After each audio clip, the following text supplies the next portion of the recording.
Mm. Thanks, Yes. thanks for sharing, Jolie. I send you a lot of love. Mm. How am I? Yeah, last week I had a very strong experience on Saturday night after our session. I went out dancing with those friends who often smoke a lot of weed. And the guy from the partners didn't come who actually smokes a lot. And then the other guy, his boyfriend, was telling me how much he is tired of smoking so much with his partner. And that led to a really nice conversation. And I was like dancing almost sober. I had one or two drinks till like 3 a.m. full of energy. And people were coming to me like, "Are you in ecstasy? Can you share with me?" And I like this when this happens. I do this often when I go out fully sober, just with the breathing. And I kept saying like, "I'm just on oxygen, you know." So that's been nice. And also the day after, I was taking care of the gut kids. Well, I don't know how you call it. We don't call it gut kids, but that's the easiest way to explain. Hmm. Two of them with the other godfather, and we went to a little mini circus. And we had this lottery number with the 3.5-year-old one, and he got a bit shy before this moment when there was some dancing going on, and he kept like holding on to me, looking for safety, and then the lottery came, and he kept telling me that we will not win. And I was thinking to myself that, oh, yeah, okay, like this is true, but then also there is a possibility that we might win. And I kept just telling this to him, and I just kept breathing. I didn't do it with a strong intention that we should win, Yes, but I was just breathing to stay present. And then they picked our number. that's And amazing. then I grabbed him. I said, like, "Hey, we won." And we went on the stage. He got the present, and then he took the next number. And then we went down. He was very happy. And then he looks at me and he said, "You were actually right." And he is 3.5 years old. This is a big impression. Exactly. And Yeah, I was thinking that, oh, this is so beautiful it's that a actually, gift. Yeah. yeah, that he was getting lost in the thought patterns, and then he got a proof that that can be truth, but that can other thing be also true. Mm-hmm. So that's been my positive, and I think for me, like this been an intense week, and I noticed that on Thursday and Friday I couldn't do my breathing because I was traveling to Switzerland. And I see that I also have a lot of projects at the moment, but somehow I find groundedness in it when I do the breathing. And it was very powerful that on Thursday and Friday I didn't do the breathing, and I had a coffee, and suddenly at 9 a.m. at the morning, everything was going, oh, okay, what am I doing here? And it Mm. really just gave me like this visceral feedback that it's okay to have this amount of project. It would be nice if I have maybe a little bit less, and it's up to me to decide.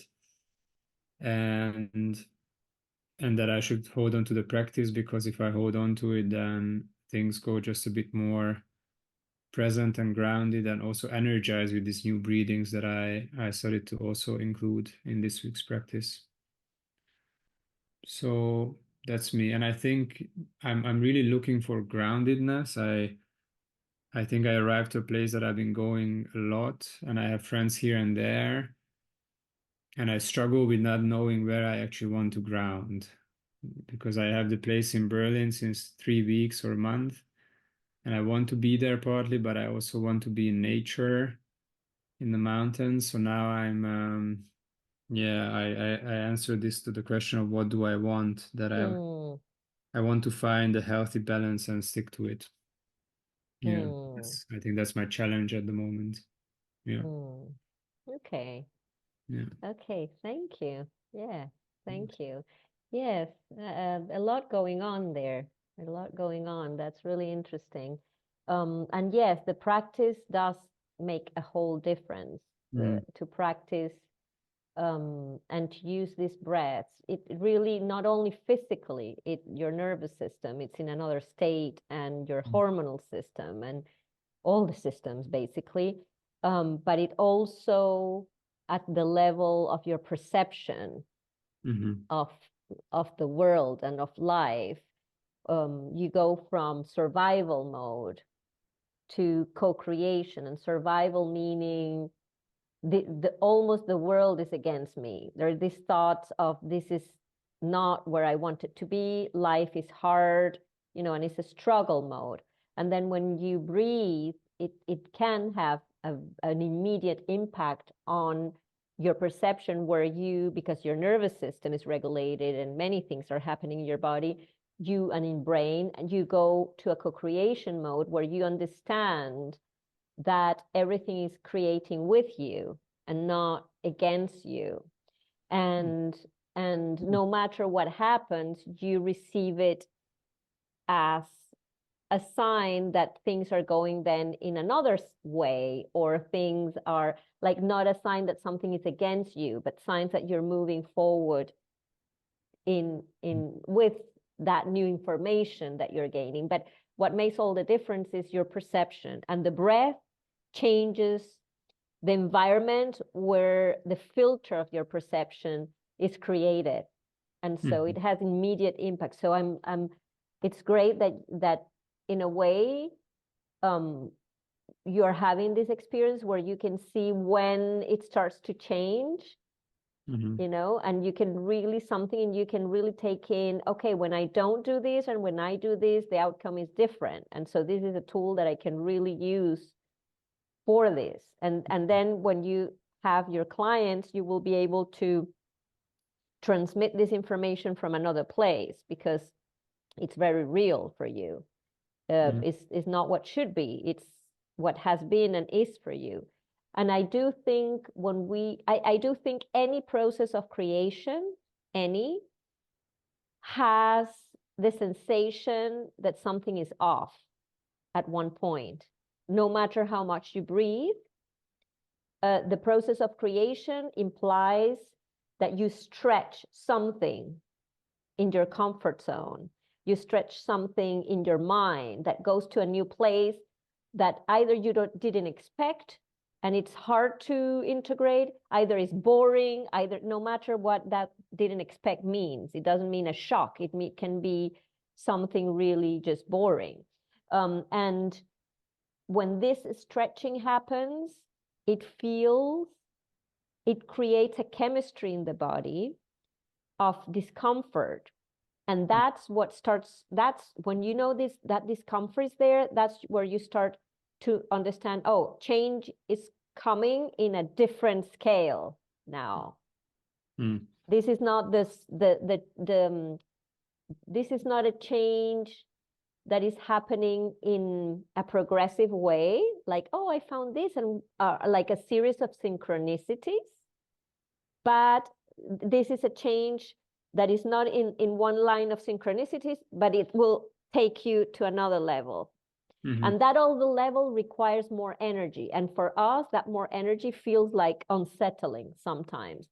So any process of creation, no matter how much you prepare, will have a moment where either you feel you're a little bit depleted of energy because you stretch too much, either you feel that is not what you wanted and you resist it.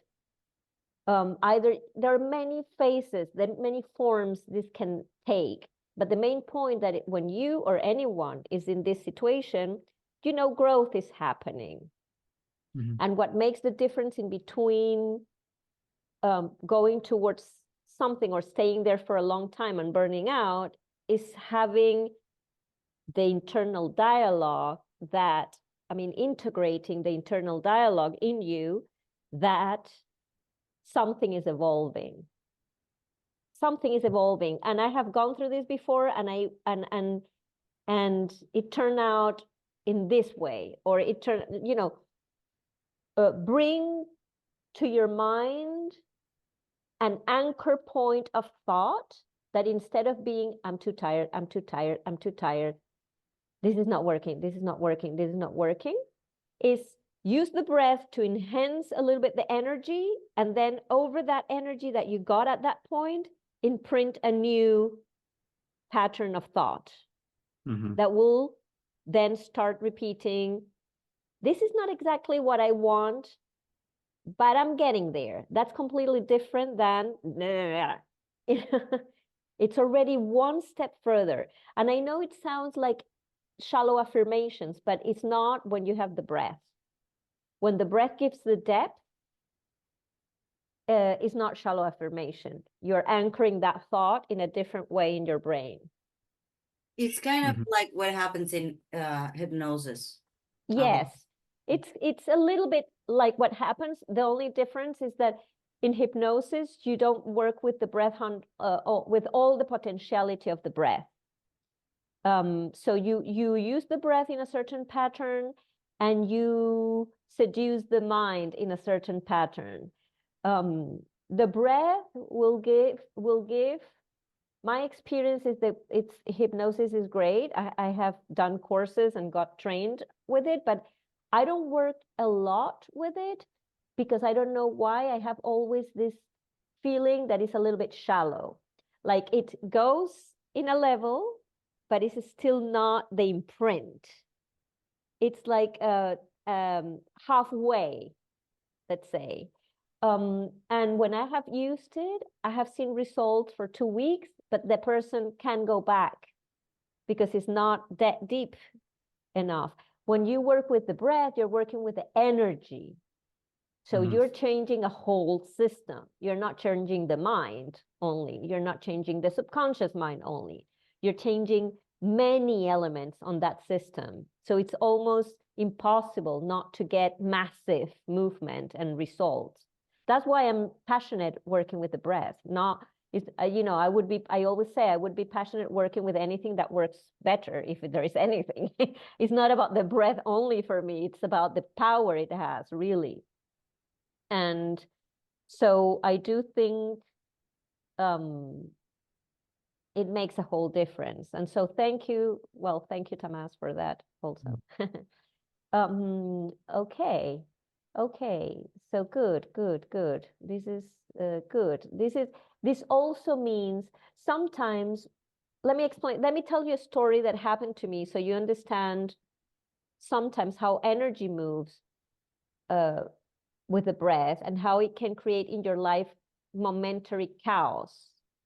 It will accelerate whatever is not going right.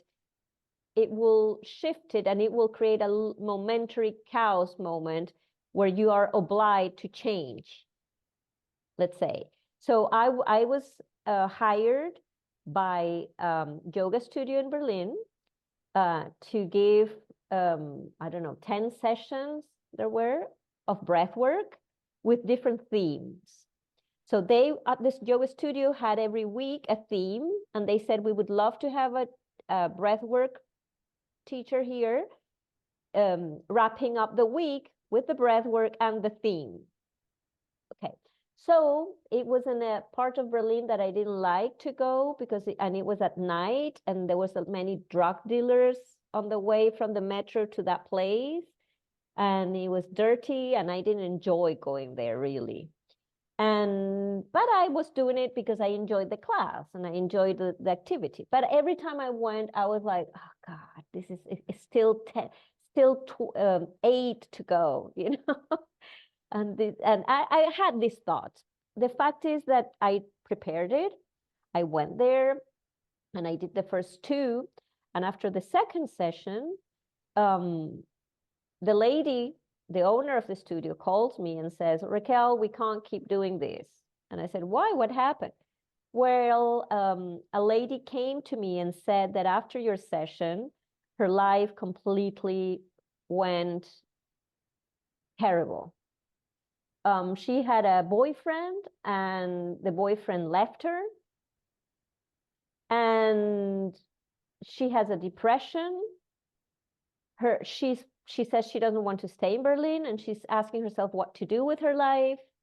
And she knows it was because of that session. So Raquel, there's something in that session that you didn't manage to control, and I can't keep doing this because I can't have people coming to me with these things. I'm not responsible for this. So, and I can't send them to you because it's weird. So we decided not to continue. And I said, I totally understand. I totally understand. Okay, this can happen. This work is really strong and it can have this kind of effects that your life is turned around, but maybe you check up with her in 1 month to see how she's doing, or 2 months, and you will see how things evolve. She didn't tell me who she was or anything. I didn't go anymore. I was quite happy at one level not to go, I have to say. I mean, when Sunday arrived and I didn't have to go, I was like, this is so good. I don't have to go. But I was like shocked and saying, what happened? And I remember I contacted David Elliott because it was his technique that I was only doing. I was only doing that technique. They wanted that technique. The owner of the studio had been in a session with me and she loved it. And she said, come and do this. So I talked to David and I said, this happened to me. And I was laughing when I was telling him. I was like, oh my God, I was kicked out of a studio because of you and your techniques. And he's like, what happened? And I tell him, and he said, well, we're not responsible of this and that. Well, I don't agree. I agree I'm responsible, but in any case, I don't know. It was really weird. And he said, wait, be patient because it's not finished. 3 months pass, and this lady contacts me and says, hi, I am this person, and I was with you in a session in this group 3 months ago, and my boyfriend left me and it was terrible, but then I kept doing the technique. I don't know why. And actually, now I'm really feeling happier. And I realized my ex-boyfriend was an abuser. And I'm really happy. I didn't have the courage to leave him or even to see what was going on. And I couldn't just, I mean, it dropped me. I felt we couldn't be together in the same room anymore after your session. Something changed so much. And then she said, and I just want to thank you about it. And I said, okay. I said, you're welcome. I wrote this. And I said, you might write to the lady of the studio so she can know. And she did. The lady of the studio contact me and say, I know this can be really good for me too. I couldn't have a baby. And when I did the sessions with you, I could, and I didn't tell anyone, but I do feel it was that. And I was like, okay, I didn't say much. And 3 months later, the girl calls again, the lady, and she writes to me and she says, I have a new person that I met and I think it could work. Can I see you in a private session? Because I want to work this deeper, not to get into trouble. We did the private session. She never showed up again. And like a year later, she contacted me again and says, I'm now leaving to Galway. I got married. We want to have a child. We don't want to have it in Berlin. We're going to go to Galway, where I'm from, Ireland, and I want to be there. But I want to invite you to do a session in Galway because this is so powerful that I want to invite you. And now every year I go to Galway and I do 4 days of intensive just to explain to you how life is. And when I told David, he said, of course, like he's like, I mean, it doesn't surprise me. This is like how it is. It's and then now she's very good friend, really. And she had a wonderful little child that is an artist. It's amazing. He's now 6 years old. And anyway, but all that to say how incredible things can, I mean, how you can have the crisis and how you can be in that moment where you feel things are totally wrong, totally not right, and your whole body is saying, of course, and it's giving you heart palpitations, chest pain or whatever, and the body saying, yeah, no, now it's time to move to your next level. All your body and your system, it's ready. And when you're not doing the move, they will call out to you even more. in new different ways. Because energy can't be contained. It will always want to express and move. Life doesn't want to be contained in a routine that doesn't serve it. If it serves you, it will. It will. Some people have an energy for that. Some people don't. And when you don't find where is it that your energy, I was a journalist in conflict zones, and I loved my job, but I would feel all the time I was in Gaza Strip and I was teaching breath work. I was teaching, to my colleagues, and I was all the time more interested in how we were going to survive our nervous system in this situation almost than the news. I was constantly turned on and passionate about all this. And then these other things, it was fascinating. Yeah, let me go here and interview these people and have these fascinating conversations. But after the interview, I would have long conversations with them about how they feel, how they see life, like it was like a human thing for me, not a journalist thing for me. And until one point where I felt I will get some, if I don't change now, where I know I need to change, something will happen that will oblige me. And I didn't change. And then I had my daughter and I had the fibroid. And then I had that intense moment where I had all my body saying, okay, align with what you are here for. And in the expression, it needs to be for you. So I'm saying all this as an inspiration, not to give any kind of lesson about it, but to explain how energy moves constantly, takes all kinds of forms throughout the process. It can seem chaotic. It can seem like your world is falling apart in many ways, like you took the wrong decision, like whatever, it can come to you. But the breath will always create that dynamic that will keep the movement going. The mind can stay there for long, crying, saying this is not good. If this woman would have stayed there with her boyfriend, abusive, he could have stayed there 2 years more. No problem. And have then a cancer or an ulcer or any symptom that the values are not flowing in a harmonious way. And as soon as the breath kicks in, the values start harmonizing, and you can't just anything that you were not that you were a match with your values all wrong is not a match anymore. Yeah. So yeah. Anyway, I could go on and on this because it's It made me fascinating. realize one thing. Thanks for sharing. Yeah, come on. That's the Very, point. very quickly. I was driving here to Switzerland yesterday. It was a 12-hour drive from Vienna, and it was horrible.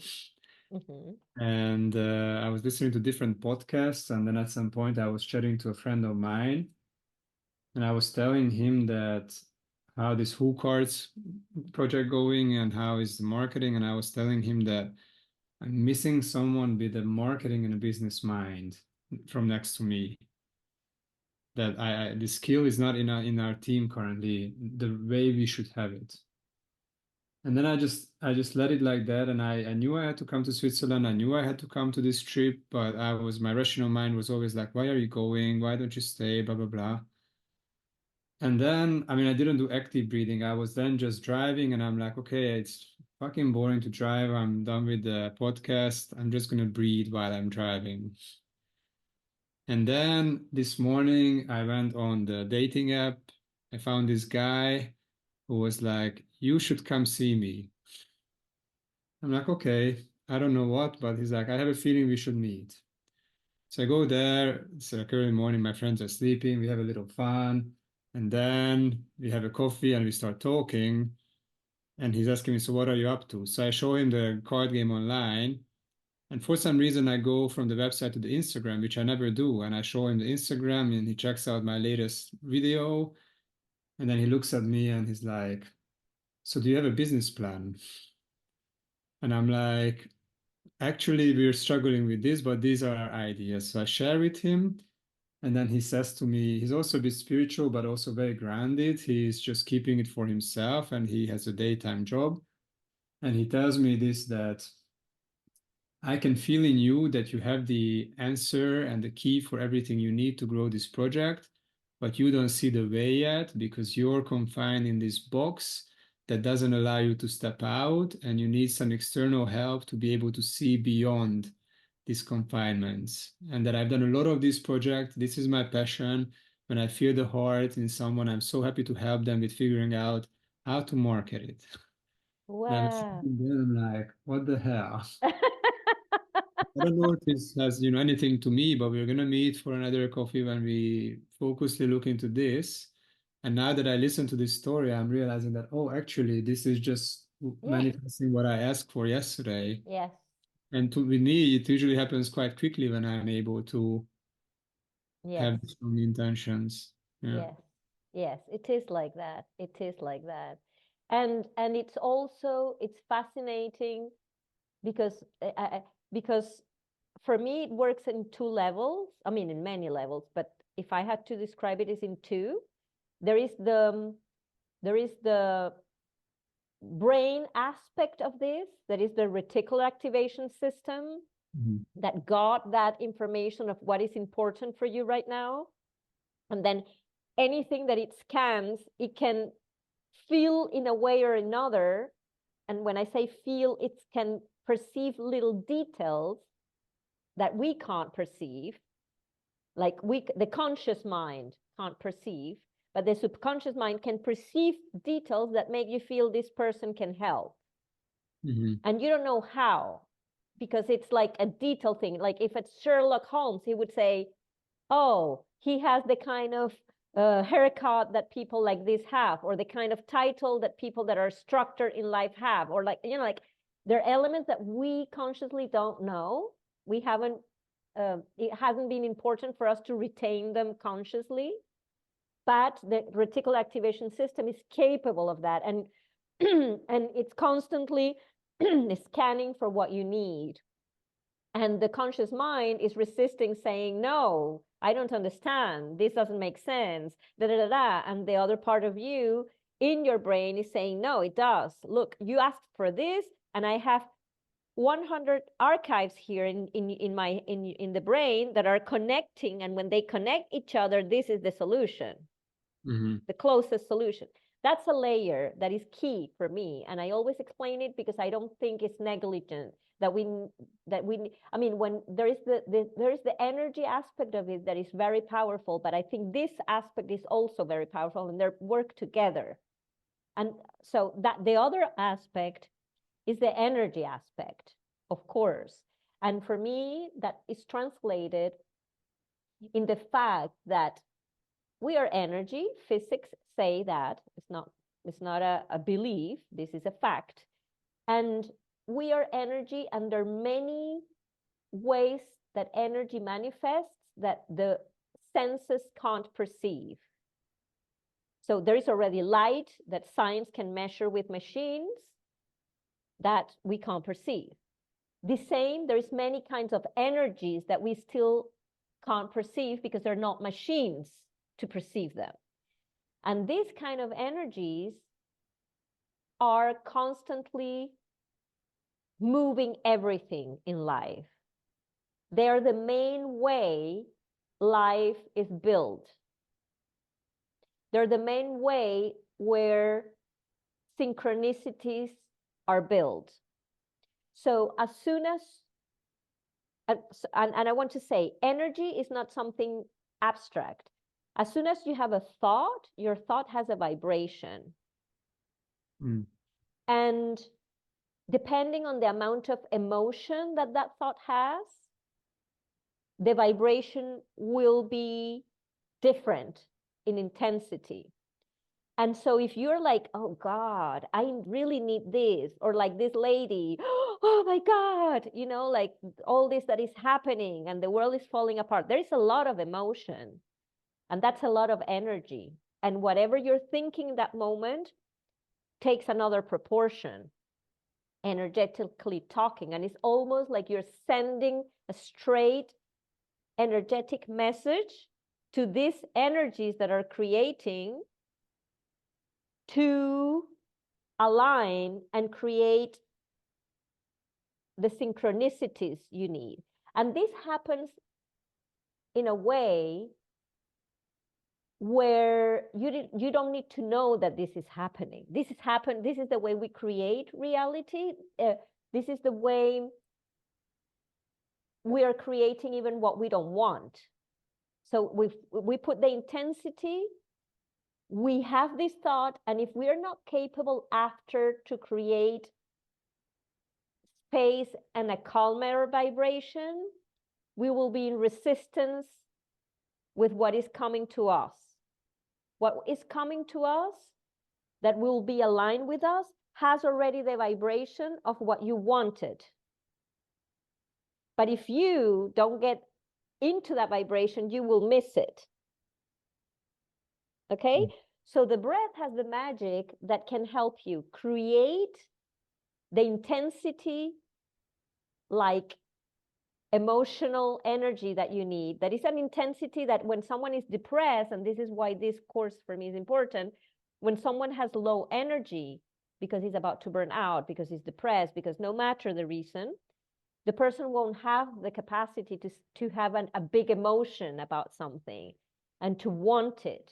It's like I'm tired, I don't, and when the energy is so low, you'd use the breath to create that kind of emotional vibration response. And when that happens and you put an intention, a will, a desire on it, it creates this movement automatically. Is it clear what I'm saying? Yeah. Yeah. So, Más o menos. Sorry? Más o menos. Más o menos. So, Sorry. Yeah. You invite us to set up an intention for this week. My only intention was to get clarity about what I really want. You haven't gotten it yet. You have clarity of what you don't want. I'll grab my water. I'll be back in a second. Yeah. You have your clarity of what you don't want. Yeah. But that's important. No, yeah, it's an important part of the... I mean, it's key. It's key. Many times, that's usually for humans, this is our first way of knowing, of getting to what we want, is to having an experience that tells us, no, this is not it. And that's, what do we do when we know it's not it? We need to take decision. And that's where you need energy. Yeah. Because you feel you won't have the energy to take that decision. Confusion is usually an expression of fear. Confusion and distraction or dispersion are usually an expression of fear. If you're in front of the computer watching a lot of things and you are like, you have to do this, but you don't, there's a fear there about something going on. The same when you feel confused, when you're about to separate from a partner. This is typical. I have people come to me saying, I want to leave my partner, but I'm confused. You have fear. So, and that's normal. Fear is normal. As you know, your brain resisting change because till now you have survived.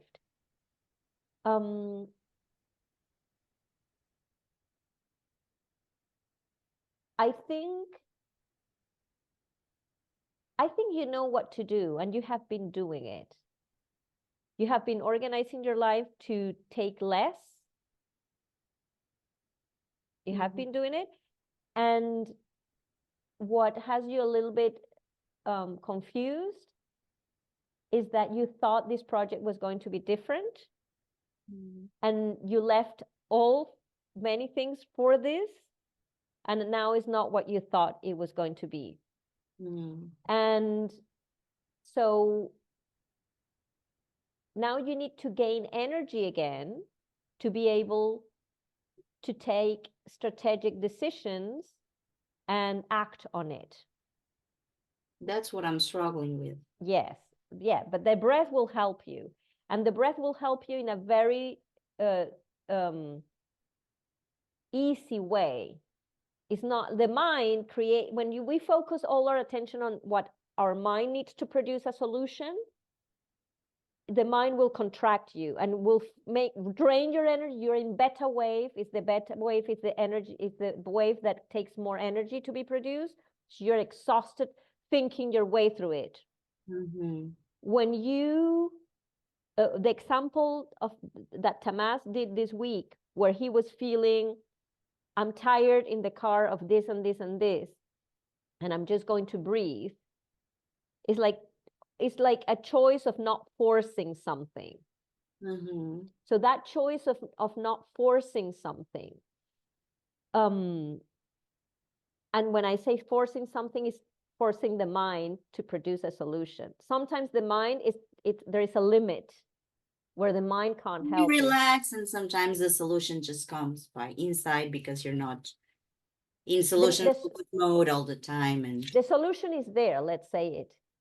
I mean, the next step you're going to take that is good for you in any case, it's there already. Yeah. I mean, there are a couple of options there already. That when you are asking the brain and the mind in a very pressured way, produce a solution, the mind sometimes is not designed for that kind of solution that will take you to such a different level. And so the mind gets stuck on solution 1, no. Solution 2, no. Solution 1, no. Solution 2, no. So what to do? This doesn't feel right. None of them feel right. So solution 1, no. Solution 2, no. But what do I do? This doesn't feel right. And it's like a loop. Right. It's like a loop. And so in that moment, breathing is key. Breathing and then letting go. And what is letting go? Letting go for me in real life, letting go is doing an activity that doesn't have anything to do with it. I have been swimming, walking like a, I don't know, kilometers. Okay. Okay, so you're not only working, you're doing other things. Yeah. Okay, but this is important to acknowledge it, because your impression of it is not that. Your impression is that you're non-stop.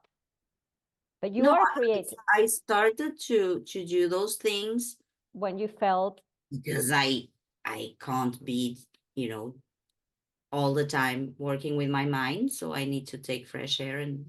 But even when I'm swimming, you're thinking. Because the intention is key, and the intention, if you're doing something, let's say it in this way, when you are in that situation you're in and you decide to swim, not to think about it, it's completely different than to go and do something that you are going to be happy about. You know what the difference? Yeah. There is a big difference. So the cinema or things that is not to take the mindset you have right now to the new activity. It's not swimming. Okay, how many times I'm going to swim? How long? No. And then we get again into that productivity mode, and into that, there is that taking the same thing and opening a new level. It's really letting go and doing something where you lose the space and time sensation, where you're not thinking about the work, where you're losing the space and time, where something gets stopped in space and time. Before doing that, you need to use the breath, because to set the intention and to calm your nervous system so you can be there in that way. If not, you will be there with the same mindset. Not present and solving the problem. No matter what you do, you will be solving the problem. Yeah. You understand what I mean? I mean, this is interesting once you get the new protocol. And the new protocol is, I can't solve this now. Let me do a bread and just put music and enjoy with my daughter while I cook this.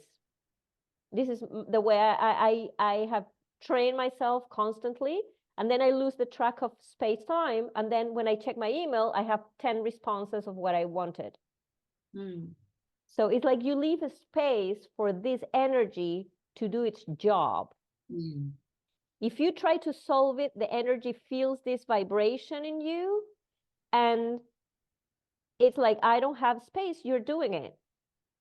If I had to say it in words like humans talking, it's not like that. But if I had to put a person in the energy, like personalize the energy would say, you're taking care of this now with your thoughts, so I'm not doing much. Mm-hmm. But when you say, I'm going to leave a space for this, the energy says, oh, this vibration of this intention is here, and there's a space, let me do this. You know what I mean? See, yeah. And this is key in manifesting, in expressing, in making things happen, let's say. And so it will seem irrational, and that's the part, uncomfortable part. Like when Tamás is saying, I want to do this, but it doesn't make any sense. And the rational mind will say, no, why would you do that? And the other part of you said, yeah, I'm doing it anyway. And there's this constant conversation. Why? And you're like, I don't know, I'm doing it anyway. Why? And then it will boom, boom. And then you will come across to the right person at the hospital in lunchtime to have the right conversation. She's the cousin of the person that makes certain decisions, and you don't know. And you're talking to the person, and then she says, I will tell my cousin because actually, oh my God, okay. No, I'm what you mentioned right now is my normal state. Things happen like that because I am in a vibration, and Yes. things, they just, I don't know, like Flow. magic things. Flow. But my energy is not like that right now. So that's why things are also like blocked, you know, like, Yes. like there was no way out. I understand. I understand. But they will be. There will be. From this weekend, there will be. Be assured. Be assured. Be assured. Okay. So I would love to we will keep talking about this, Yoli, but let's bring some breathing into it. So I would love to see, where do you feel comfortable with the breath we did last week, where you don't? How are you feeling about them? If you could do some of them or not? What was your experience, if you had any, to start with? I I practice the ladder breath.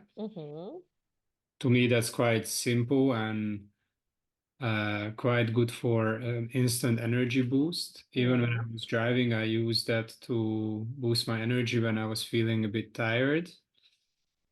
I was gonna teach this impact breath to my 3.5-year-old godson because he struggles a lot with being angry at certain situations and their parents. When I show them, I've been already teaching him breathing since he was 1.5, and it works super well. But yeah, then I forgot to teach him. But it was very funny because he started to do it, and I think that's a good breath to teach for younger people. Yeah. And then I mostly did the modern bandha breathing, and what I've been noticing for myself is that it takes quite a lot of concentration to keep the pelvic floor and all the 3 bandhas, how do you say, contracted. Yes. And I can see that sometimes mostly my pelvic floor would get uncontracted. So that's been a bit of a challenge, or not a challenge, but more of an insight that I need to work on. And I did that every time I would do the modern bandha, I would combine it with an active breath session, which has been quite powerful. And yeah, the Kapalabhati, I haven't really practiced a lot yet. Okay. But I also, like, it's a breath I knew from before. But I think what my intention with that breath is to practice it with a bit more of what we've done, that in a slower pace, and really like build it up to a more intense breathing. Yeah. Okay. Okay, good, good, good. Okay, and Jolivel? I'm still practicing the module 1 breath. It's great. Those are the ones you feel you need, so it's okay. Yeah. I was trying to do the impact breath. Yes. And I just well, it's not like in the morning. That was my kind of intention to do it in the morning to wake up more energized, but I think it requires energy to do it. So, but I have a question, which is when you do the contracting, so it's like hold on one contraction, or is like Which one are you talking about? the The the impact. the The bandas. The bandas. Yeah, the modern bandas. Okay. uh-huh.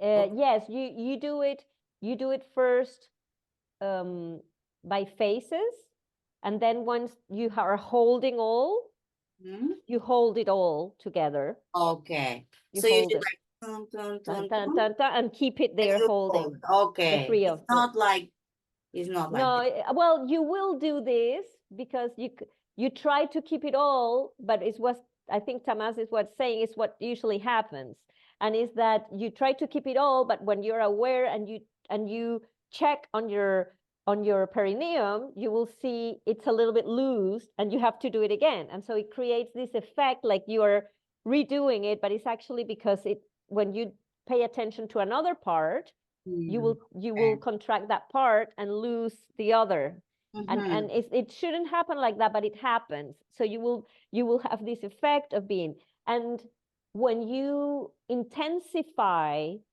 the contraction, it will feel like you are like you are doing this, because the intensification, you can't hold it too long. Mm-hmm. It will be hard to just stay.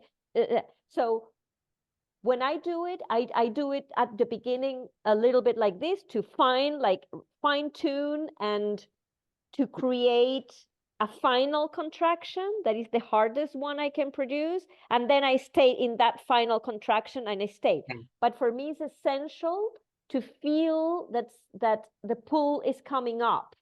Okay. And with the final contraction, it's holding it. It's not coming up anymore. It's like I'm holding what already came up.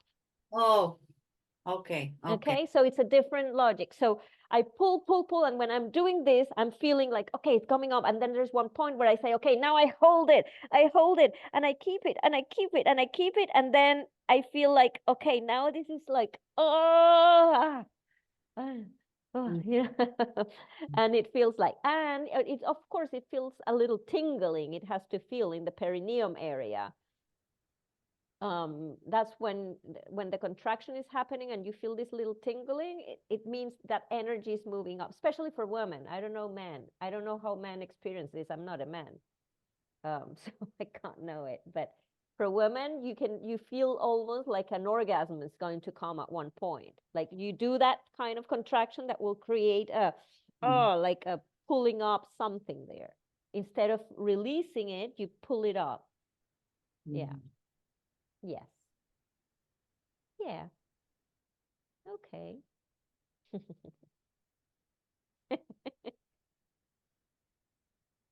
Yes. So, okay, good, good. So, do you think you can show? So we go through them a little bit. Um, I mean, for me, it's Maybe important to. next week. Huh? Sorry? Maybe next week. You want next week, like we do it in the 2 hours, the whole thing? You prefer I think I'm not ready to show to the show them? So, modern banda, and I've shown the leather one last okay, time. do you want me to go through them very fast, or you have them and you prefer to look at them in the house in videos, or? I would love to go through them Okay, okay. too. I don't know, Tamas. Okay, we can do that. We can do 10 runs in each, Yeah. and just like gain rhythm with each one of them, go Mhm. from very low to the bandas and build up momentum. We won't we won't stop too much in between. We will go. If you have any question, you ask, I answer, and I continue. Okay? Sounds Okay. good. Okay. So let me see here. Okay. First we do the ladder one. Let me just sit on the floor, okay? Because it's much better. I don't know if you need to go to the bathroom because this is not ideal to do when you want to go to the bathroom. Oh, I need to run quickly. Yeah, me too, I think. Okay. See you in 5 minutes. Cool.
Mhm.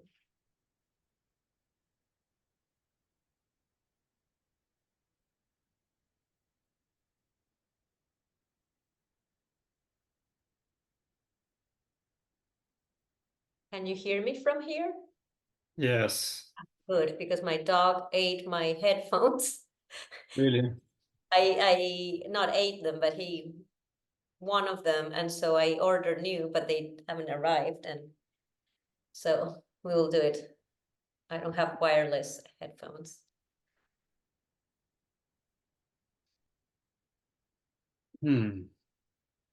Life has eaten mine. I keep losing the little plastic thing from it. Yeah, you lost it too? No. Yeah, because I never put it into one single place. I always just put it in my pocket or here or there, and then they keep falling down. Okay. You can get a new one, I guess. Yes, I ordered a new one, but It's better. I'm sitting on a chair which is like this. yes. Is it good for breathing? It's better for the rocking and the circling and all Ah. to do it on the floor, really. It's much better.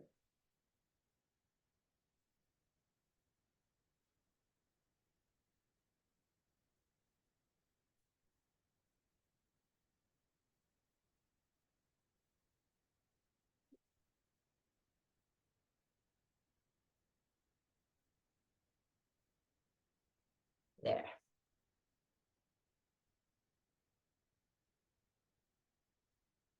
We wait for Jolie.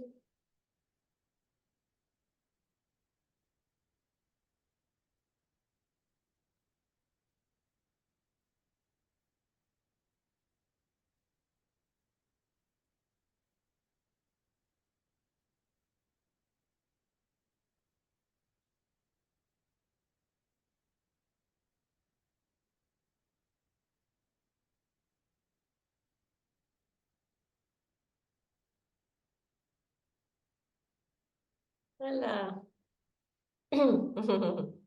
Okay.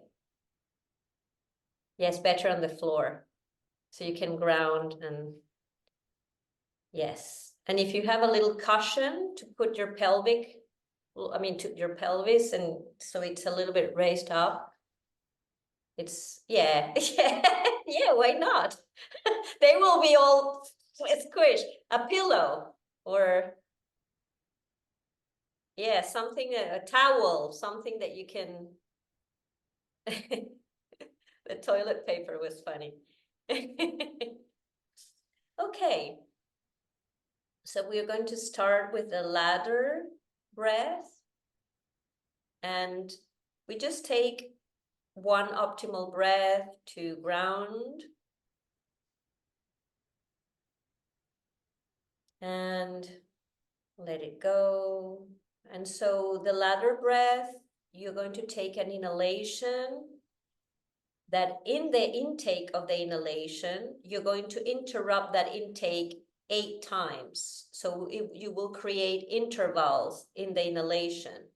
So you take a little bit of air and then another little bit and then a little bit 8 times until you complete one inhalation, okay? And then you let the air go in a quite normal way, not forcing it till the end, quite normal until it vanishes alone, okay? Here we go. We are going to do it 5 times. Here we go. We let the air go a little bit so you have space in your lungs to take in. And here we go.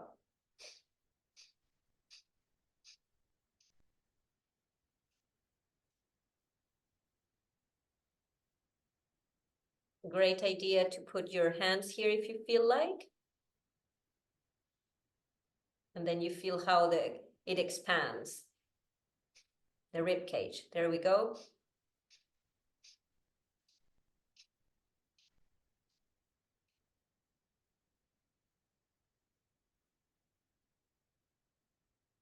The third one.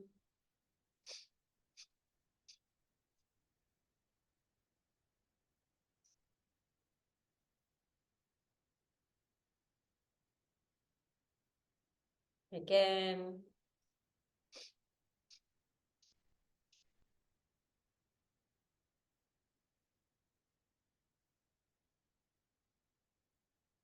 We are going to invite the brain to team up with us in this in a conscious way so we can receive the prana in the body, the life force we are needing for everything we want to create. Here we go.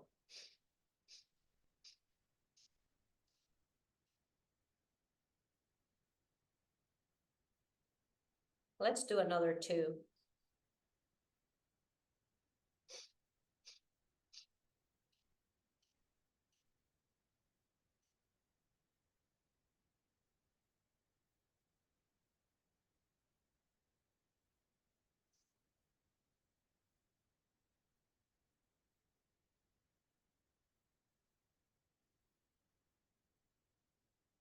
And now we wait there for the breath to keep doing its job.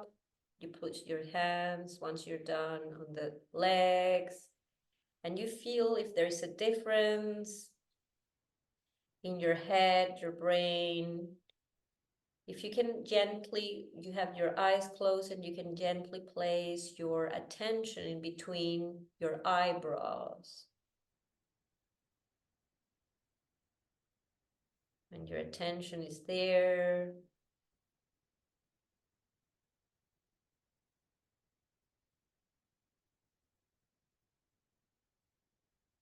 And we let the breath do its job. It's usually after you do the breath where the energy starts moving in a different way. And prana vayu is starting to get stronger.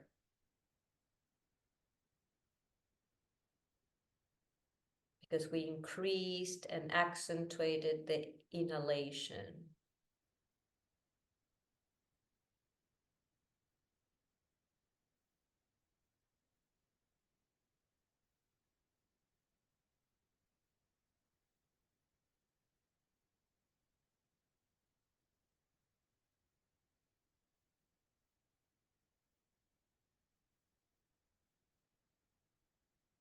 Okay.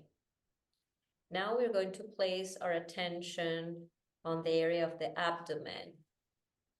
I have a quick question about the ladder. Yeah, okay, let me know. Tell me. So I noticed that around breath 6 or 7, I can show you this place also starts moving. It's good, it's okay. Okay, that's it. Yeah. It's good, it's good. You're doing the lower part and then it starts taking over the upper part of the lungs. It's wrong to breathe with the upper part when you just breathe through the upper part. Yeah. And it's shallow, but when you're using already this and then you complete here, it's a wider breath. And Okay. it's good. It's good for the purpose of what we're doing. Okay. So any other question? No? Okay.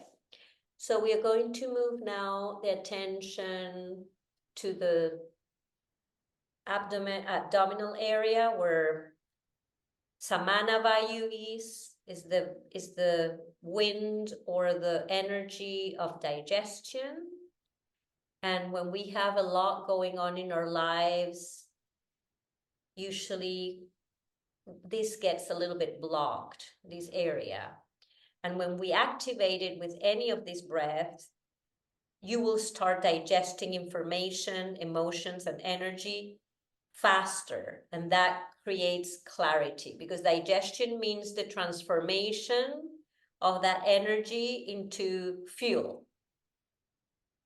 Okay? Like any digestion, really.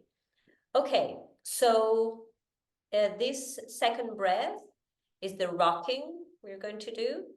The rocking breath, the fire, it's a fire breath, and you do it through the nose, and you're going to breathe in, placing, amplifying, all this area to the front, exaggerating, and breathing out in snap.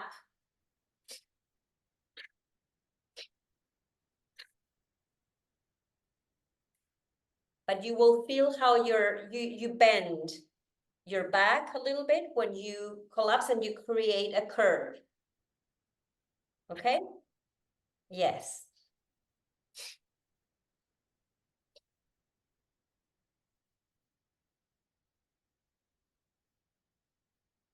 Okay.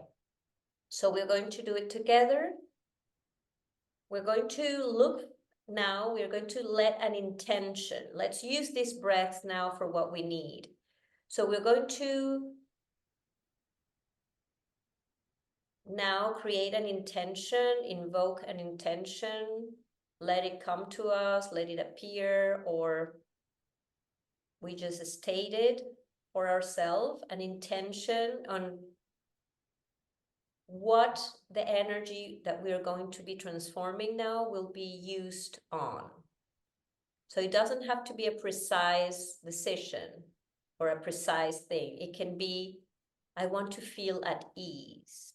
It can be, I want to feel recharged and revitalized. It can be a general thing. It doesn't have to be, I want to take this decision. It can just be something general. And we let the breath move and create that combustion of energy there, okay? Here we go. So we will start with the snapping in. So we empty and then we can go out. Here we go.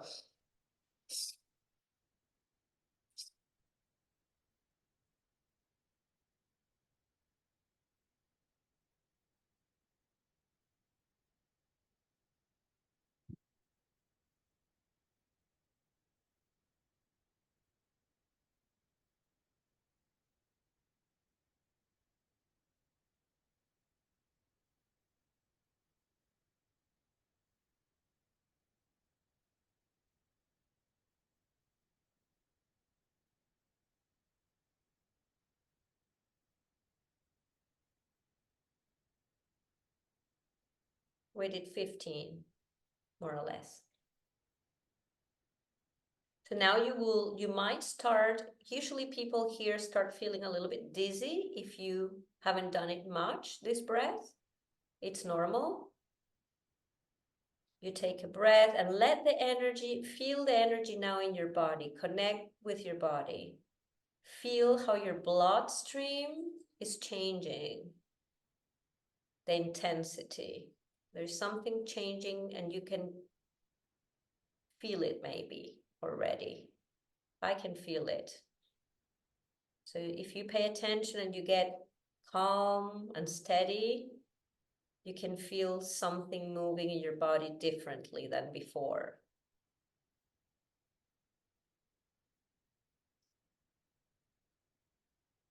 And see your airways, the nostrils are clear, more clear than before. So a different amount and quality of breath is happening.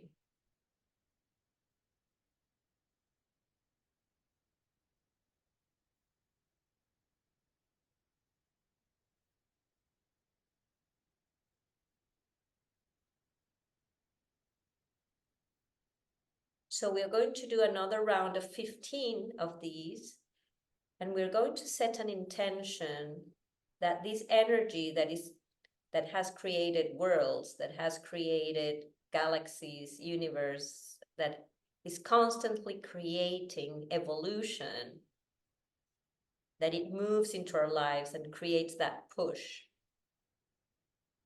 that movement, okay?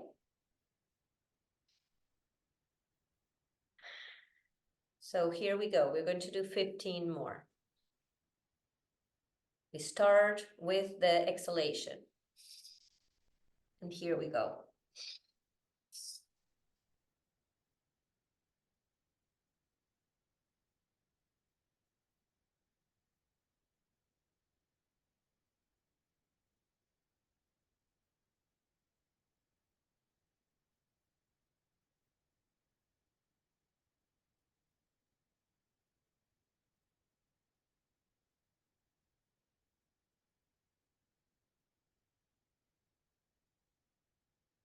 And we let the energy move. We observe.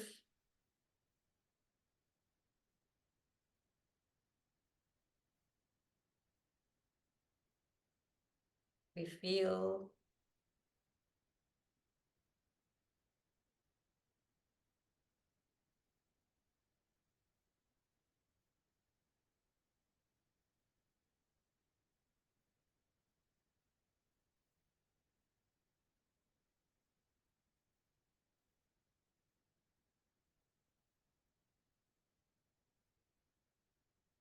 Excellent.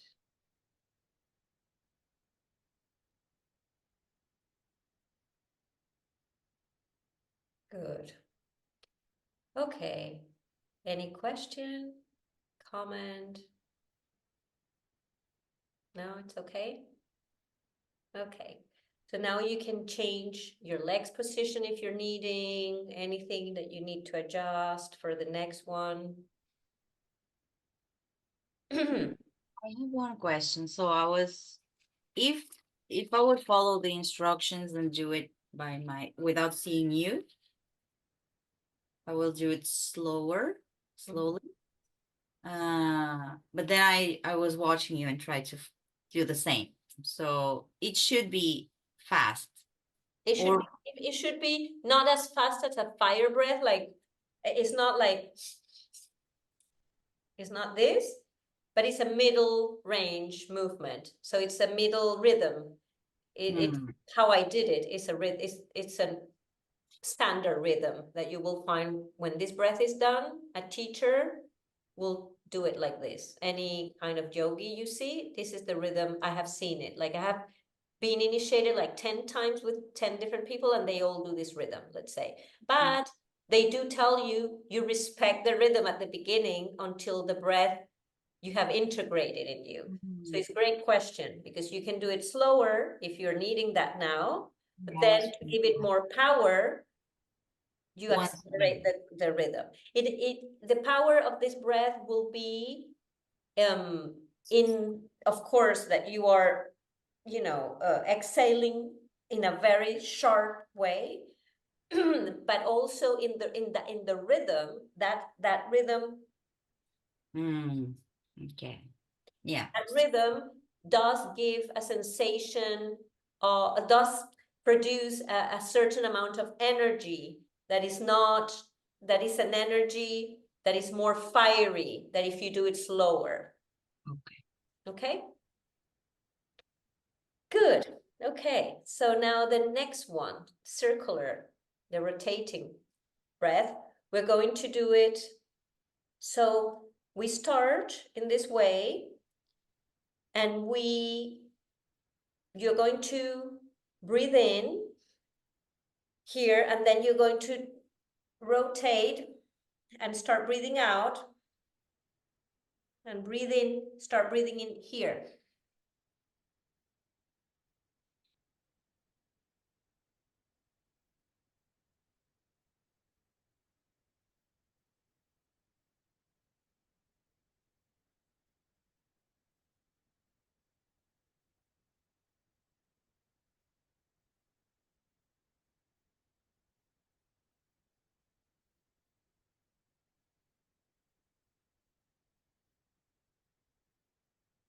Make sure to move, when you move here, contract this too a little bit. So you get this movement, especially you Jolie, that has pain chest. This can really create there a movement that you are needing. In, out. In, out. In, out. In, out. And then the other side. In, out. In, out. In, out. In, out. in, out. Good. Now stay there steady in the middle and feel if something changed there in that torso and in that abdominal area, in those hips, the lower back.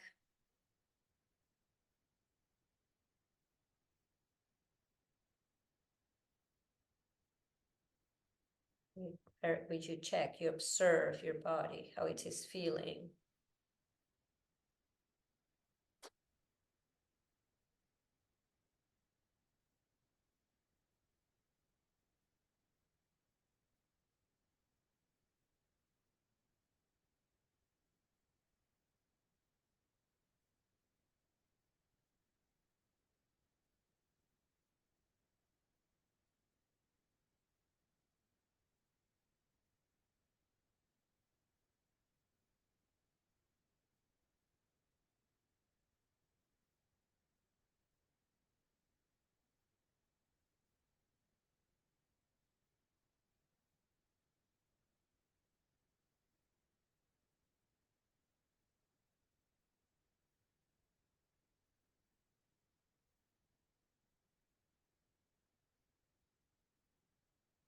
Okay. Good. Do you have any question? Okay. Okay. Good. So we stretch a little bit, maybe we do, and then there we go. And then we breathe in.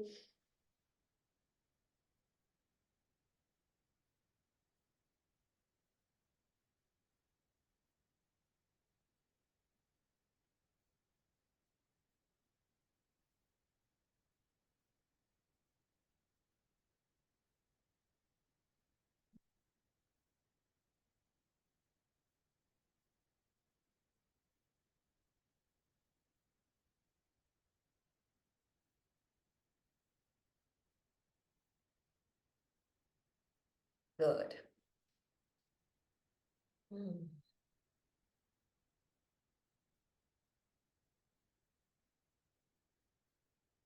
Okay. I'm pulled to meditate. It's very weird. I stay like this and I start like just okay. So now it's the fire breath, right? That's what in the sequence we did it last week. Yeah.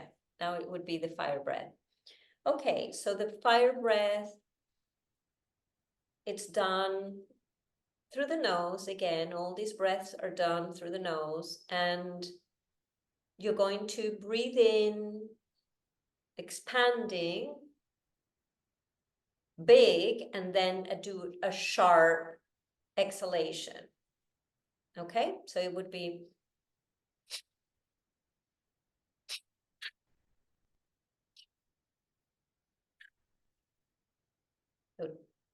we're going through it at first slowly, so you can get it. We can practice it slow. So let's find a rhythm that is more or less like the rocking breath in the rhythm. So it's slow for a fire breath. Okay. So here we go.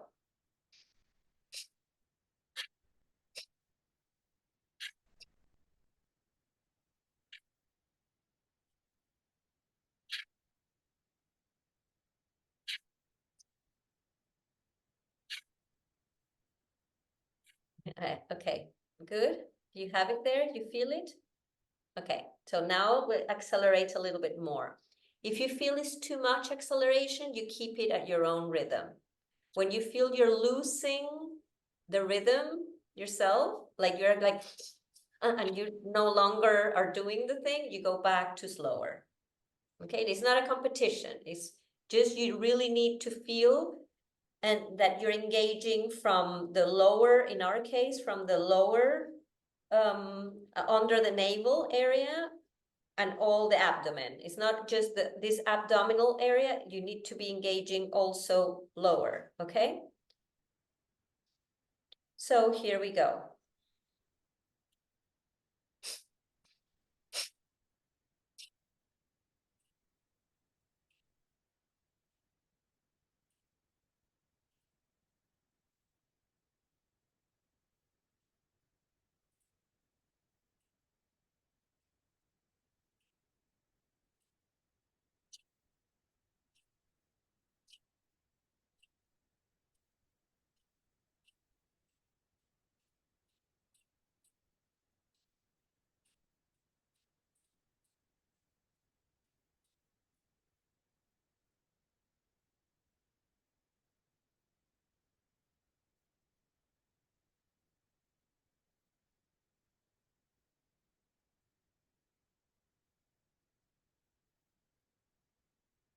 Then you block here. And then you let go.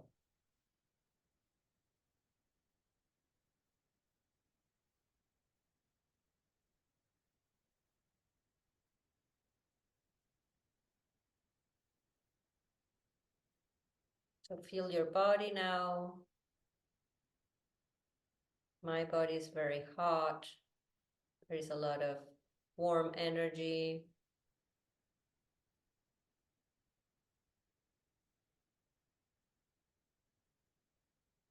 Circulation has gotten more potent. The bloodstream flowing a little bit faster.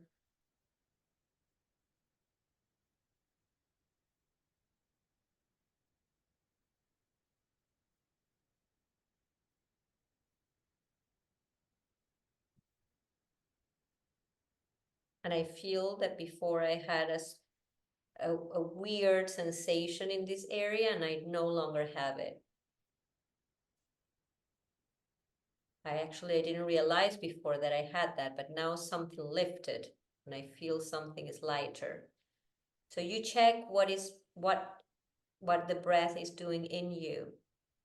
This is really good.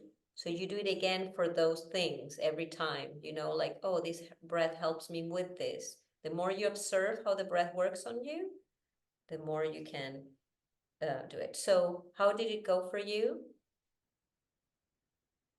You have any questions? I don't. Yeah. Energize me, and I think I need to do this more often to observe what it actually does to me. Yeah, yeah. It can lift something. It can lift a fogginess in the energy. Okay, we're going to do it. Let's do it again. I know it's a breath that is it's hard to do, but let's do it again because I know if not, you might not do it ever again. So let's do it again so you get a This is not a favorite of people, so I know already. Okay, so here we go. So at the end, when you finish, remember to block here. So you block here and then let it go. Around 15 seconds. These ones or just here? Just here. And like here, you're holding your breath? No. Yeah. Here you do yeah, you hold and then release. Okay. Okay. Okay. So here we go. Next round. Let's do 30. That is not much because of the speed of this breath. Okay, each one counts its own 30 and follows its own rhythm, okay? Okay, here we go.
So check how the breath is behaving in you, what's going on there in the body.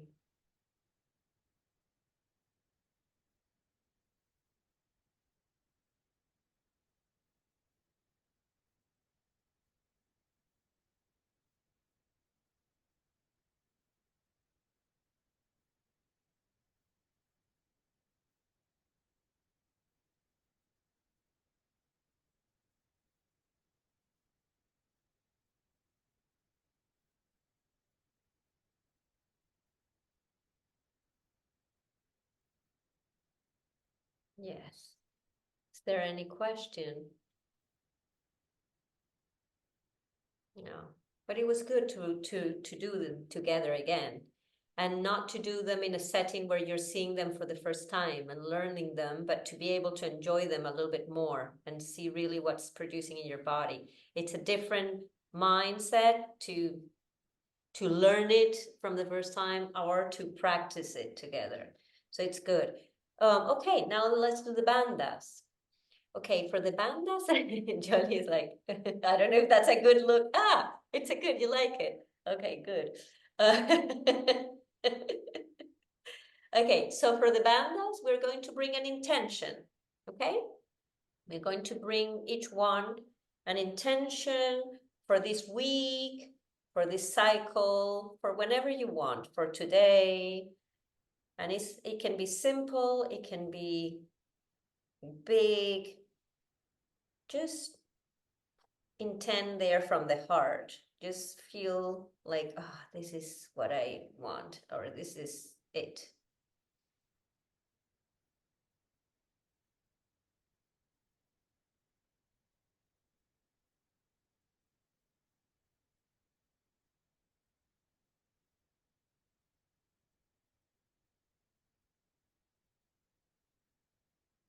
Good. So now we're going to start the bandhas. So we do 3 breaths, optimal breaths. And then in the last exhalation of the last breath, we're going to do it longer till the end. And then we're going to take air and we're going to breathe in, taking the air like if you were taking it from the vagina or perineum for women and men, taking it from this lower part, and it will go up throughout the spine, up till the top of the head, that air. So you become aware of the air coming up in this way. And then you hold your attention here, hold the air here, and then you contract the perineum here under, then the lower abdomen, then the upper abdomen, then a little bit the chest contract, then the neck, and then you start pushing up, and then you start pushing up and just feeling a whole contraction of the whole point that we went through, and you keep it pushing it up a little bit more and more, the contraction, until you hold it there and hold it and hold it and hold it and hold it. Top of the head, if you need to do this gesture and open up here, it doesn't matter. Be passionate about it. It's you telling your body, now we are recharging, now we're gathering all the energy, now we are bringing energy in my center to do what I came to do. This is like, okay? It's like we stop messing around. We stop letting the body do its chemistry as usual. We stop, now we're, okay? So this is what we're doing. Okay. Here we go. Okay, so we take 3 breaths, back straight, and we take 3 optimal breaths.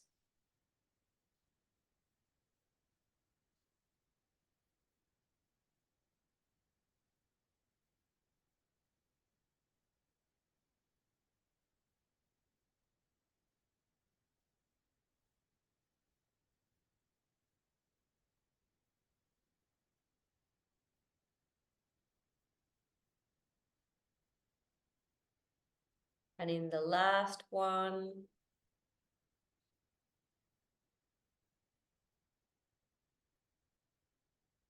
you let the air go till the end. And you take air. through the perineum, up through the spine, up to the top of the head. You hold it there and you contract perineum, lower abdomen, upper abdomen, chest, neck, top of the head. We push up the top of the head. We push the energy at the top of the head. We hold it there. We hold it. We hold all there. We hold the energy there. Top of the head energy, holding it there at the top of the head. Come on, push it up if you need a little bit more push. Top of the head, top of the head, top of the head, top of the head, and release.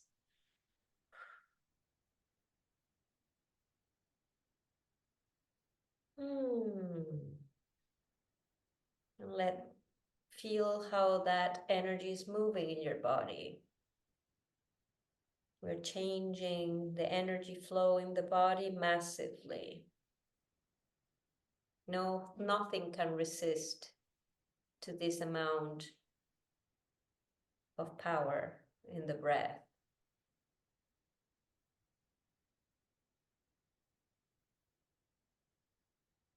We're going for the second round. We take one breath. We'll let the air go till the end. And when we're ready, we take air and we bring it up through the perineum, through the spine, up to the top of the head. And now we pay attention to the perineum and contract it, lower abdomen contraction, upper abdomen, chest, neck, top of the head. We pay attention to the top of the head and we hold there the air and the attention and push it up to the top of the head. Push it up. Come on, hold it there at the top of the head. Hold it. Hold that contraction there at the top of the head. Hold it. Hold it. Hold it. Hold it. You come on, you can do this. Hold it there, and release.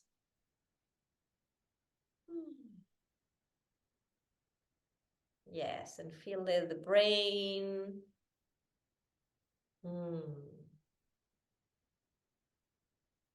Something is changing in the brain. Something is changing in your chemistry in the body.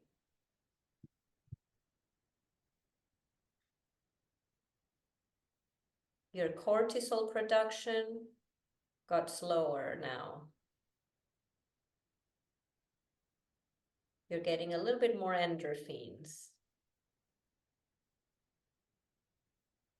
More what? Endorphins. I know. I had a strong sensation here. Okay. Me Yes. too. That's great. That's great. This area needed energy. Decision making comes from this area. And the expressing your decisions comes from this area. This is the expression center and decision center. It works with this X. So I thought it was just like, yeah, expression and communication, let's say, but I didn't have a clue that it was. It does. It's completely related to decision making too. Okay, let's keep momentum. Let's do it once more. Once more. So we take air. We'll let the air go till the end. And when you're ready, you take air through the perineum and bring it up through the spine, up to the top of the head.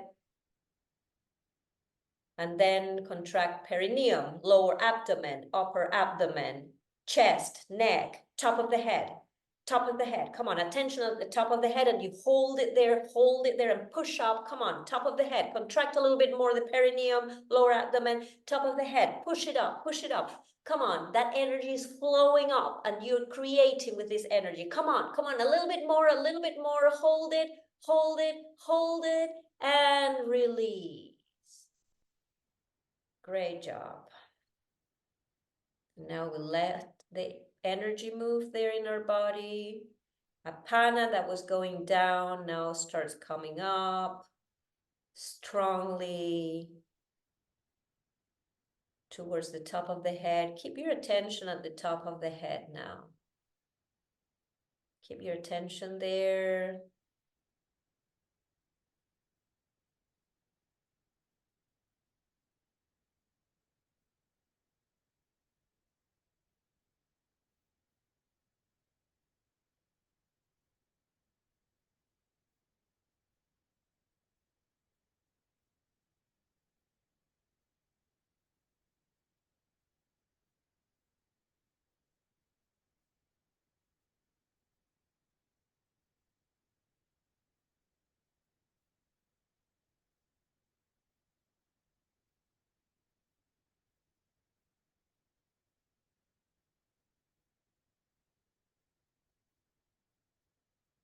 We are letting the energy move there in us and align with that real intention that is there in us, ready for the next growth, evolution.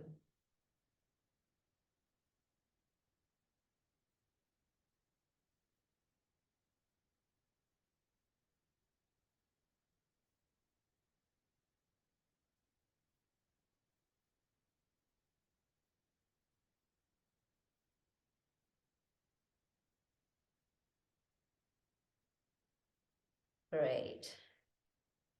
And you can open your eyes. You have any question? My question is that I have two questions. So when you say that hold your attention in the top of your head, and then you say hold it in the top of your head, you mean the attention, but we don't contract the head.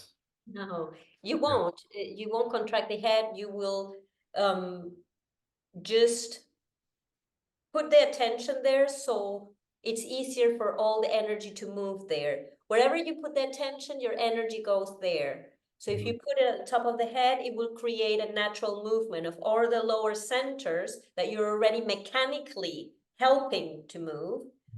You're now creating an extra impulse, top of the head, and that will create a movement of energy up. And we want the energy up there because? We want the energy up there because that's the higher centers where you create whatever you create, and whatever you create, this is yoga knowledge. This is not whatever you create, the connection with this macrocosmic energy, that is the energy that's creating the cosmos, including the earth. And we are assumed in this sequence, or in this system, we are assumed to be a microcosmic in ourselves. We are a microcosmos. And to create that union happens in this center. Every center has a different role, and the role of connecting to this bigger energy so things start to create synchronicities, that's the center where you want most of your energy going, as opposed to the lower centers. That's where our energy is often in. For survival. When we are in survival, our energy is, and it's not bad or good. Survival helped us till now as a species to be alive. We couldn't be alive as a species if the survival centers were not very active. But now we're getting into a new step in our evolution. And in that evolution, we have other potential in us that we're starting to explore with. And when I say starting, I mean the yogis started, and we are receiving the knowledge of all that exploration. And for me, we need to just keep exploring too. We need to feel it. That's why the awareness of everything that is happening is so important. That's why developing a meditation practice where you can calm the mind often is really key. So you can be in these moments and perceive in a different way, not have your dialogue describing too much, but just there is an empty perception where you feel the energy bubbling in this way or this other way. And something in you will say, okay, I want to do this one for this one for that. And you on your own, you will attribute different dynamics to each one of the breaths, even that will very probably be the dynamic what it was made for. Because when you're in silence, you can reach the essence of that breath. But I do think it's very important to create that connection. And it's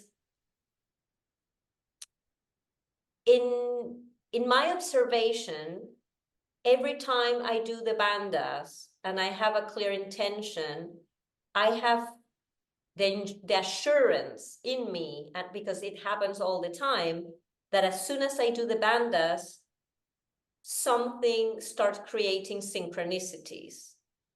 Like synchronicities start to align, but I'm not aware of it because my mind, it's only here now in this, from this little perspective that I'm in.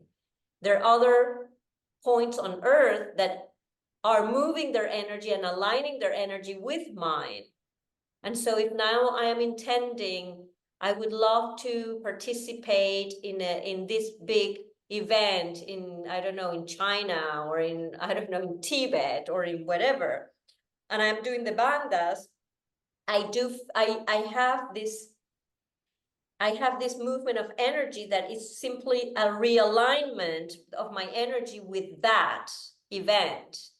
And I am sure that someone that was going to go no longer goes, and then they Google me and they find me, and I am the one that goes. Mhm. And I know it sounds crazy, like magical, but it's energy. For me, this will be very soon scientifically done. You know what I mean? Like there are many people working on this in levels that are creating a lot of scientific data on how this works. What is happening in your physiology when you do the bandhas, how this impacts the pineal gland, how the pineal gland has sensors that capture something, electromagnetic energy from outside in a very specific way, and how that electromagnetic energy, you can send impulse and you can receive impulse with it. And all is here. Mhm. Okay. Okay? So we are giving power to that part of us. Yes. And of course, for me, it also, and for the yogics, in the yogi lineage, it was also about harmony. And in a way, the bandhas creates this strong flow that aligns the nadis, the energy channels, and all the centers. It puts the energy finally here, but it's an alignment of the energy centers. Mhm. Okay? Yeah. Okay, I don't know if you have any other question. Just a technical one. So, I mean, I think I know your answer. That I guess like when you do the 3 rounds with this, you do it as long as your intuition says that, okay, let's stop now. Yes, you can do it like that. I usually do 6. That's my average. I do usually 6 rounds of bandhas. I mean, I do 6 times. The maximum I have done is 10. Yeah. But what I mean that within the round, on how long do you actually? Yes. For The every last one person, was it will be different. almost already was fainting, you know? Yes. You take it to the most you can, Uh-huh. because you do want to create in the body that what I spoke about at the beginning, that sensation of an emotion that is very intense. So the body is receiving this exercise as, oh wow, whatever she's doing, this is really a big deal. Mhm. There's an intensity happening in her body that is creating like this is important. And it creates in the brain the sensation, this is important. And whatever you intended becomes important. Yes. Yes. You want to say, Yoli? Well, yeah. So I will do it each time we did it. I felt different things.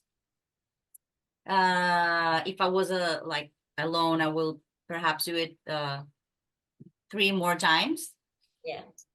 I find very difficult because it's new for me, to focus on the intention at the same time I'm focusing on the exercise. You don't. It's good that you tell me this.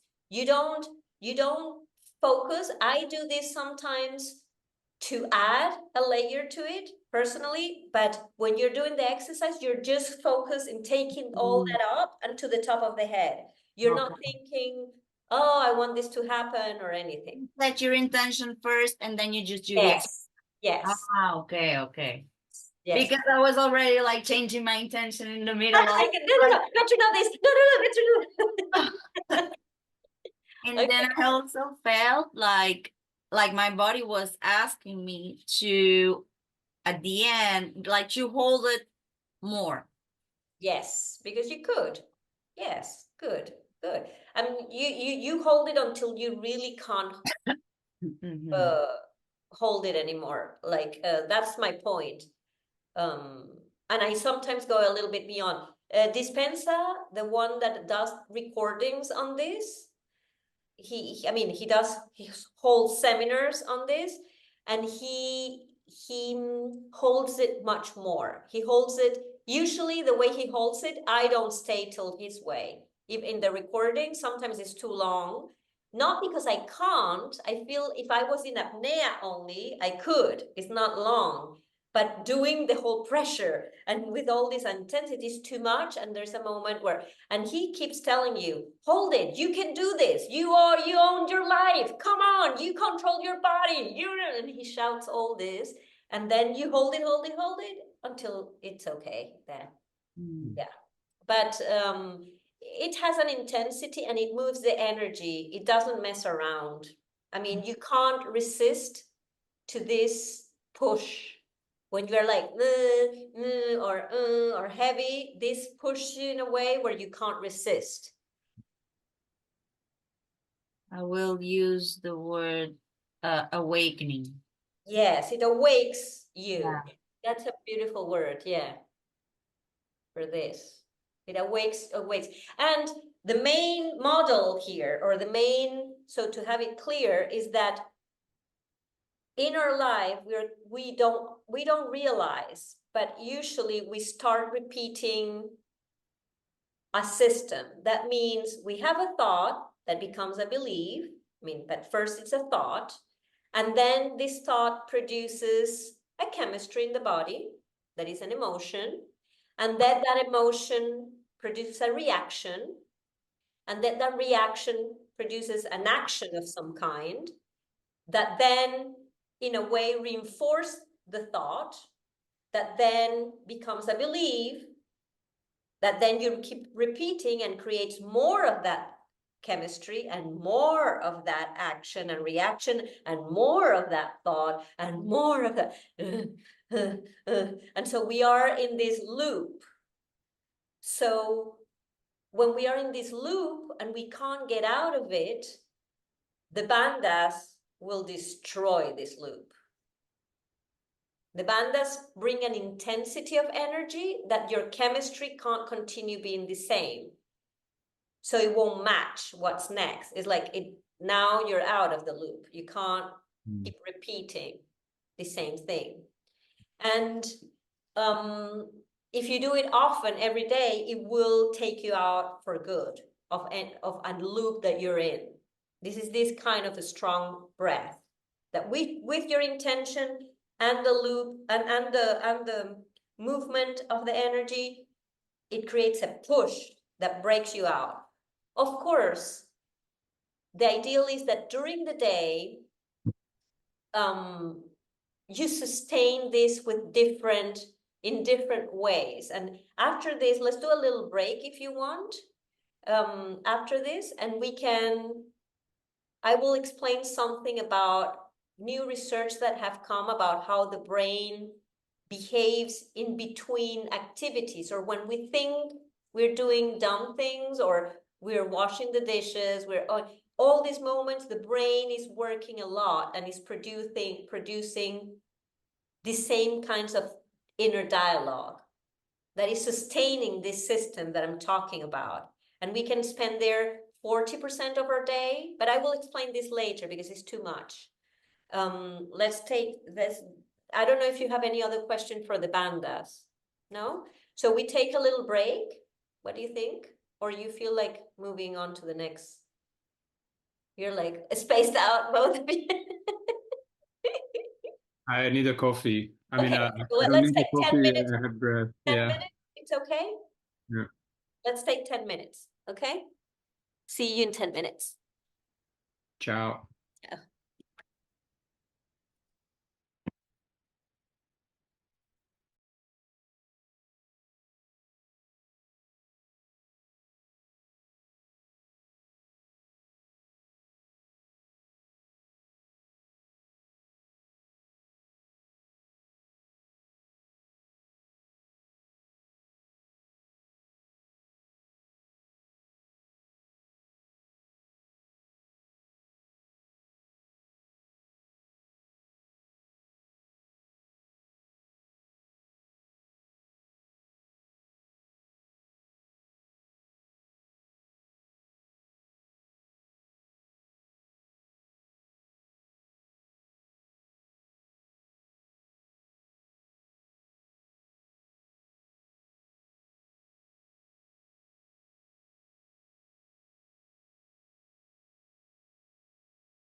Oh, oopsie. Sorry. I almost fell down off the chair. Ah. I wasn't listening. I was listening, but I was checking the I just realized we didn't do the impact breath. Yeah, I think You have it? I personally have it. Okay, we asked Yoli, and I think we can move on to the next Yeah. phase of this. Let's wait for her.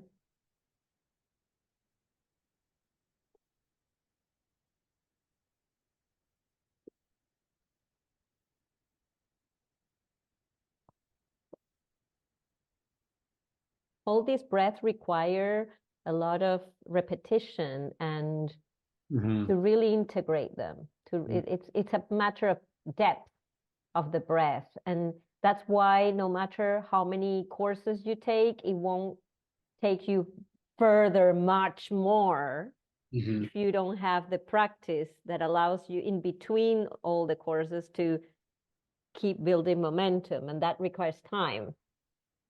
Yeah, I agree. I think for me, like I did the Oxygen Advantage a year and a half ago, almost 2 years. I didn't never do the certification for some reason. I kept procrastinating on the Mhm. test. So you did it online, the course online. Yeah. Okay. And only I would say that I think it took me a good year to practice a lot of the, well, what you call the optimal breath is similar that to actually now when we did optimal breathing to I like, how do I say, like to be reverting it multiple times in different scenarios without actually having to think. Yes. Yeah. Yes, and it requires that kind Yeah. of practice and time. Yes. Okay, great. Let me share here. No, it's not this one. Wait a second. I don't know what I'm sharing. Let me, here, not this, not this. Okay, before we do Bastrika, let me show you this because this is what we were talking before. Can you see it there? The default mode network? Mm. Okay, so I don't know if you know about this, Jolly. Yes, of course, no? Yeah, and this is a very important research. I mean, this is one of the things that neuroscience neuroscientists are studying this as one of the biggest deal for humans today since years now, but they have this name and everything. They are working more in more sophisticated ways of bringing this to the public because they observe there is a certain neuronal behavior daily that happens in those moments where we think we're not doing much. Those moments where we are distracted, where we think we're just washing the dishes or cleaning the toilet or, I don't know, driving or all these things that are like make everyday life what it is, but where we think nothing much is happening, nothing big is happening. It's like this wandering state. And they say that the most intense activities in the mind happens in those moments. Is where the mind is more noisy, and where we can build a pattern of thought, or we tend to build a pattern of thought that makes us less happy. They say. This you can find the one that is explaining this the most, and for you, Yoli, it can be great to read, is Nazaré Castellanos. I imagine you know her, Nazaré Castellanos. Oh, if you don't know her, this will be your new best. You will love her. She's a Spanish neuroscientist, but she's also physicist, and she's many things. But she's in any case doctor in neuroscience, and she is studying, and she's expert just talking about it. She has written many books and videos online in Spanish about how the brain works and the connection brain breathing, the connection brain dance, the connection brain gut, the connection brain everything. And so she's a neuroscientist, but she also practiced meditation. So she's also studying, but she's very serious, like very, but she's very sensitive too. So she uses this in a very practical way. And one of the things she's now divulgating or sharing the most is about this default mode network, because she says this is the key to human happiness for her in a way.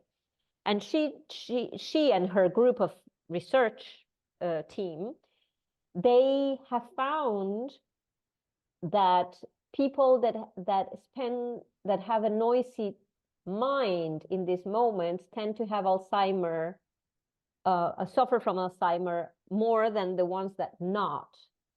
I mean, when they study the behavior of people, she explained all the research in her books. It's long to explain the research itself. But she talks about 80% of this activity being inner dialogue about ourselves, what we like, what we don't like, and what has happened in the past, what will happen in the future, like regretting the past, angry about the past, or fear about the future, projecting about the future. And she says we spend around 45% of our lives in this activity and during the week. And during the weekend, it gets to 75% because we're not distracted with our work. And then we tend to do all these activities and that we go into that mode. And she says, when we start becoming aware of that mode in our lives, our brain starts to learn to behave differently. Just by understanding in those moments, oh, I'm now in this default mode network. The brain gets distance and starts producing a new pattern of thought and doesn't identify with whatever you're repeating. We also repeat more or less the same pathways every day of neuronal pathways. So that means the same thoughts every day. And that's what creates this system that I told you before, that you have these thoughts and they produce a chemistry in the body, hormonal reaction, and then they produce an emotion, they produce a reaction, action, and then that reinforces that thought. And then that creates a belief, and then that creates, et cetera, et cetera. So she says that another way of doing this is that when you are in this state, you use your breath too. And that when you breathe consciously, these thoughts, these pathways tend to stop. This way of repeating the same thoughts tends to shift.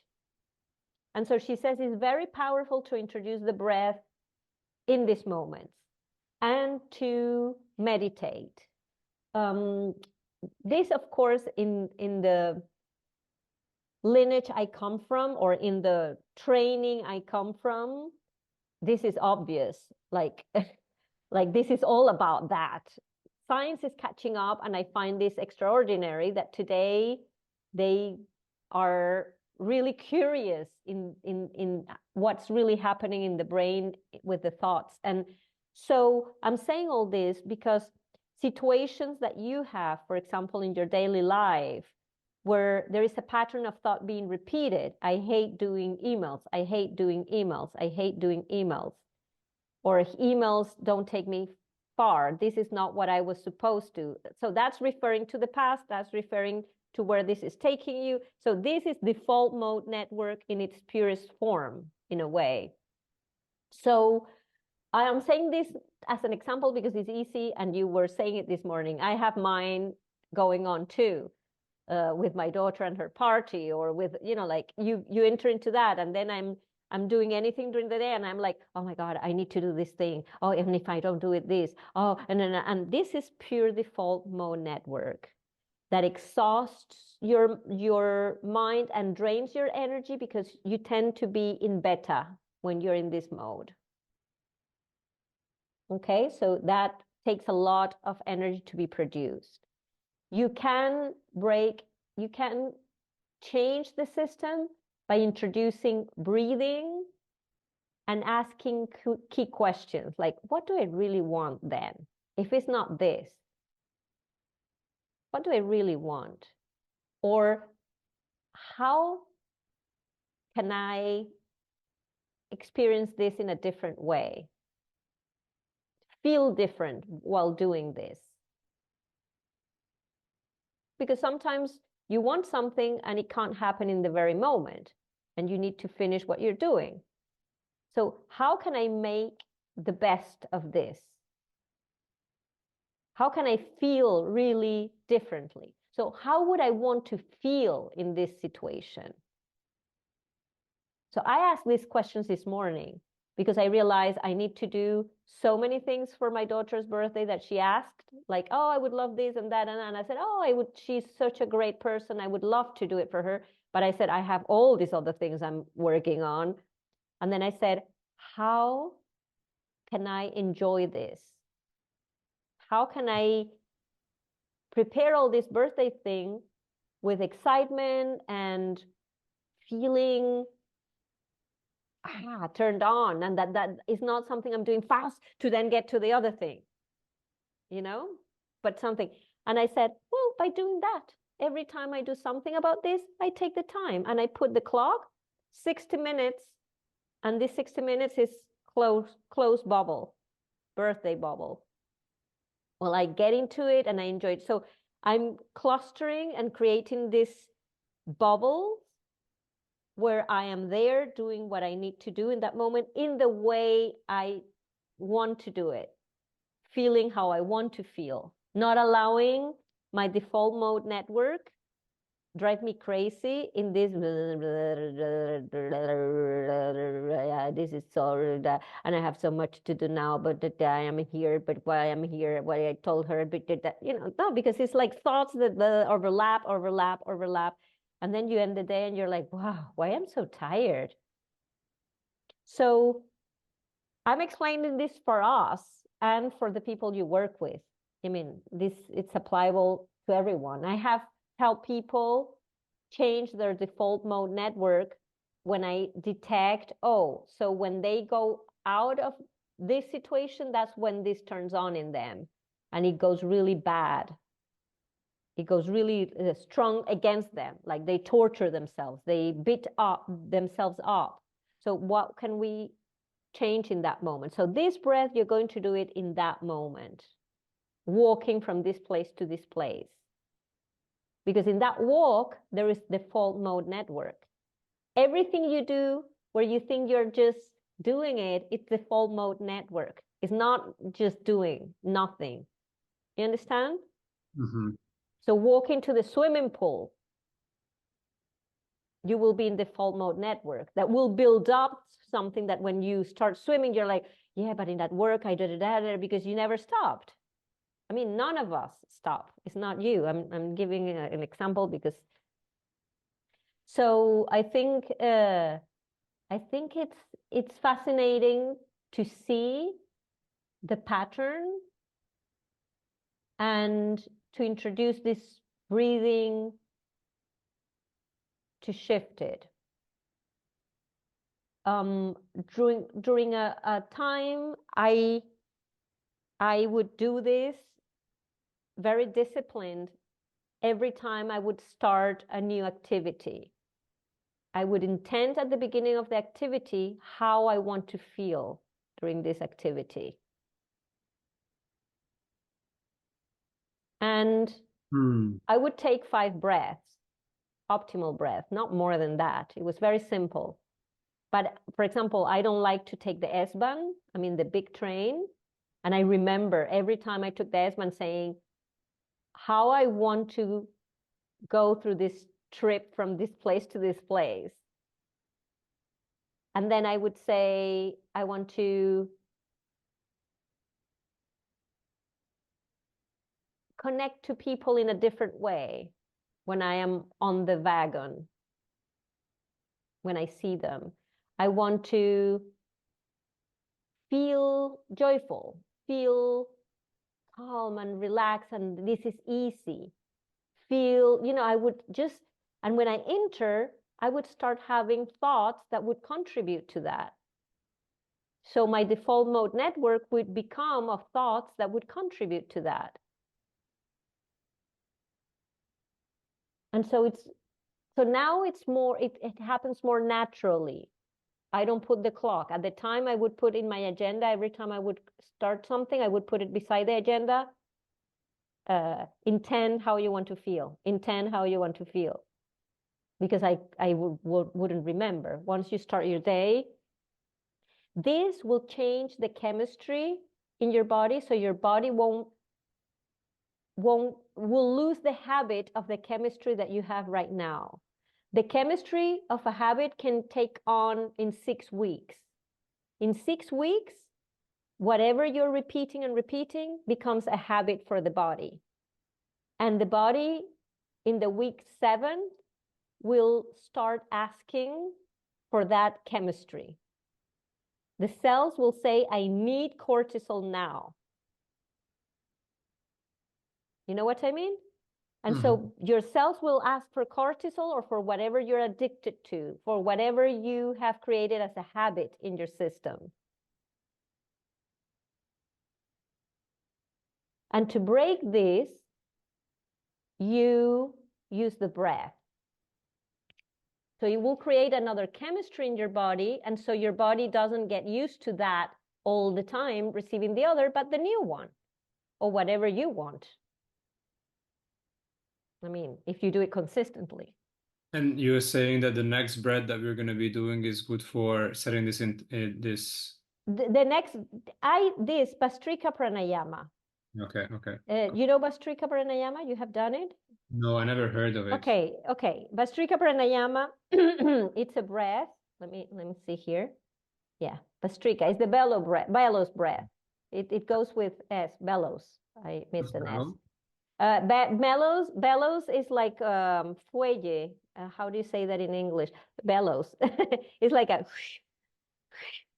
Okay, yeah. To the fire, you put. Yeah. So it turns off on the fire. So that's cool.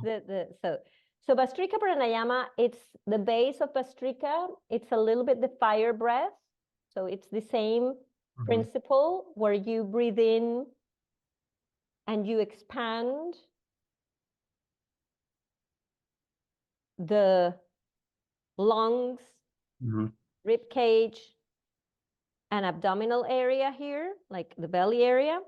And then you let go in the same sharp way. So it's like it's imitating the fire breath, that's the base, but you will add the arms and the hands. And you will, so there are 2 ways of doing it. This breath is not the one I said before, but this is the one I want to do now before we do a longer break.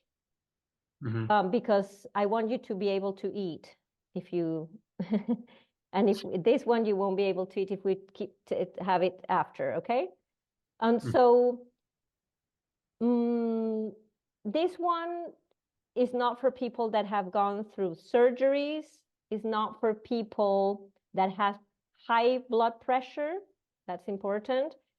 It's not for people that have a delicate pregnancy. It's not that it's bad for pregnancy, but it's, if you're not really well in your pregnancy, it's better not to do it.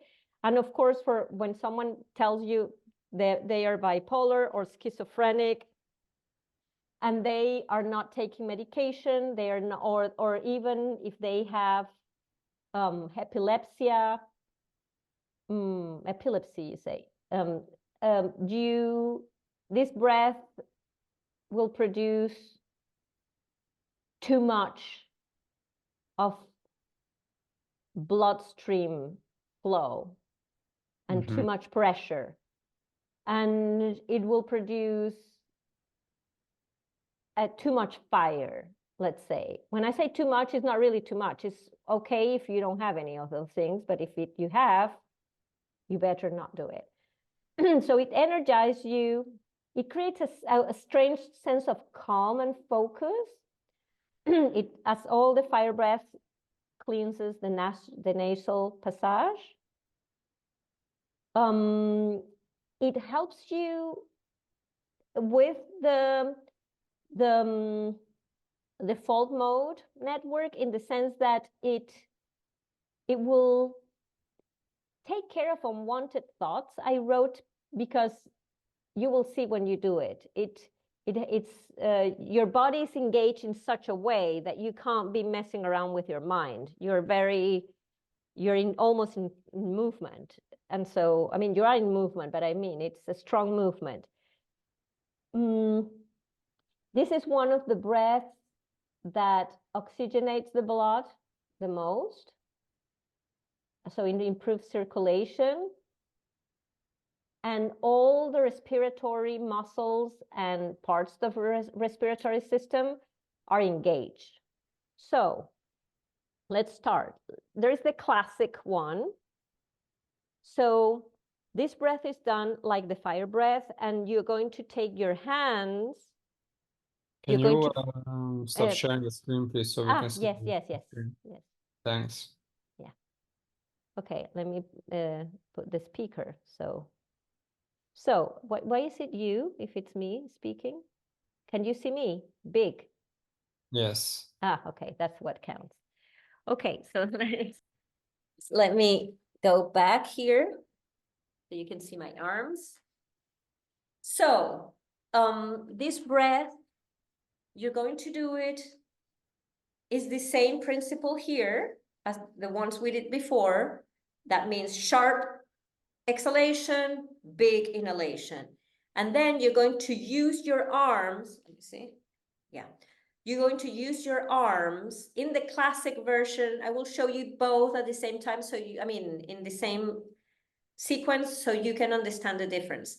So you're going to breathe in, going up, and you're going to open the hands in this way. Yeah. And you're going to breathe out. And in the classic version, you're going to breathe out and create this effect, bumping here. So you're going to do.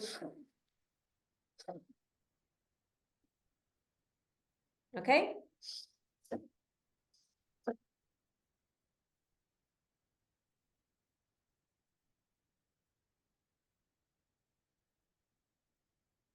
So if you do it faster.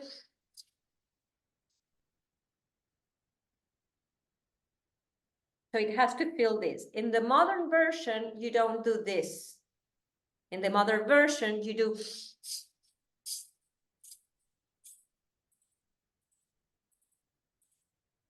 Okay?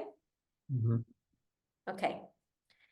So this breath, it's one of the most used to create visualizations in between. So people usually do 30 of this breath, and then you stay still, and then because the energy is very high and you're in a very particular focus state, you then do an exercise with the person. That in this case, for example, the Tony Robbins uses something called priming with this breath. I don't know if you know it. Mm-hmm. More or less. Okay, so priming with this breath, or you use it for many techniques that will help the mind reach a new state. Okay, through mindset work, let's say. So you alternate. So this is a perfect breath to do 30 of them, and then you introduce in the middle a mental dynamic, and then another 30, and then a mental dynamic, and then another. So I will show you how.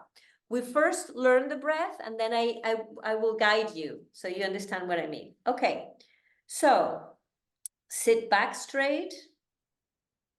You can sit on a chair or on the floor. It doesn't matter. And usually before starting any breath, except the sighing breath, I always do the optimal breathing just to ground and to like help my body get ready for the breath. So I do 3 optimal breaths.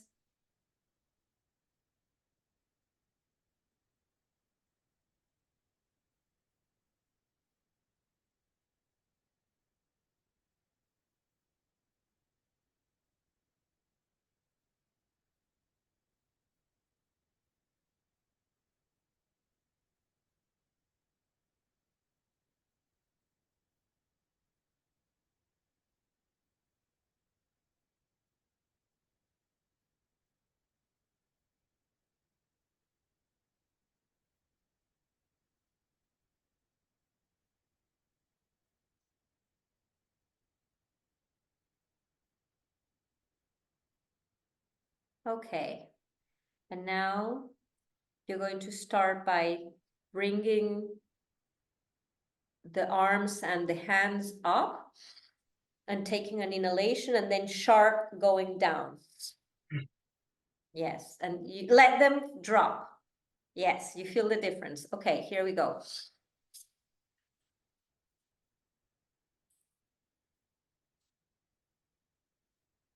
Help yourself with your abdominal area.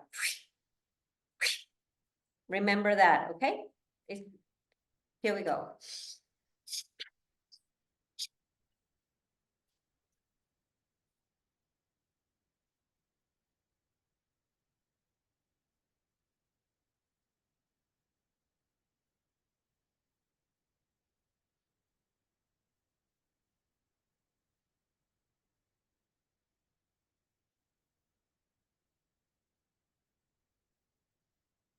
Good.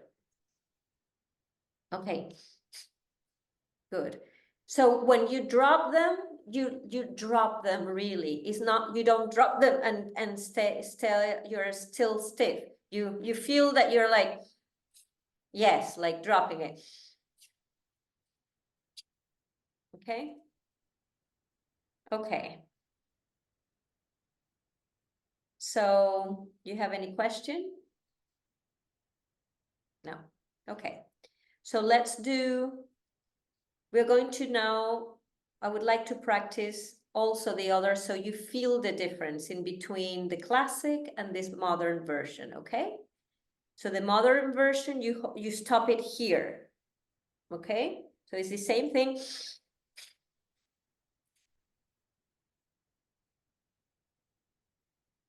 Okay, it's the same thing, but you are not going to drop it. You're going to hold it, okay? In the exhalation, that is sharp. So here we go. Let's practice it once to see. Here we go.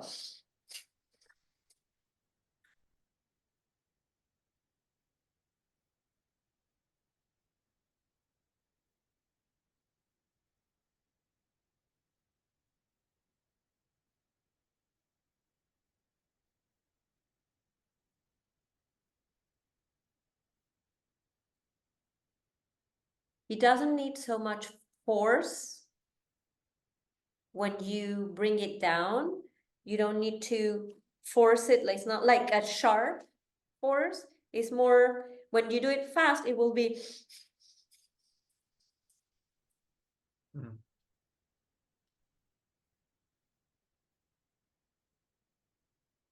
It's gently. It's like you feel something going and coming, and opening the hands is important. Opening the hands, and then the belly movement, this engagement of this area. Okay, so it's like a fire breath. You don't have to do it as sharp as the fire breath, but you do it, and then yeah. Yes. How do you feel with the movement itself? How does it feel for you? Uncomfortable, easy? I felt like I was doing paradox. When you mentioned the part of the belly, I had to think. Okay, yes, that's the hardest part, coordinate. Yeah. Okay. And Tamas, yeah? Yeah, for me as well at the beginning, but at the end it was getting easier. Okay, okay. Okay, so let's practice 30 times the classic one. So you integrate it a little bit more. Then we do a pause. We feel what the breath is producing in us. We do a longer pause, and then we will do an exercise with the modern version, where we will do a sequence where we will use also a mind. Okay? So let's do it like that. And we will also do in the modern version, we will do 3 times 30. Okay? So now we do 1 time 30 with the classic version. So we take 1 optimal breath. to anchor on this breath. And here we go.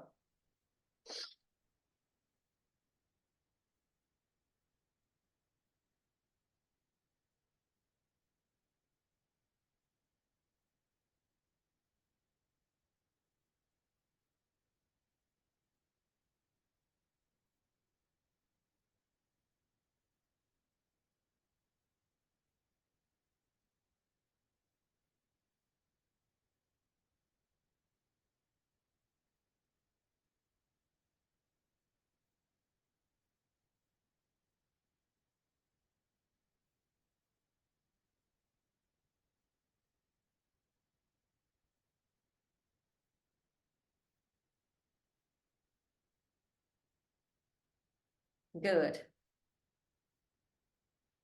Now feel there in the body if something is changing.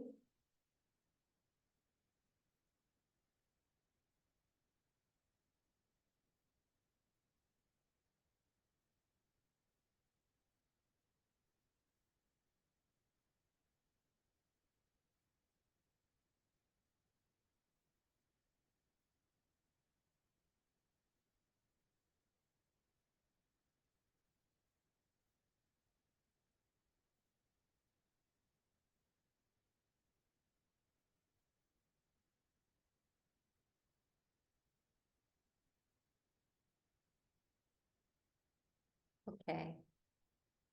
So we're going to do the modern version. This you can do a little bit faster because it's less work of coordination in this, but follow your rhythm. Don't force it if it's too fast for you, okay? I will do it in middle range rhythm. Okay, so here we go. Here we go.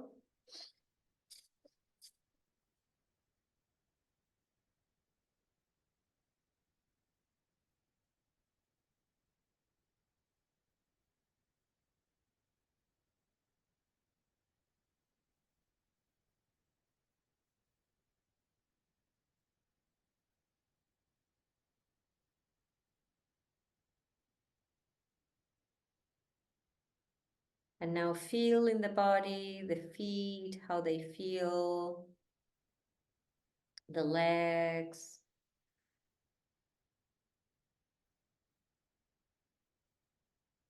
Any part of your body there, feel it. That is more energized or where you feel something different.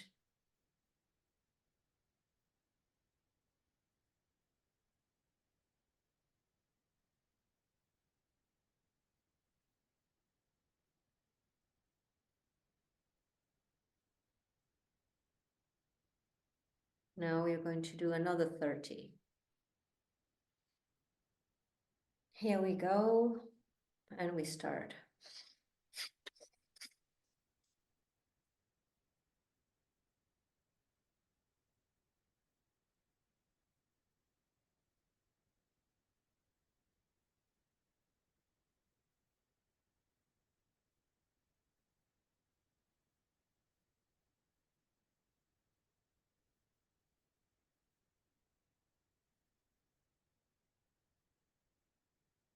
Good.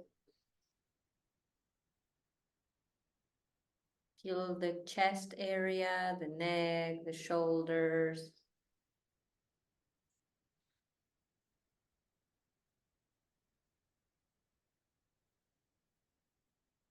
And how the energy is moving there, what's happening there.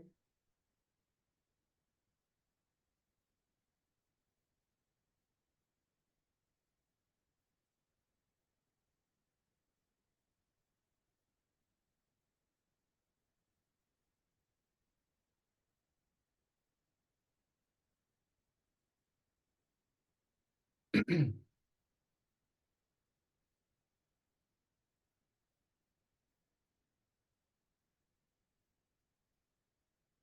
we do a last round. Last round. of 30. Here we go.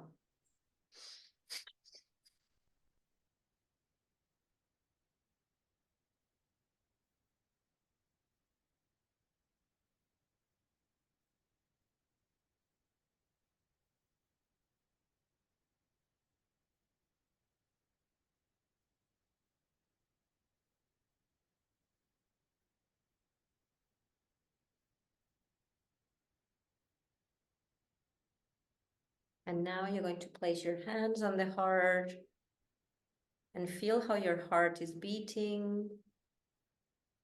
Strong there. And acknowledge that the heart is the first organ that gets formed in the body. We're first a heart that doesn't stop beating throughout our whole life.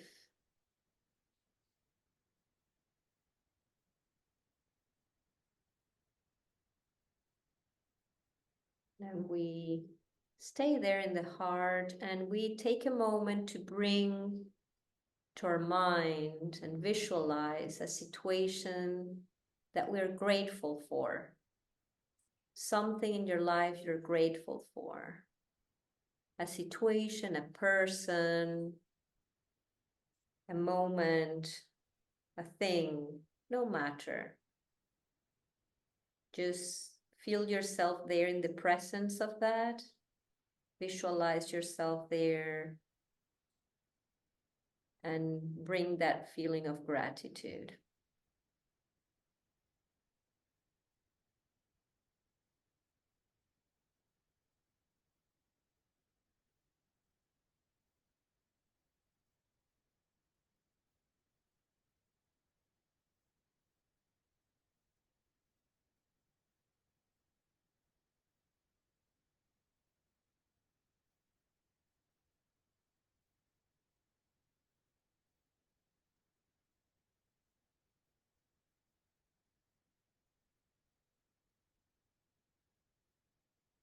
Now you're going to bring a second thing you're grateful for. It can be small, it can be big, it can be a sunset, no matter. But just feel that you're there in the presence of that, in that moment, and you feel that gratitude.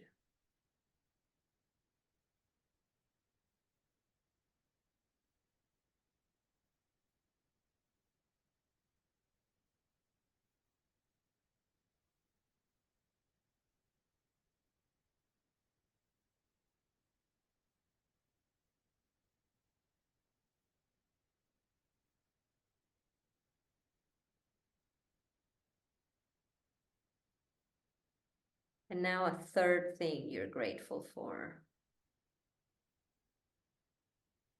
Small, big, no matter.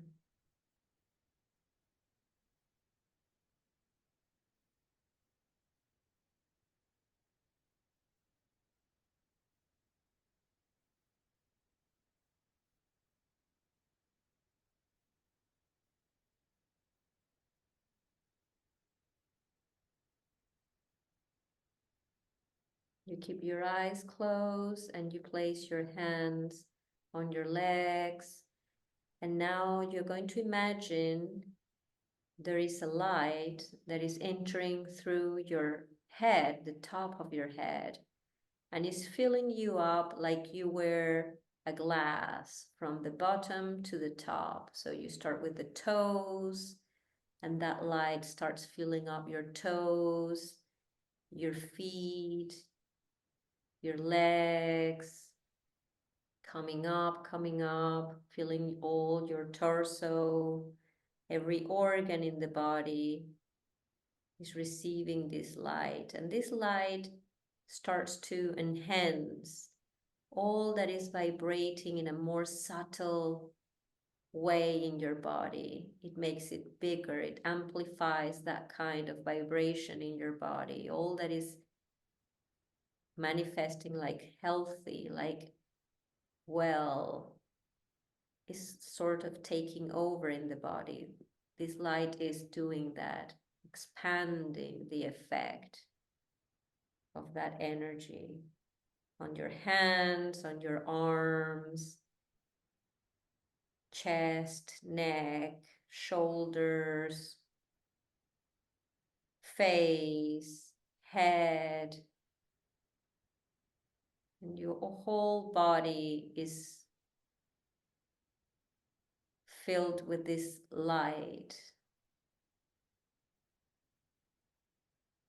that is very special. And now you're going to share this light with anyone you want, anyone around you, your family members, your colleagues, friends, anyone you feel you want to share this light with.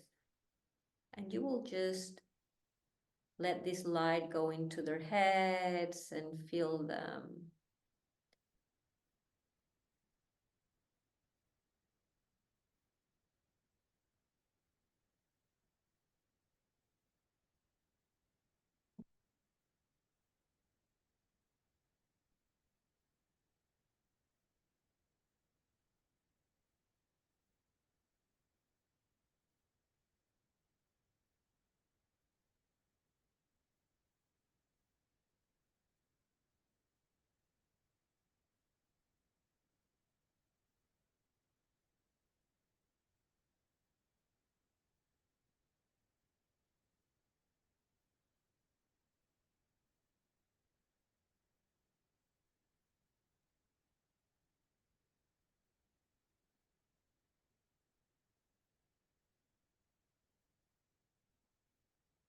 Very good. Now you place your hands again on your chest, on your heart.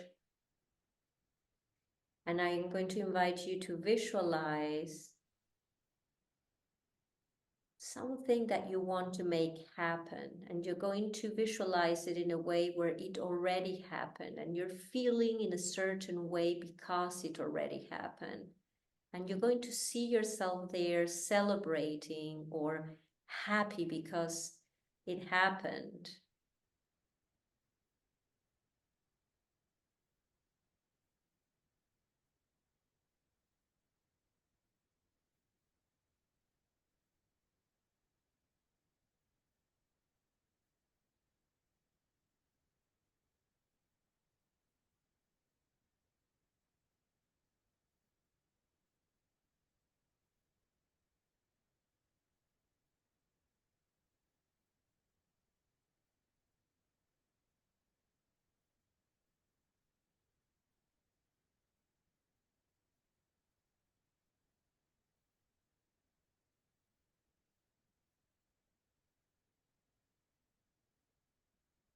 Now you're going to bring a second thing or person or situation that you want to make happen, that you want to experience in your life. And you're going to see yourself there experiencing it. And it's like you're creating an energetic imprint of that right now by imagining and visualizing it and being there.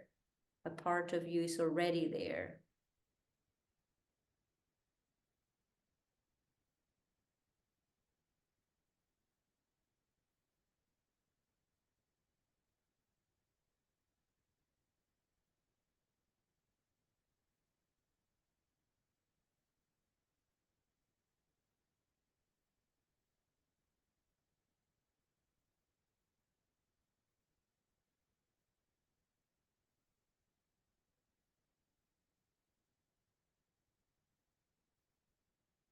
And now a last and third and last thing you want to make happen, or relationship or person or situation, moment, emotion.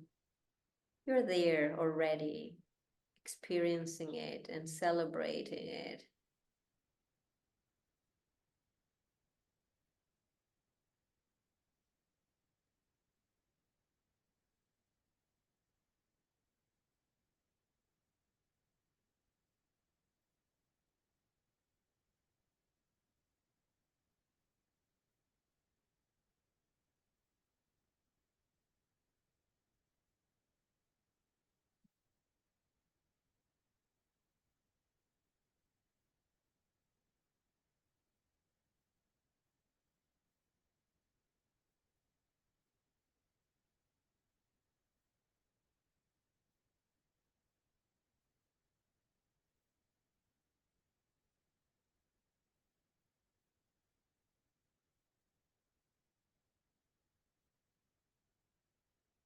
Good. And now you're going to place your hands up here, like antennas that you raise to the sky, like in this way.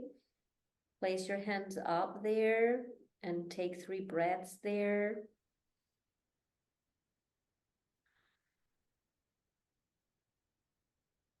And it's like antennas that you're projecting your energy outwards a little bit and being open to receive the information you need for the next cycle.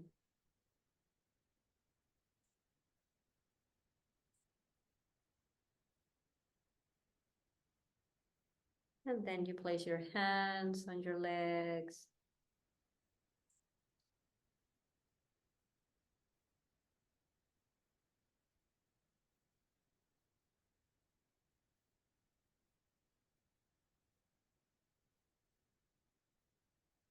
And when you're ready, you open your eyes.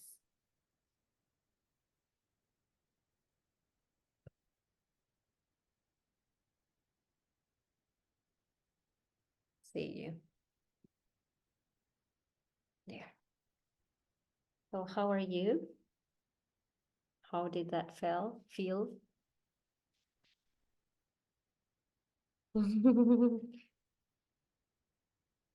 Feels good. Good. Okay. Okay. So you can do with this breath many little dynamics like this one, where you activate to the max the body, and then you combine it with an exercise for the mind to imagine something different, or to expand this vision of how short or small or contracted we are, and just to expand perspective. Okay? Any question? You stayed like, I'm hungry. That's the question. No, I mean, I was more Savor in the phase of- moment. Okay. Okay. You're still dreaming. yeah, I mean, if these things will happen, I'm done with life.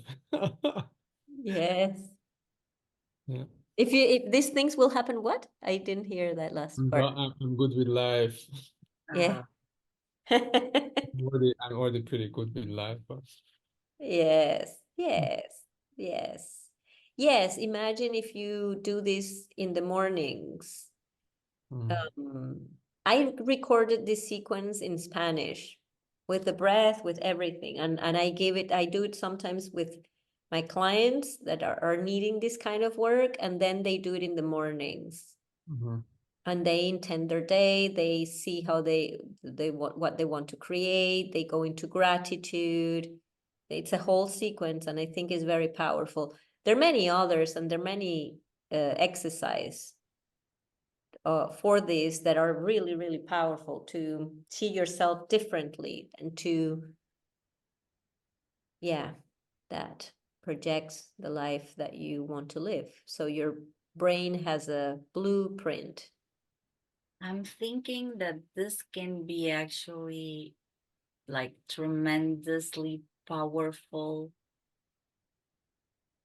You know, when people are depressed, they tend to, I think it's one of the worst things that happen is that people lose hope. So they see their future, or sometimes they can't even see the future. And this type of exercise, like with visualization, might help people creating some space Yes, for it does. hope in the middle of all the negative things happening. And that's also one of the key factors in suicide. So you see no solution so the suicide comes as a solution. So if you can find some hope through the visualization and like the daydreaming and everything. Yes, you know, I have a cousin that had a suicide attempt, Mm. that went really not well, in the sense that, I mean, her life was spared, so she didn't die, so this good, but she lost her legs. And yeah, so it was really, really dramatic situation for the whole family. And I'm telling this very personal story because it did help her. Imagine you want to lose your life because you don't feel well, and you lose your legs, and then you have to live with no legs. Imagine the state worse than ever before, because before you were able to function in life, and now you can't. And one of the things I worked with her the most was with the breath. And that got her really, that, and of course, a treatment with a psychiatrist. I'm not attributing myself the whole thing, but she was in treatment before, in the same more or less Yeah, treatment. sometimes So we are powerless. yeah, you that's know? what I mean. Like, it's not like, and as a it wasn't that, yeah. They tried many treatments. She tried once to commit suicide. They tried many treatments, and then they thought it was okay now, and it wasn't. And then another day, this happened, and they didn't think, she always was saying, I'm not okay, but they would say, no, but she's functioning. She's going to university. She's doing this, so she's okay.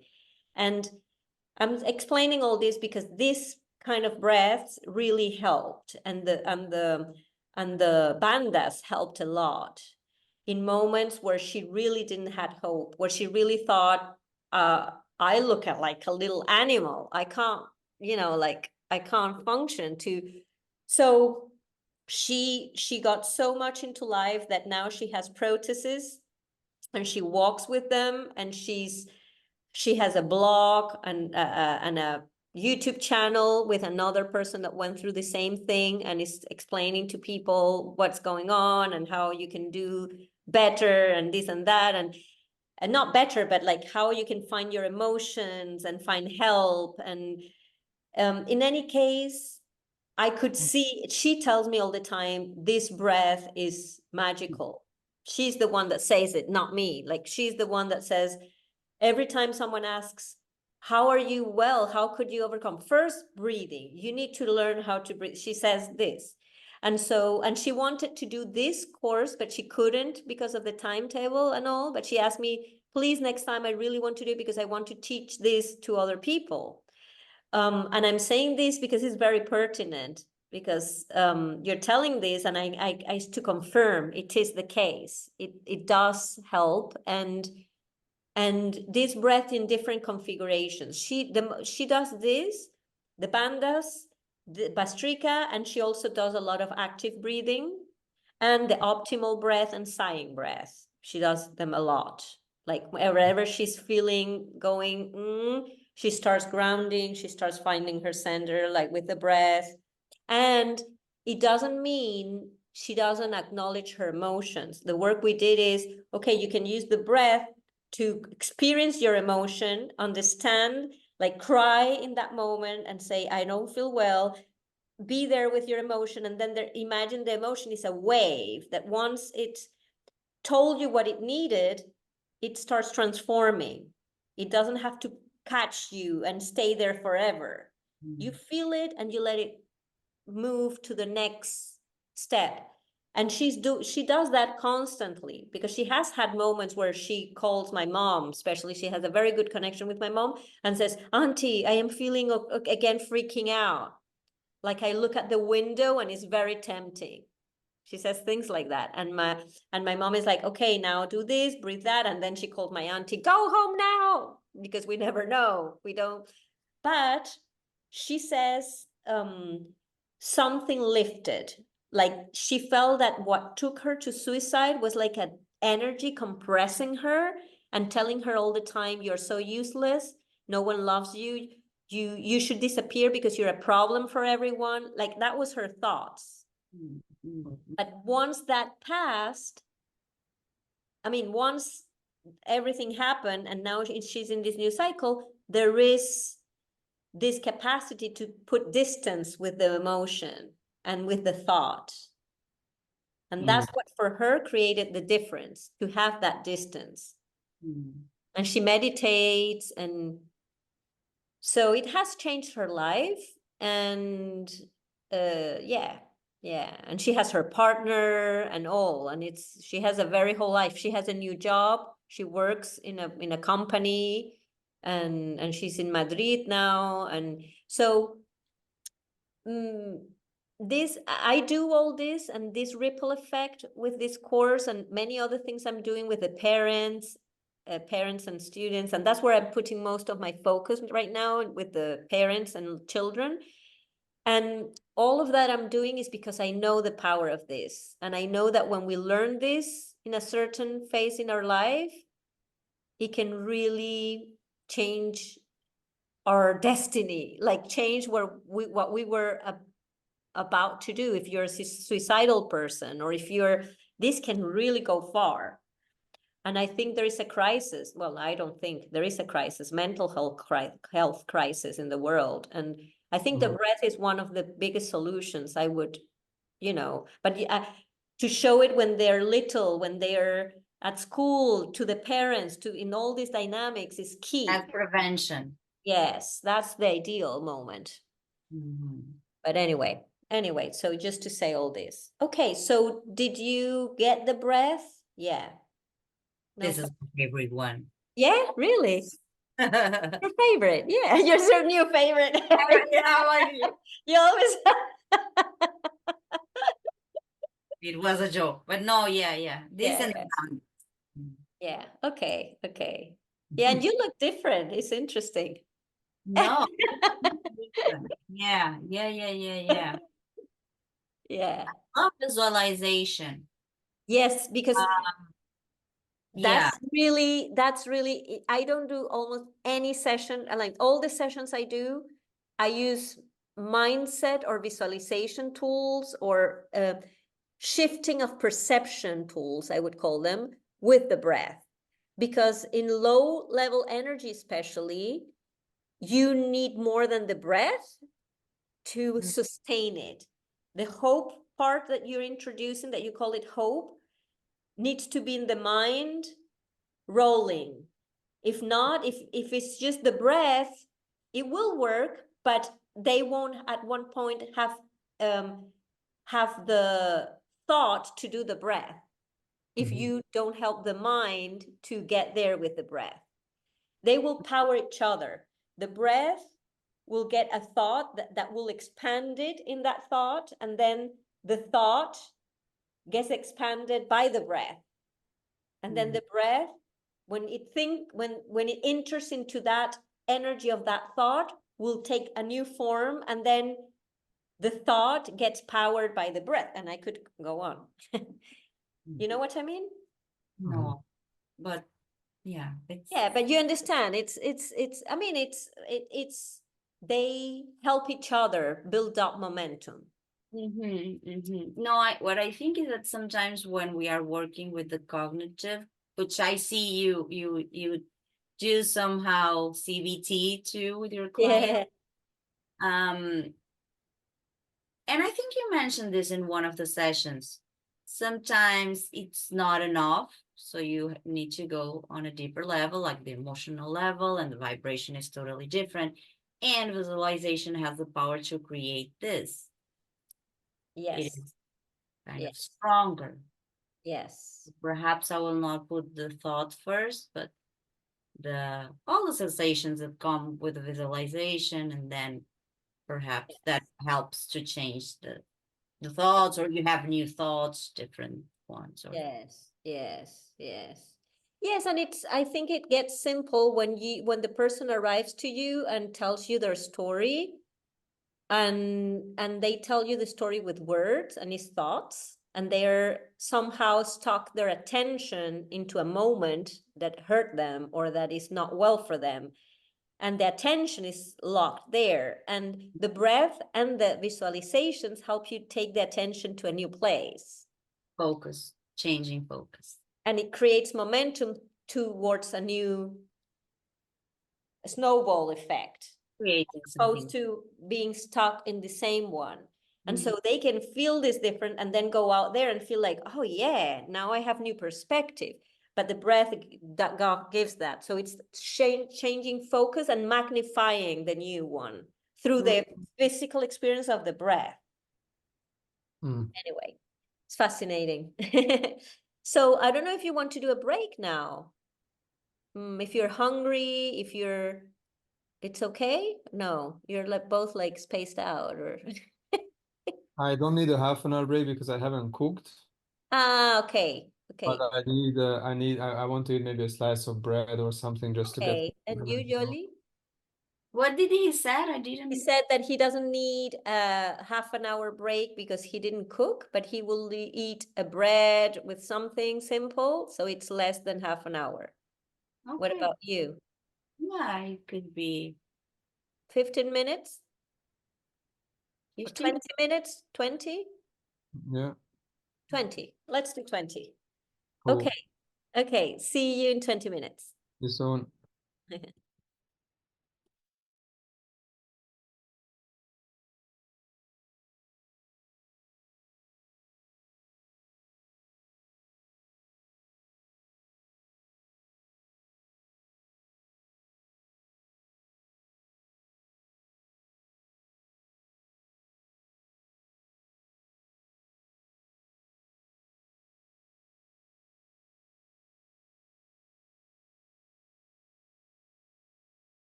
Yes.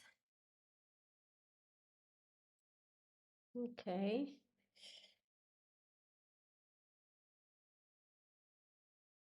Any question?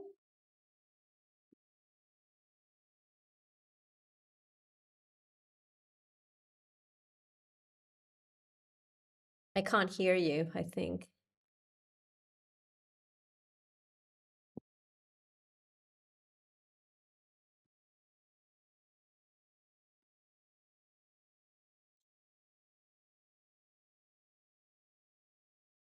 Why I can't hear you. Ah, wait, maybe it's this.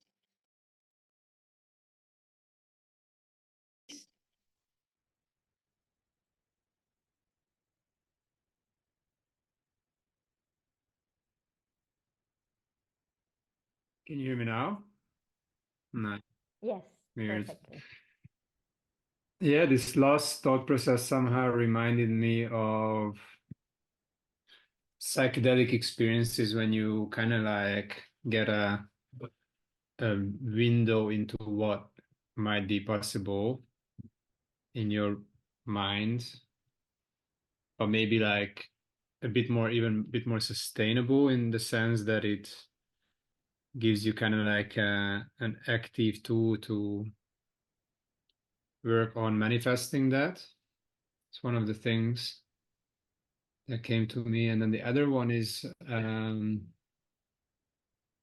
something around this idea. I mean, I was listening to this guy who is like a master coach or whatever he's naming himself, and he built, it's one of these American guy, you know, and I mean, he's Indian, but in America, he's like the ex-CEO of Mind Valley, Ajit. I know him. Yeah, yeah, I was listening to this podcast, he's quite full on, you know, yeah, yeah. but he Yeah, has I like some, him, but he has his own thing going on. yeah, Yeah. exactly. But he has some really interesting thought. And one of the things that he and this other woman was ruminating about is how much time we spend in therapy for years and years thinking about the past.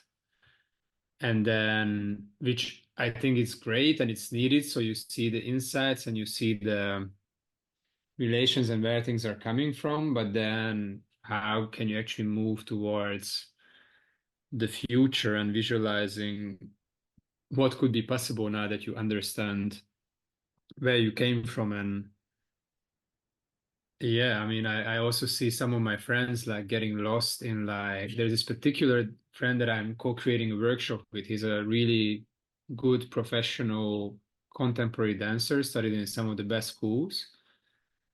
And he is now in this phase where he's always lost in their emotions around what happened to him with his mother. And he Hmm. doesn't seem to find his way out. And I'm afraid of challenging him because he's at the stage where I think like he is, Yes, I know. yeah, like almost like, Working on that. Yeah. yeah, and developing an addictive pattern of being in Mm. to the extent where we have a work meeting and then suddenly it's quiet and he's like, wait, let me feel what's coming up.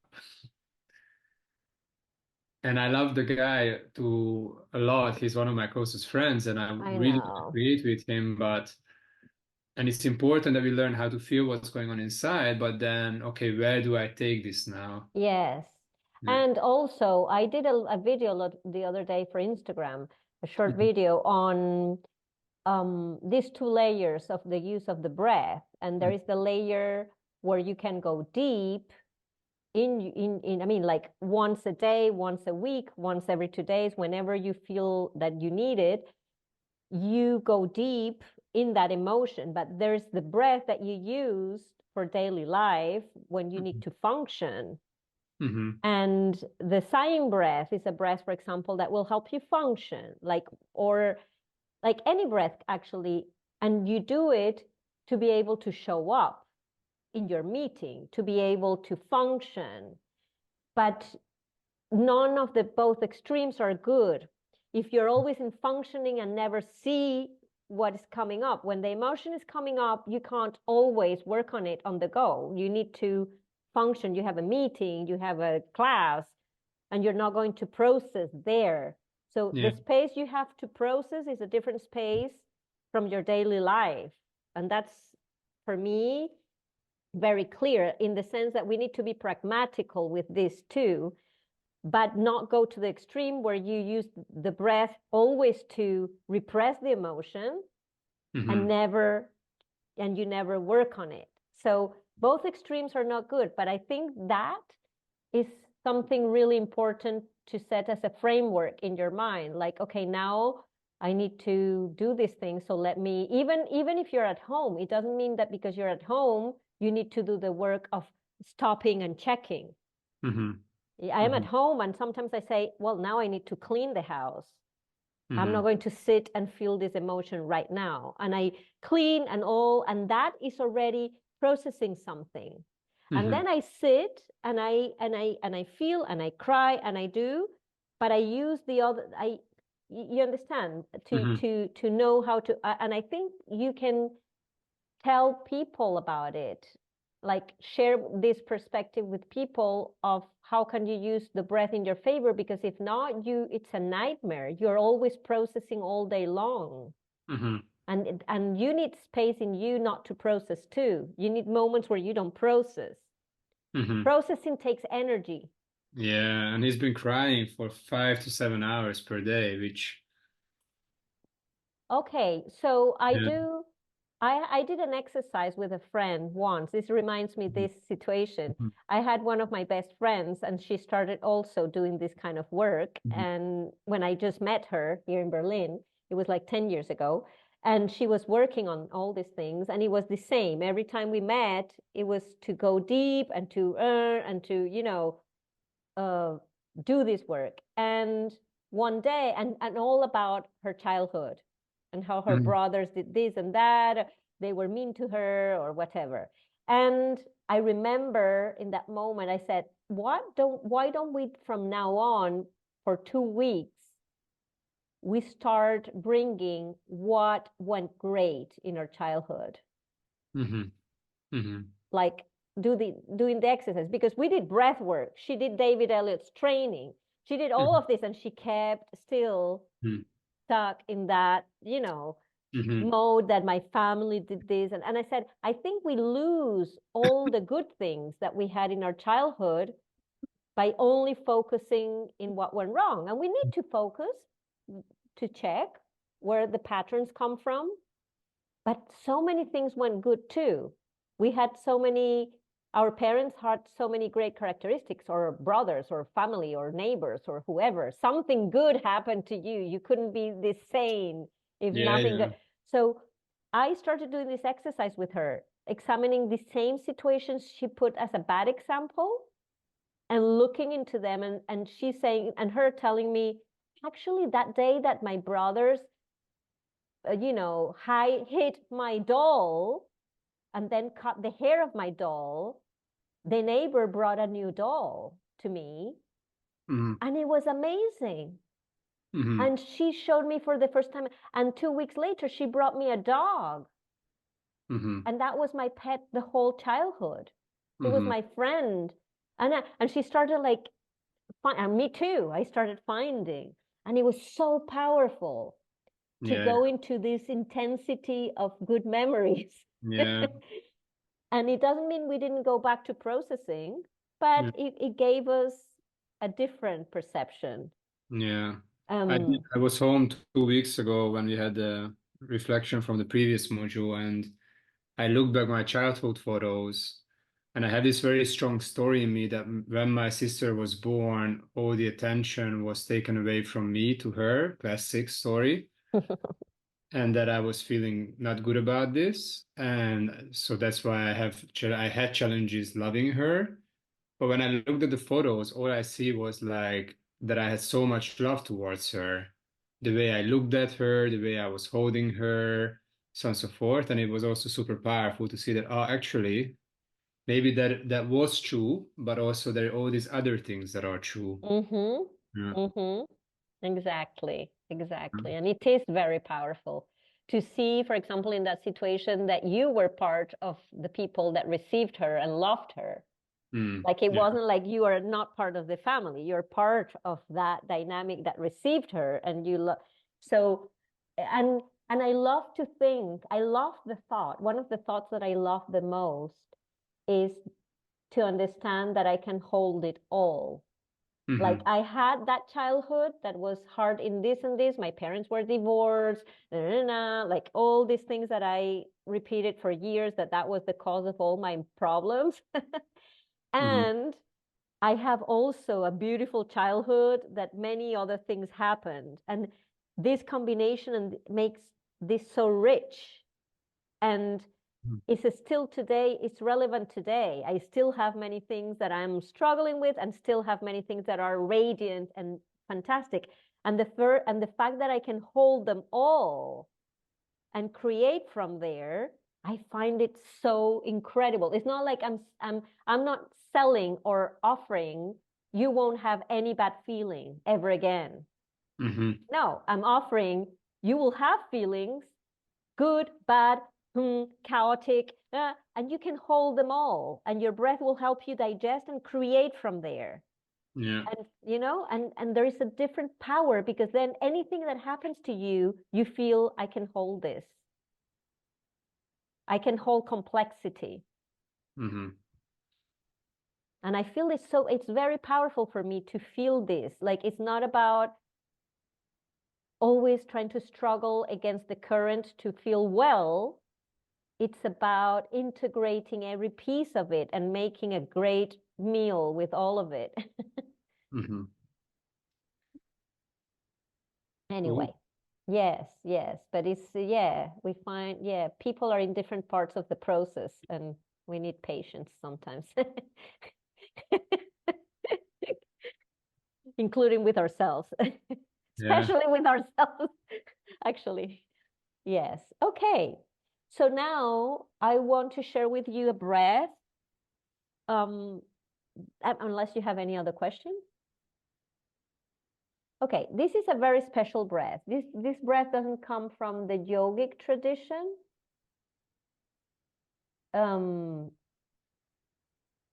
It comes from Mexico, ancient Mexico. I didn't share this breath with you, right? No, I Mhm. haven't shared any breath. No, because I have given a few classes lately, and suddenly I thought, did I share it already? No. And this breath is from the Toltecs. It comes from the Toltecs. The person that taught it to me, it was an indigenous Mexican Mhm. living in Venezuela, but an indigenous Mexican. And he said his lineage evolved from the Toltecs, and they gave him this. His teacher gave him this breath. And this breath is very particular. This breath is very powerful. It's a breath that helps you gain the energy back from any situation where you left your energy in, and give the person that gave you his or her energy, give that person the energy back. So what do I mean? Yeah. You understand? What do I mean? I mean, for example, let me put a very simple example. I go to the bakery, and there is the baker there. And I say, please give me a croissant. And then he brings a pain au chocolat. And then I say, oh, you made a mistake. I asked for a croissant. Maybe I expressed myself. I don't know. Maybe I said opposite, but I want a croissant. And he will say, well, I can't, you have to pay for both.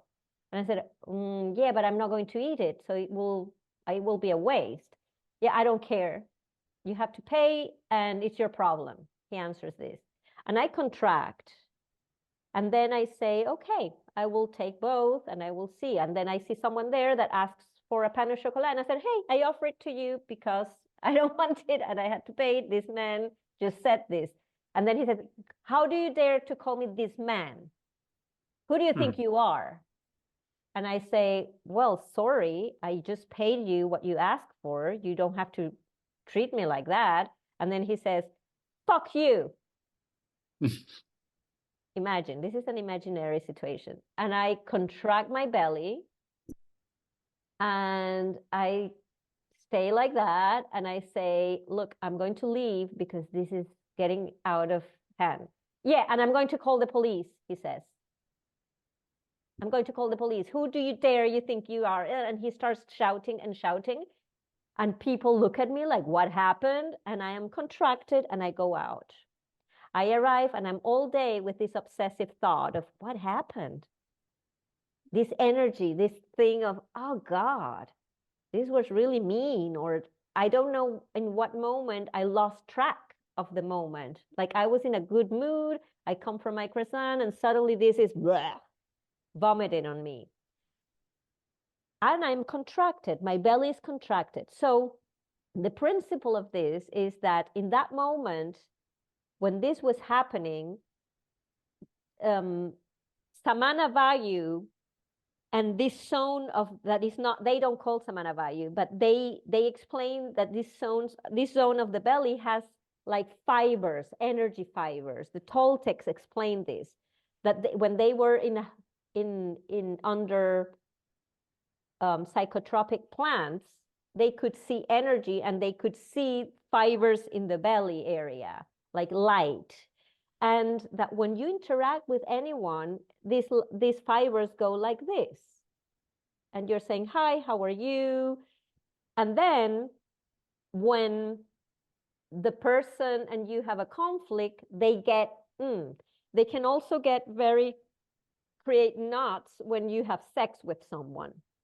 They say the fibers will get very tangled in a good way, or, it's your partner, it doesn't matter, but they get locked. And they say that once they're locked, you keep giving energy to that person.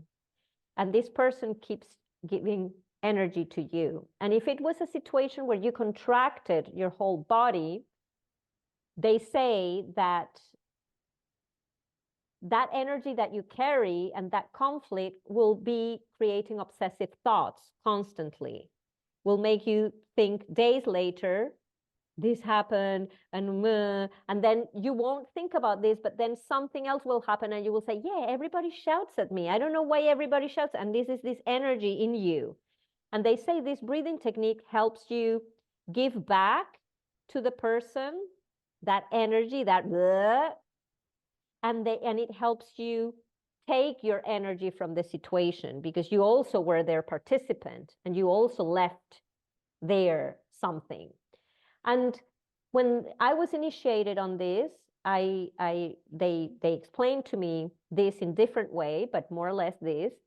And for me, it came immediately the feeling, wow, this is a master exercise on subconscious mind, like the subconscious mind gets locked once it experiences something that the body creates a contraction, and it creates a thought like, I am shouted by people, I'm not respected, I am whatever.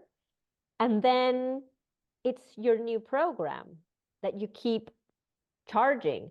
And by really connecting to the other person and doing the exercise to give back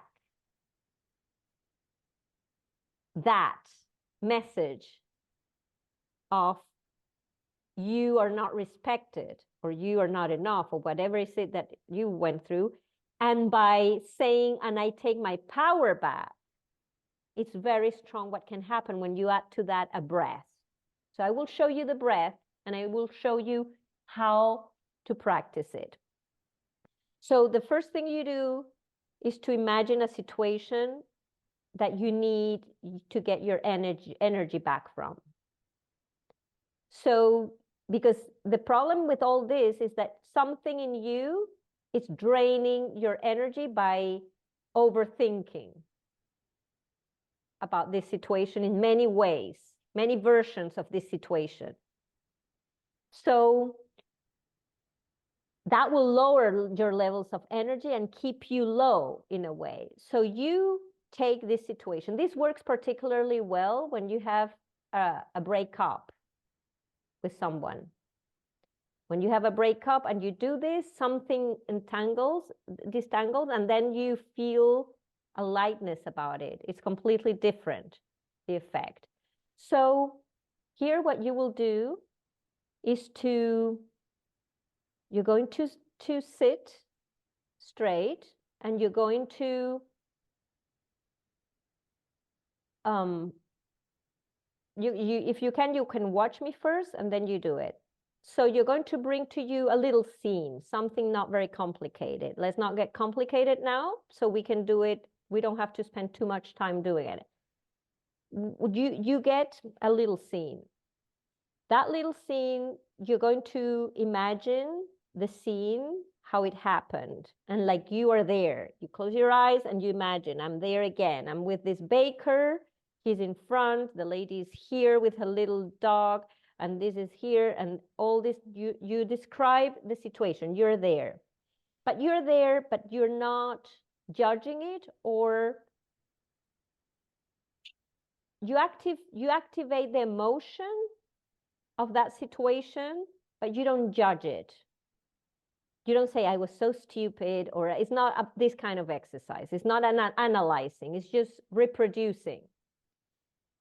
So once you finish doing that, you're going to sit back straight, and you're going to breathe in through the nose, and you're going to breathe in and turn your head towards the left, like this. And then you're going to breathe out, and you're going to turn the head towards the right. And breathe in left, and breathe out right. And you will imagine that every time you breathe in, you're bringing your energy back to you. And every time you breathe out, you give the energy back to that situation. Okay? Through the breath. Okay. So first you breathe in and you move to the right. To the left. To the left, and then you breathe out when you move to the right. To the right. And then you breathe in when you move back. Let's practice only the movement 10 Okay. times, so we can get the movement right. And then we add up on that. Okay? It's called the sweeping breath. Sweeping. Sweeping, like you're sweeping a floor or sweeping.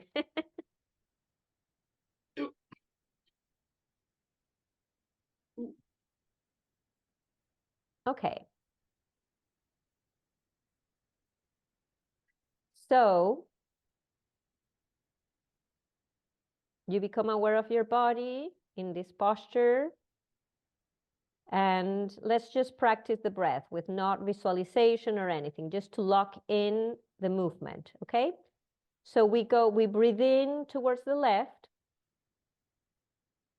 and breathe out towards the right.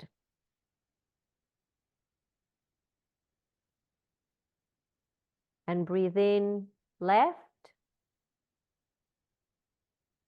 and breathe out right.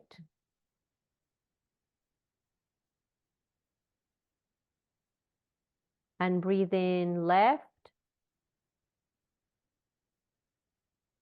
and breathe out right.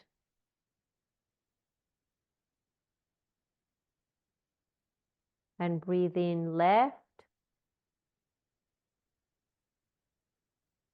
and breathe out right.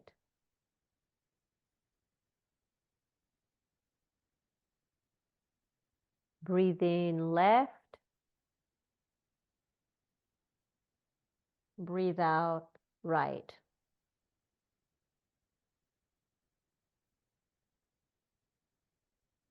Breathe in left.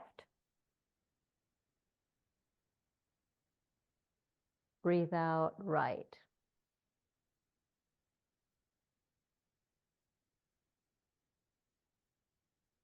Last one, breathe in left. Breathe out right. And to close this exercise, you're going to breathe out to the right, and then breathe out some more to the left. And then you breathe out to the middle. And in the middle, you will have your eyes closed by then, at that moment. And then you open the eyes and you have again that fierce look. Yeah, yeah. So you open the eyes and you're like,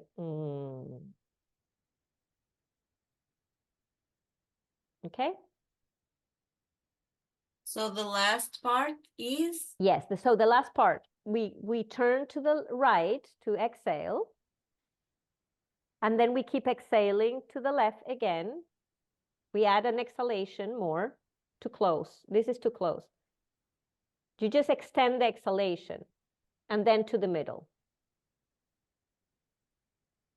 And then You exhale. So what So you're you- exhaling while you go right to right, left. left, right, and middle. Yeah, all that in an exhalation. Okay.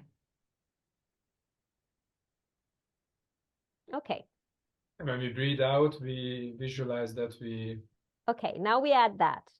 So Okay. when we breathe in, we're visualizing that we get our energy back here to Samana, to this area of Samana Vayu. So we take the energy in and it goes in, and it goes to this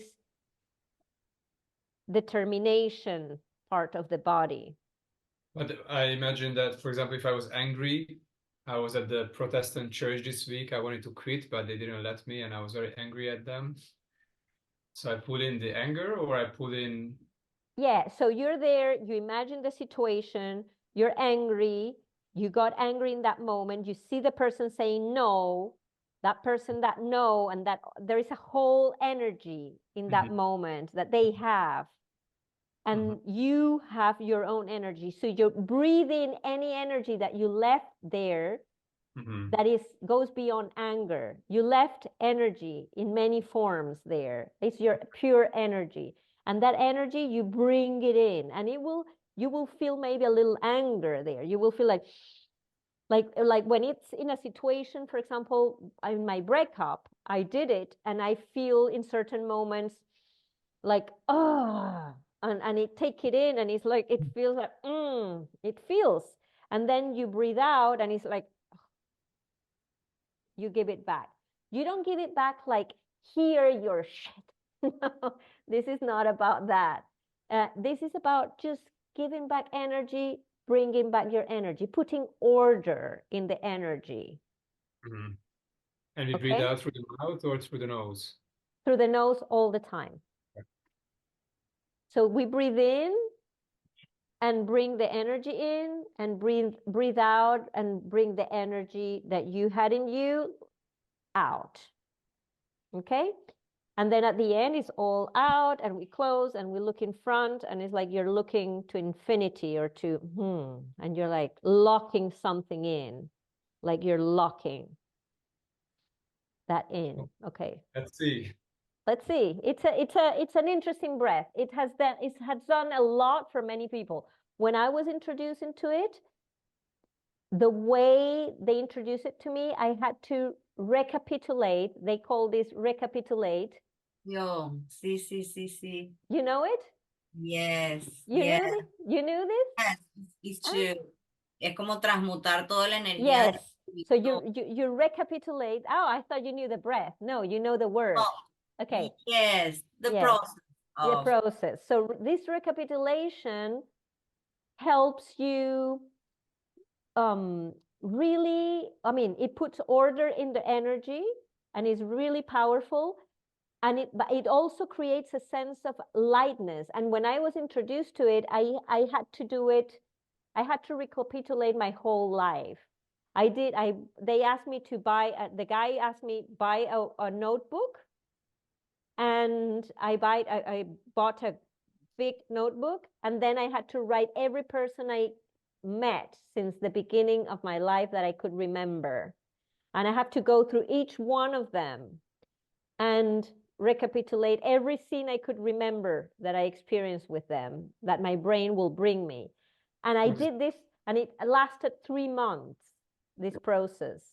This is like making peace. Yeah. With the past. I read a book many years ago, which is where donde cruzan los brujos or something. Yes. And with Florinda Donner Grau. I think it's no, Taisha Abelar. Pilar. No, it's a man, Castañeda. Or, Carlos Castaneda. Ah, you read it in Spanish. Yes, it's amazing, his work. Yeah, this guy comes from the lineage. okay. And With then Castaneda. the main character of, well, in the Don book, Juan, Don Juan. woman, yeah, she went to like a cave in the mountain because Yes, to be a place with certain, like, isolated from stimulus, blah, blah, blah. this is the breath. I They believe did. this is the breath. No, this is. I know because I read the book, and I know because he wrote like 9 books, and it's a whole story how I came to them. I had a motorcycle accident that obliged me to be at home, and then someone had bought me that book long ago, and I found it by chance when I was By in my chance. bed, and I said, "Oh, let me read this book." And then I saw this, and then I saw the exercise, but I didn't do it because the exercise there is not an exercise, it's a story. And he explains more or less how to do it, but not really. You can't really reproduce it. And then a year later, I went to Venezuela, and I met this guy, and he said, "No, I trained with Don Juan, with Castaneda. I'm from the pack of Castaneda, and there is this breath." And then I was like, "I want to learn this breath." And then he said, "Well, this is not as easy," and I had to do a whole thing. And then he showed me this breath, and I said, "Can I teach it?" And he said, "Yeah, okay, you can. After I was like 3 years doing this breath. He said that in the modern times now you can transmit it easily, like you can share it. It's not a problem sharing it. So because I asked well about this, but this breath was a big deal. And when I did it, it gave me so much energy that I had lucid dreaming every night. I would go downstairs to my neighbor's house. But I wouldn't go like through the door. My bed, I was sleeping, and before following sleep, I would, in between sleep and awake, I would feel my body collapse in my bed and then get on in the room below. And I would see them there. And I was like, this is not right. But I What couldn't. pills were you taking? No, I couldn't control it. It was so I decided I'm going to go to this group really again because I couldn't find the guy ever again. He got lost. And then I started reading that they were all in LA. And I went to LA to ask because it was so powerful what I was going through. Like I could see energy, I could see people talking, and I could see but it wasn't like a psychotropic feeling. It wasn't like, oh my God, I am lost. No, I was very grounded, but I could see all these things. I would go to bed and I could see it. Sometimes I would arrive to work. I was a journalist at the time, and I would see people at my job, and I would see a black thing on them, and I was asking, "Are you okay?" And they were like, "No, my uncle passed away," and this and that. And I would see the sadness in the form, I could see it was so strong. And I was just doing this for 3 months or 4. And this created this big, massive amount of energy in my energy body that allowed me to perceive more than what the senses can see. And the principle of this is that when you raise your level of energy, you're able to do much more. You're able to live life with another potential that you have inside, but you don't use, basically. You're like, what is? Let's get going. Yeah. Okay. So I wasn't planning to do that introduction, but you obliged me, Jolibel, with your Castaneda encounter through the book. Okay. So, the layer we applied is that you bring in, when you inhale, you give back when you exhale, okay? So let's try that 10 times now with the intention, okay? Here we go. So we lock in there, and we start. When you're ready, you breathe in to the left. and then go to the right.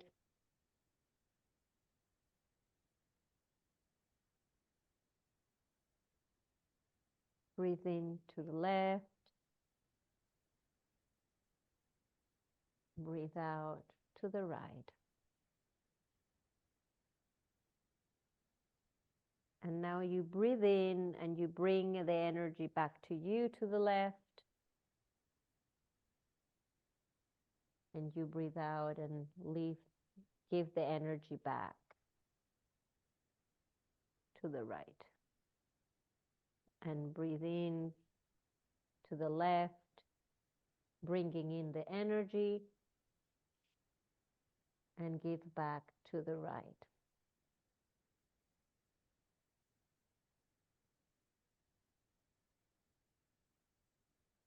And breathe in.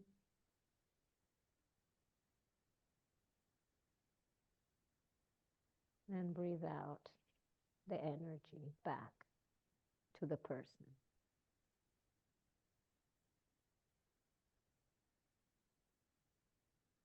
Breathe in.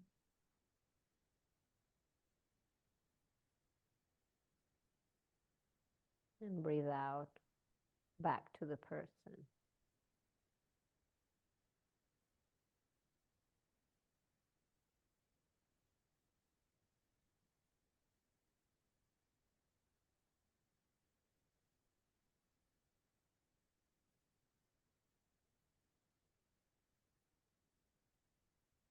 And now we are going to lock it.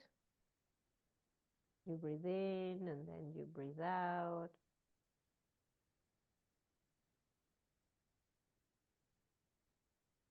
And out again. And then to the middle. You open your eyes.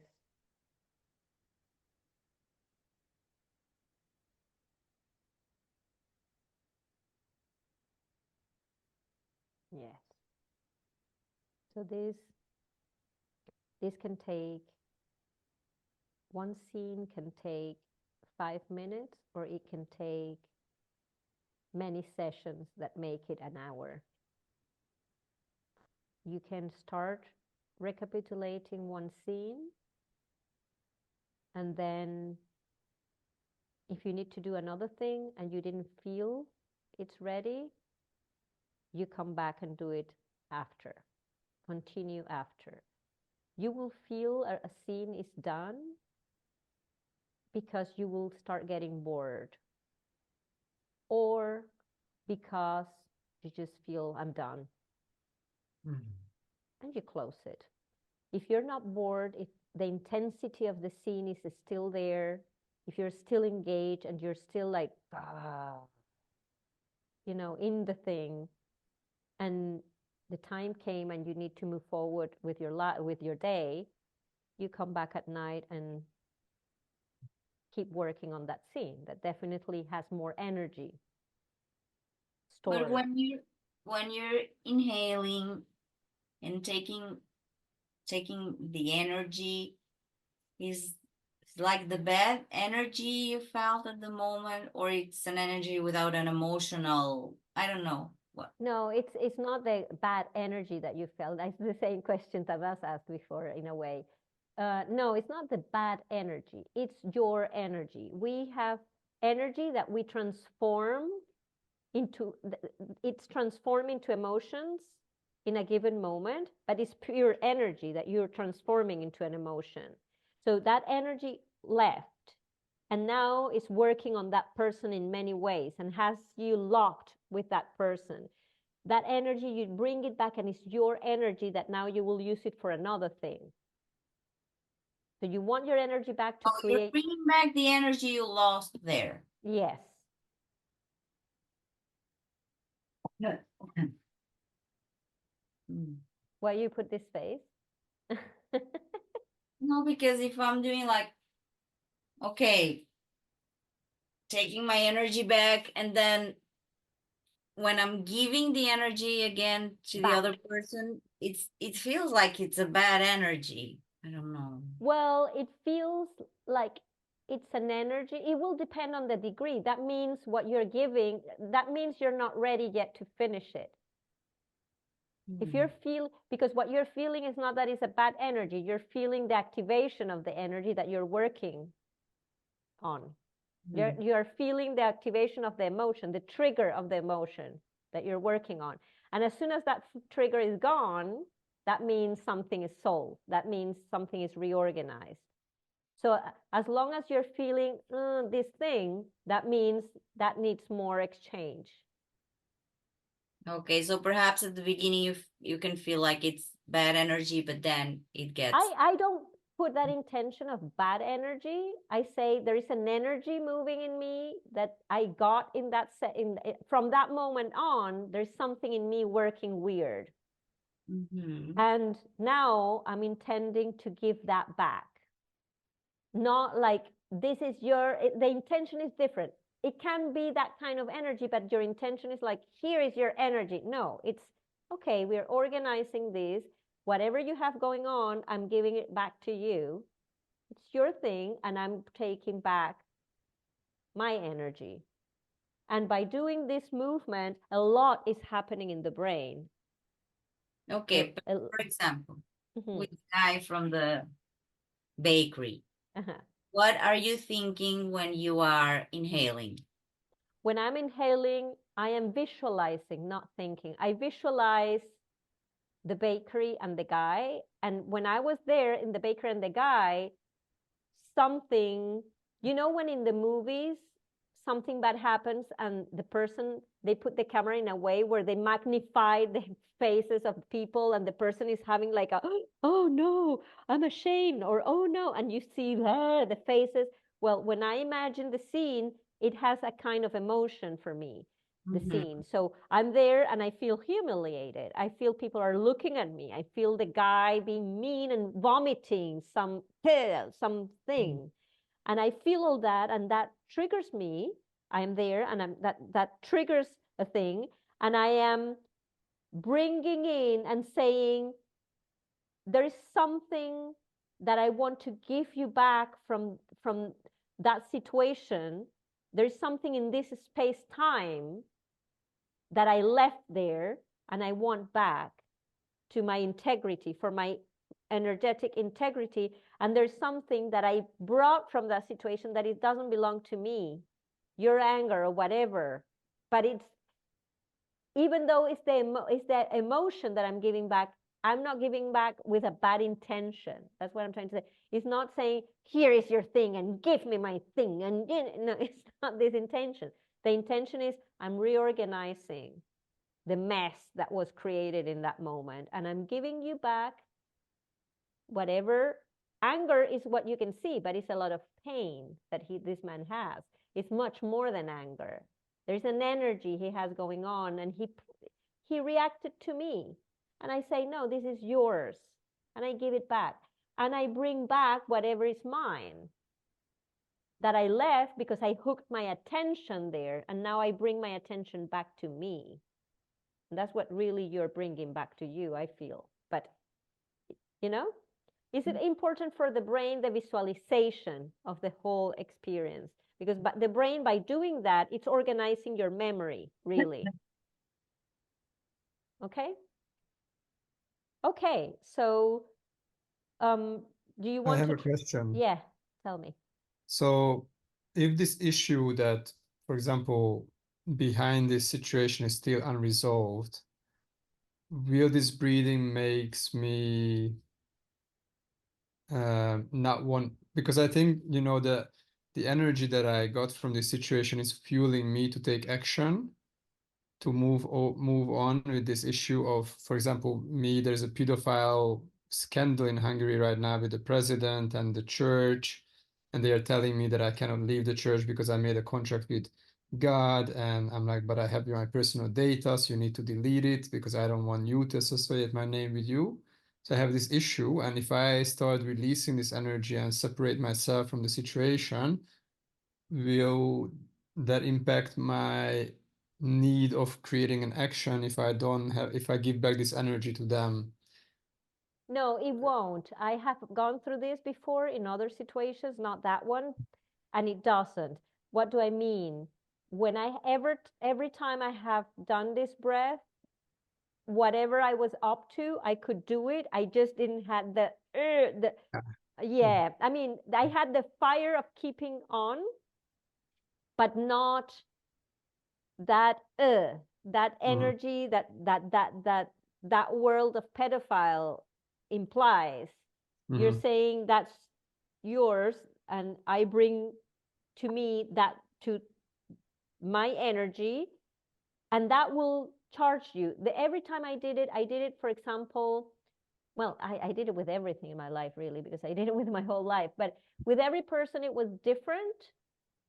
With some people, I cut completely because I realized I don't want to continue doing whatever I'm doing with them.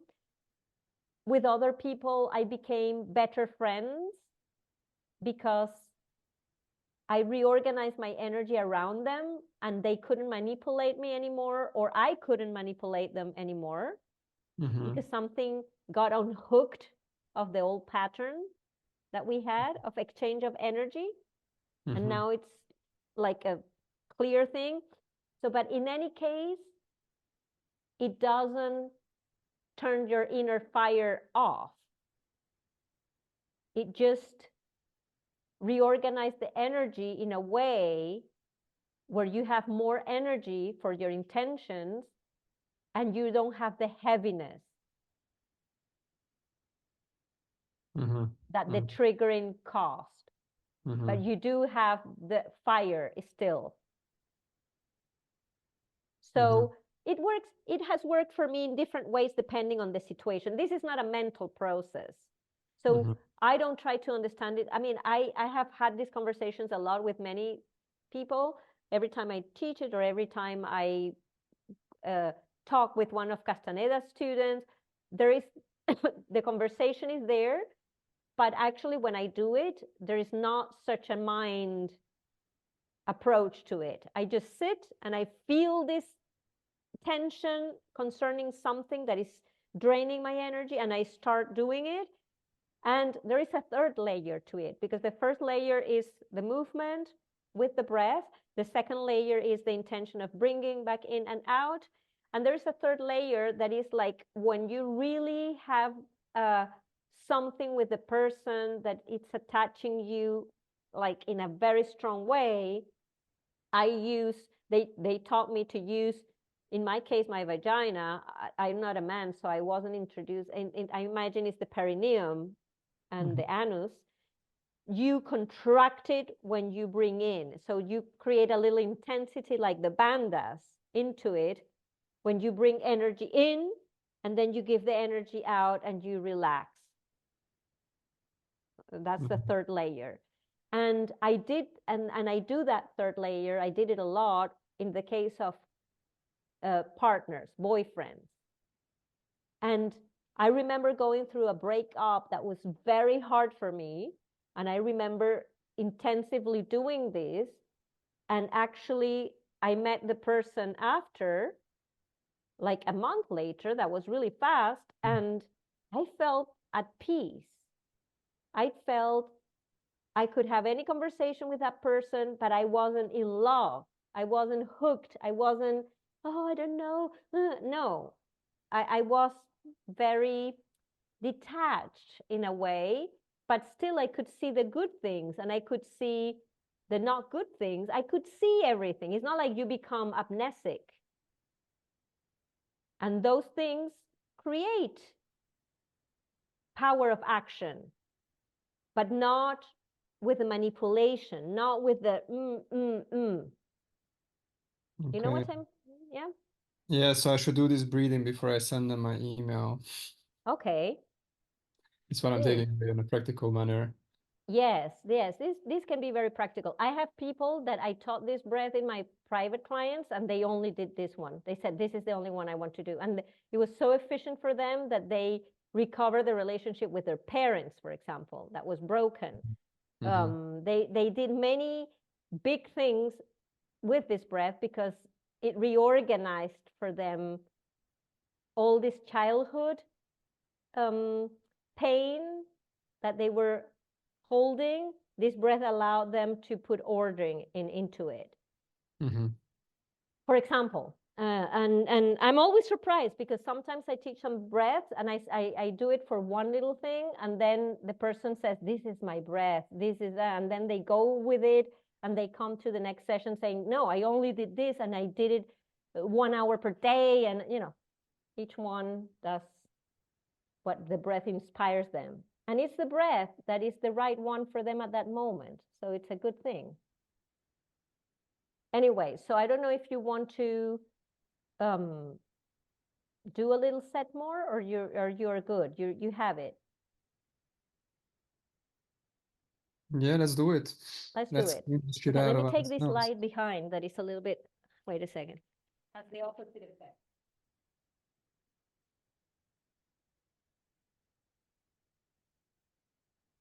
Is it better or is it?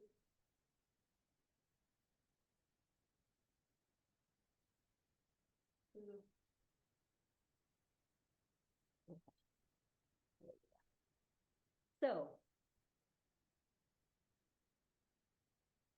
Mm. So you are now, let's practice it with a little scene. So you imagine a scene that doesn't have to be a big dramatic scene, but you imagine a scene, and let's bring the scene to you. Take a moment to think about a scene and imagine yourself there, or start reproducing that scene, visualizing it, activating that scene in you.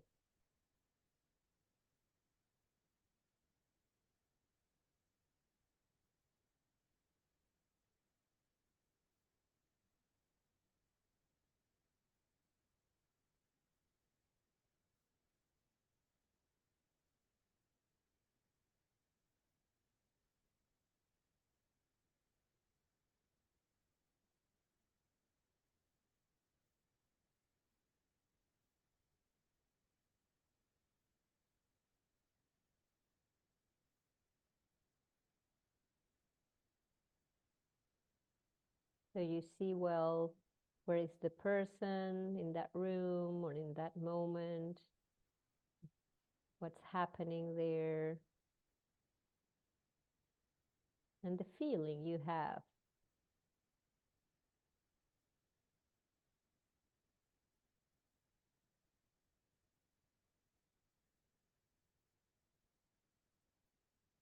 And so you're going to start breathing in to the left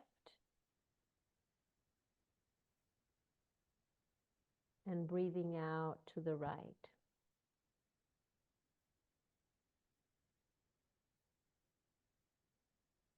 And you realize the person is there, so you start sweeping. And when you breathe in, you bring the energy of that situation, of the whole room that you left there in, and you let the energy go. The energy that you brought with you, you leave it there, back to the right. And again to the left, very slowly, all the time slower. Bringing in the energy, and to the right.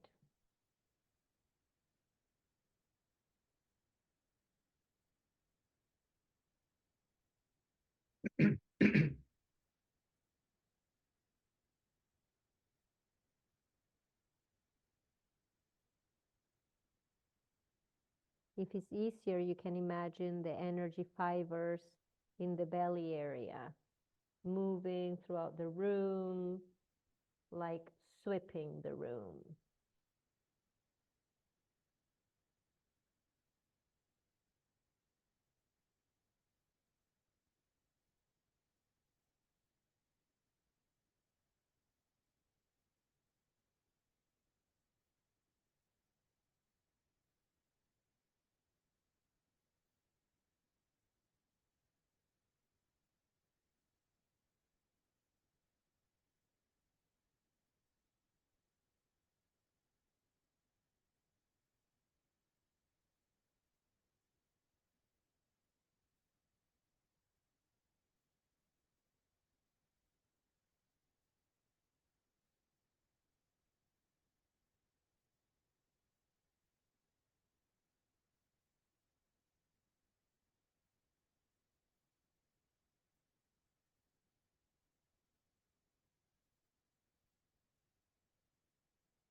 Remember, inhale to the left, exhale to the right.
Now we close it. You exhale.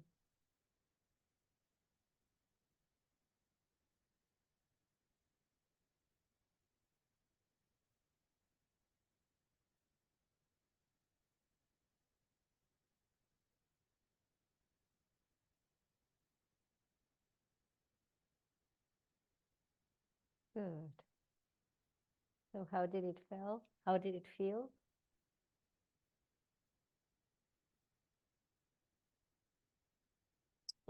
Good. I got bored a bit after a while, so I Okay. realized I'm done with the topic. Okay. Because Okay. the second topic was a small topic. Yeah. I noticed that the other topic was creeping back in, so I thought, That can happen. yeah, we And have to it work. and it can happen that you're doing one topic and then new scenes come up Mm-hmm. that create a oh this, and then you go through them in another session, but you go through them. Mm-hmm. It's advised to go through them. I mean, you see how this breath works for you. This is a very special tool. It doesn't belong to the same tradition that I always share, but I share it because it's powerful. That's the only reason.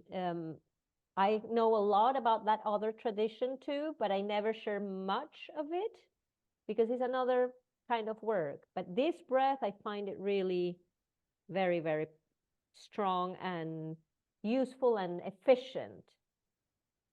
Very efficient. Okay, great. So, how do you feel doing a breath work session now? Like laying down and breathing? Do you feel like doing that now? Yes, I just need to run to the toilet for 2 minutes. Okay, okay. Yeah, run, and I will talk a little, I will explain a little bit about hyperventilation, because when we do it, I think it's good that you know a little bit about hyperventilation, okay? So you know what you're doing, and okay. So let's do the time to go to the bathroom and come back for those that need to, including me. Ya vengo.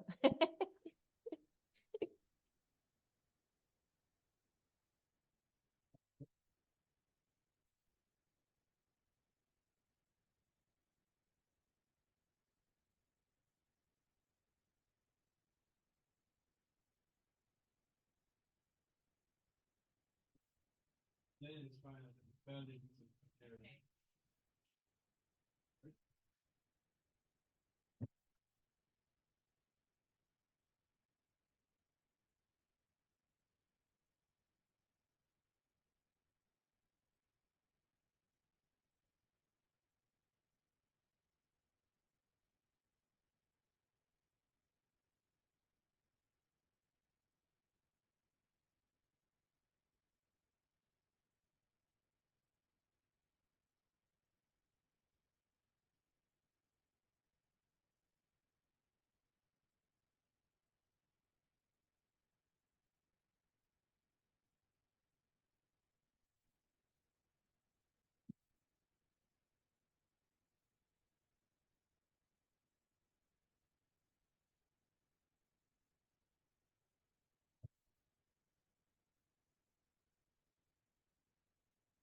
I'm checking the.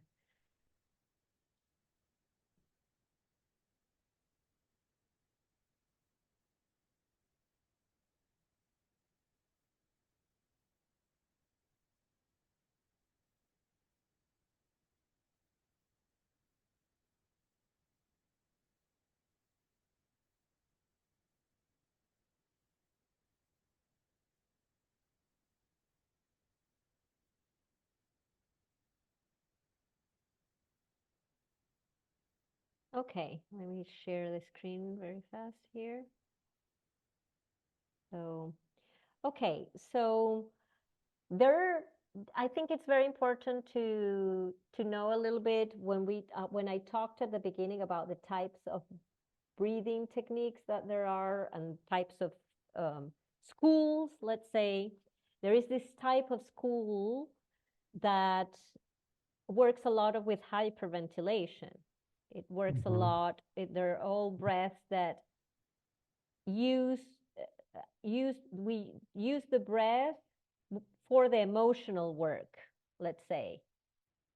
And it's important to understand what's up with that. Why, if hyperventilation is seemed to, in the breathing world, it seemed to not be good for the body, why we use it in that context. So first of all, let's explain there are a few kinds of hyperventilations. There is the hyperventilation that you have in daily life when you're breathing fast or through the mouth. And when you're breathing in this way, you are constantly hyperventilating. That means you're losing too much CO2. And so you can't absorb enough oxygen.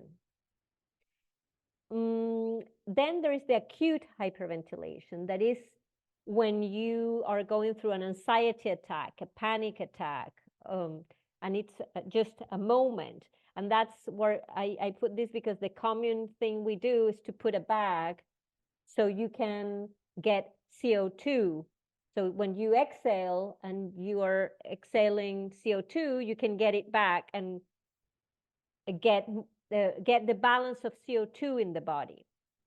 And in this group, you have also the acute off control breath work, where you use the hyperventilation effect to create in the body catharsis, like all sorts of experiences. Let me look here. Okay, so there is the group, in the breath work world, there is a big division in the people that think that it's really bad to hyperventilate in breath work, because they say that the tetany that you go through when you hyperventilate, you know, when you have your arms and mouth and everything goes like stuck in this way, and you get like stiff, very, very stiff. The whole body gets very stiff, and it's painful. If you keep hyperventilating and keep hyperventilating, it becomes really painful. And it is read as, especially psychologists that come to breath work, they say, well, the body creates this pain effect to distract the mind so you don't release certain traumas that you're not ready to process. So when the body is not ready to process, and the system is not ready to process an information that the brain knows it's there, but knows that if it brings it up, it can cause more harm than good at that moment, it creates this tetany effect. So they say it's not good to do a breath work that will push you to the limit to have to break that defense mechanism that the body has. So those that think about that, stand for that, they feel breath work has to be very well controlled. It can't be just this mystical, this experience where we keep breathing, come on. No, it's like you need to check your person there, and it has to be one-on-one, and I really need to know what's going on in your system. Where is your limit? If what we talked about before, makes me feel you're ready. Like if Yoli is in the state she is today and she tells me this before, I'm not going to say, push it, do it. No. You know, but if it's someone that comes in another state because they came prepared for having that kind of experience and they're well rested and then you can see what you do. But in a group, you won't measure that. You don't have a way to really measure. So this group of people think it's crazy to use breath work in this way. And then there is the other group of people that don't even call it hyperventilation, they call it superventilation as a positive thing. And they think breath work is good because it's true, and I can stand for this too. I think both are right in a level that you need to know. That's my main point. You need to know what you're doing. But it can be that you can take the person far in the process and the person breaks that barrier, has tetany, and then comes out of it. And then in the release moment, when after the breathwork stress passes, something is released that is very profound and creates a mystical experience, really. Because hormonally, you put the person in another state and it breaks the barrier of that taboo that the body and the system had.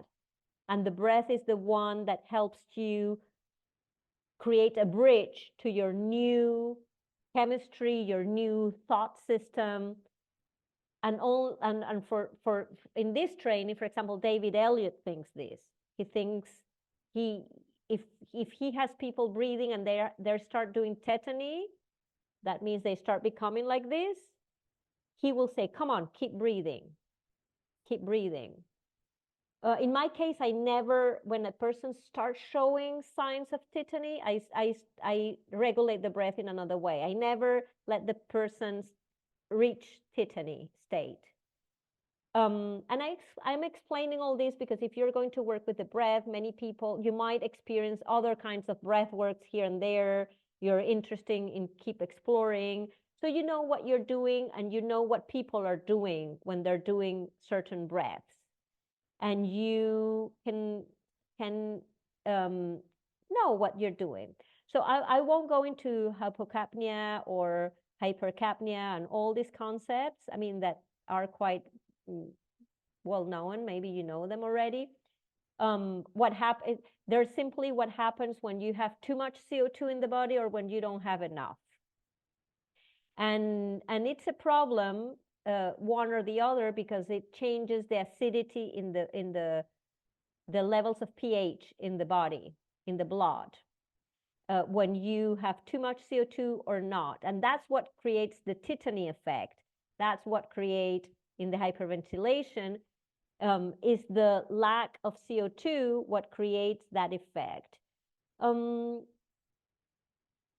I do think when you do this kind of breath is one of the most powerful breaths I use. I use them in almost every session, but I use them 5 minutes or 10 minutes or 20 minutes max. I don't use them 40 minutes, an hour, hour and a half. I have never done that. It's really too much for me. And there's a misconception. Usually the people that use this kind of breath, they haven't studied the breath, the respiratory system. Usually they're healers, intuitive healers. They only talk about the energy. They only talk, not even the energy with the yogi system. It's just the energy as a thing, as a big thing. And when they talk, and I respect this work a lot. I have studied with people that do this in a very skillful way, so I respect it.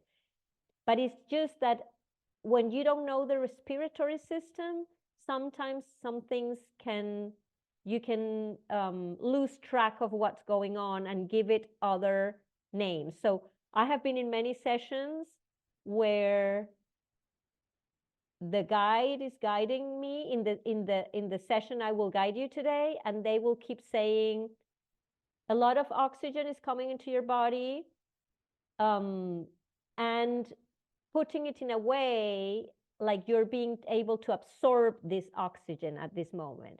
So no, when you are going through this, because you have little CO2, you can't absorb so much of this oxygen, because it's CO2 what allows you to absorb. So hyperventilation, the problem it has is that it brings a lot of oxygen, but not absorption. And when you don't know these things, it can be tricky to help someone out of certain states. I have been in sessions where I had to intervene with the person that was breathing beside me and say, stop, he shouldn't keep breathing anymore now. And the person is like, ooh, ooh, ooh, like in this state. And I'm like, stop, stop, make him open the eyes. So he gets a lot of info and the brain feels, okay, we stop this abruptly. And the person is, no, this is the process. And I'm like, okay, I don't suggest this. And the person is in pain. And so in a group, I don't suggest that. I don't think it's the right environment. I have a question. Yeah. So this is a new breathing type you're going to do with us. No, this is the one I did the first Active, session. okay. Yeah, the active Because breath. I remember you saying that you chose this, one of the reasons why you chose this breathing, because you said that this has the smallest balance. potential. Yes, Yeah, of okay. all of them, yeah, and I Okay. sustain it. Of all the Mhm. breathing techniques that are active, this is the one that I have experienced that is the most balanced. And you Okay. need a lot of this breath to take you out of balance. You need a long time. Okay. But I have seen in groups, never in my group, because I don't allow it. As soon as the person starts doing a little thing like this, I say, you start breathing through the nose. I Mhm. go to the person in the room and say, you start breathing through the nose. Okay. And the others keep breathing. But I check very well who is starting to show tetany. Mhm. David says, it's because you're scared. You shouldn't be scared. You need to work on that. No, I feel there's context for everything. If this person comes to me in private, we can produce that effect in different ways. Mhm. You know? Mhm. But it's points of view and it's ways of handling things. Yeah. There is a drama in it. There is a drama in these sessions that it's the cathartic aspect of the sessions, where people shout, where people scream, where people do all that. And I find that fantastic, that people can express themselves and move the energy in this way. But my limit is the tetany effect. Mhm. When that happens, so let me say like this. When you have a trauma, when someone comes to me and says, Raquel, I have a chronic headache. Every time, I don't know why I have a headache, it comes and I can't live life with this headache. The first question I ask is, when was the first time you had this headache? And they will tell me, when I was little, I was 5. And I say, in what situation? Well, I was in my house and I don't remember well, but I was in my room and suddenly I started having this headache. And when I dig in, it's very usually my parents were fighting. I was alone at home. And the body creates pain to bring attention into you and cut your attention from something that is very emotionally painful from outside. And when you go through tetany and all of this, the body is creating that, a pain, so you don't move forward. So you don't move forward in anything you're doing. You bring your attention to that pain and you get blocked there. And your system gets blocked in the pain. So there are the people that think you should push through the pain, and there are people that think this person is not ready, it's too much. Mm-hmm. So I think I always respect that barrier that the body creates and work with other breaths and other kind of tools through that. And it's very efficient. And But anyway, I'm explaining all this not because what we are going to do that now has the potential to create that in the little time we will do it. I'm saying this because you should know this, because if you're studying the breath and you're studying different breathing tools, you will find this, because this is more and more known everywhere. And people are selling this like the new psychedelic, the new mystical, the new spiritual, the new processing, the new whatever. That is very good. I'm not saying in a pejorative way, but I want you to, after doing this, to know part of what is going on there. Because all these people, they will explain you the spiritual aspect, so you will get cover on that, but they won't explain this. So I want to tell you this. But you still hold this fact that we should not be doing this breathing because we're not trained in it. I think, okay, let me say like this. When someone does it, I have a friend that I taught her, I guided her once, and when I went to Venezuela, she was guiding groups alone with this breath, and she never did only one session with me. So, and I didn't say to her, don't do this. I just say, okay, you did it. This is not supposed to happen. I didn't teach it to you to teach it, but you did it, and that's it. I can't say in a public training, you can do this breath. Yeah, okay, I got you. I can't say it because it's not a breathing I teach in the way it was taught to me for teaching.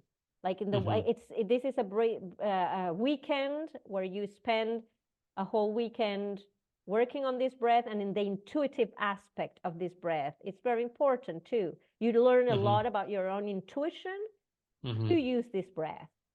And so David says, I don't use science to use this breath, I use intuition. And I need to teach you how to use it, to use your intuition so you can use the breath. And you can know that tetany doesn't mean what science thinks it means.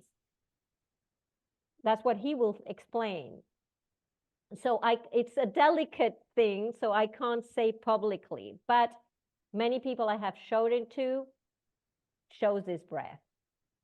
Even Alan, before, he didn't know he couldn't, actually. I taught it to his brother. And then Alan, I saw, and he was guiding the breath in a retreat. And I was like, Alan, what breath were you showing in that retreat? Oh, the one you showed my brother. And I was like, okay. And I said, if you want to keep using this breath, go to David and learning there properly. If this is going to be a main tool for you. For your own sake, for your own wisdom, do it, not because it's forbidden. But I just want to clarify that you can do it, but you can't do it. You understand? Yeah, I mean, I'm personally on the page always that, to me, there's a whole breathing, you know, I started to do breath work 3 or 4 years ago. And at the beginning, I was so fascinated by the Wim Hof that I told my friends, let's do it. And together, and some people got into this tetany thing. And then that was the moment when I realized that you can't play with these things. And for me, it's very important that my knowledge and my skills are anchored. Yes. So I will not do this. I'm interested in this breathing, and I would want to do maybe study with this David, but I'm contemplating on actually going to the US and doing it in person. Yes, that's a good thing. Yeah. Yes. Yeah. Yes, I think it's a great training. But when you don't know anything about all of this that you just learned in these trainings here and in the in Oxygen Advantage, and you were expecting that, a little bit of that, you get deceived. I have many people I have sent to David trainings, and they're like, it was him talking about intuition and little birds showing up in your window, and what's up, Raquel? How could you make me waste my money? You know, it has happened to me because they're not into that, and they expected more of both worlds. And they only get that aspect, and they come out not knowing anything about this other aspect, let's say. And so but if you know enough, I mean, if you already are into this is a great, I mean, for me it's in any way great, but some people, I understand, it's not their thing. You can't, you know. Yeah, I know what you mean. And the other way around works as well. These other Yes, breathing are schools are dry. not teaching the intuitive Yes, more. yes, Yeah. yes, yes, yes. And David's telling me that more and more of these teachers that are teaching functional breathing are coming to him Mm-hmm. for the other, like clients, not like students, Mm-hmm. because he feels that aspect is too dry and doesn't connect you to spirit, he says. That is what really makes the difference, he says. So anyway, okay, so let's do the breath. So this is the breath you do through the mouth in 3 times. You remember. So two inhalations, but it's in one. O sea, you take a 2-stage inhalation, first stage, then a little bit more, and then, so first belly, then chest, and then let go. Belly, chest, let go. And you do this constantly, and I will guide you through it. First of all, when you're laying down now, let's take a little moment to set an intention. Again, it can be the same one you have already set.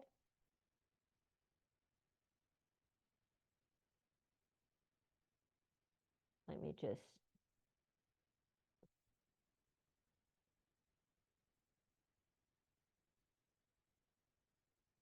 Do you need to see me or no?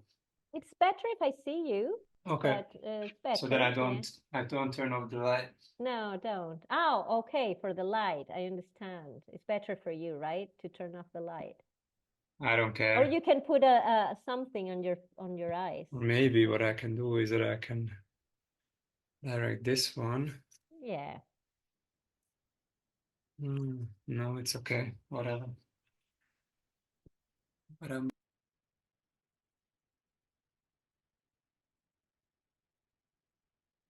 Okay. So you're going to now relax there. Can you hear me well? Yeah. Okay. You're going to relax there. Take 3 breaths. And ground on the floor. Feel how your body collapses on the floor. Feel the weight of your body.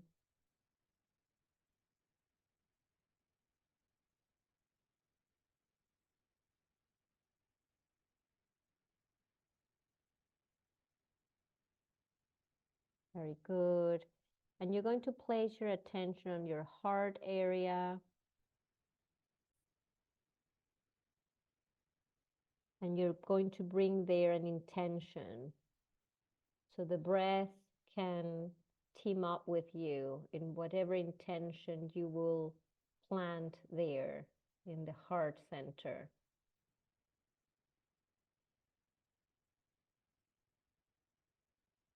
And it's like a seed that you're planting that will grow and flourish with the breath, with the energy of the breath.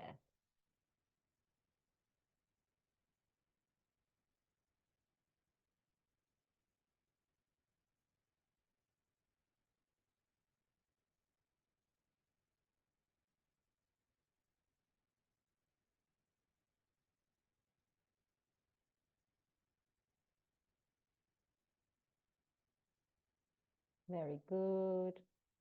And as soon as the music will start, you're going to start breathing through the mouth in 3 times.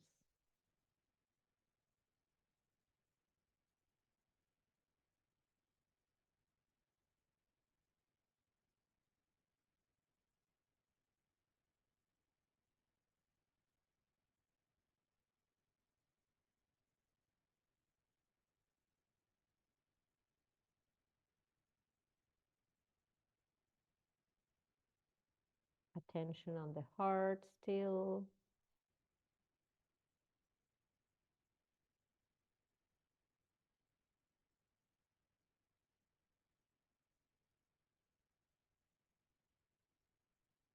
Just keep grounding there.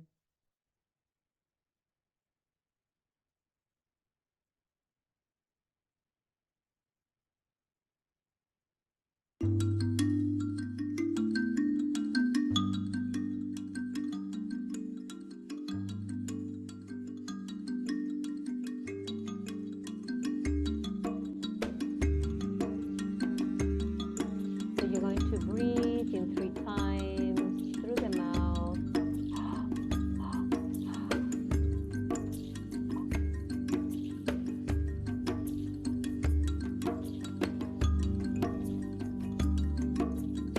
You follow your own rhythm. I'm just giving you a little hint.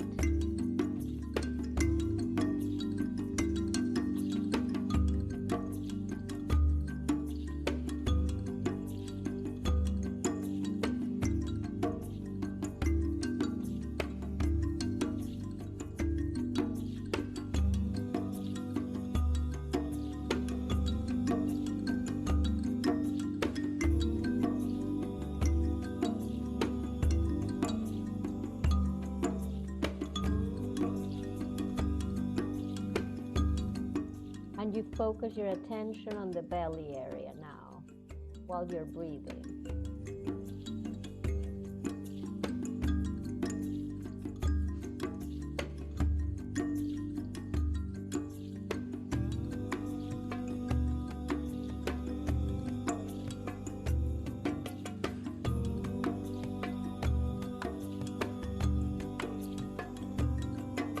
A lot of energy starting to circulate. A lot of energy circulates in your body with each breath. Let the breath breathe you in a way. Let the breath massage every part of you with the movement.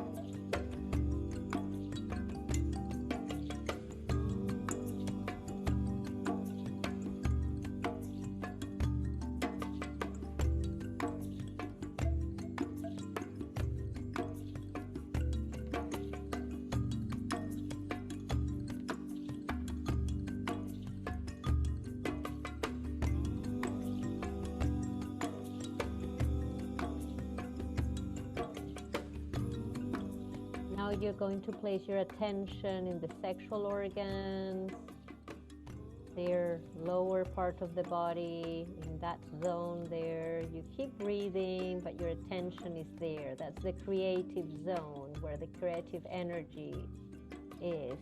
And we're moving it.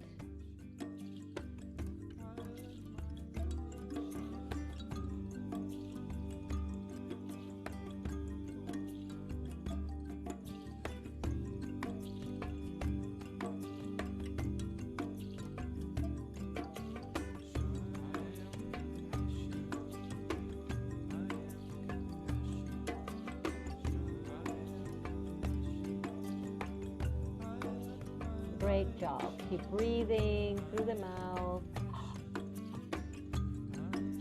Very good.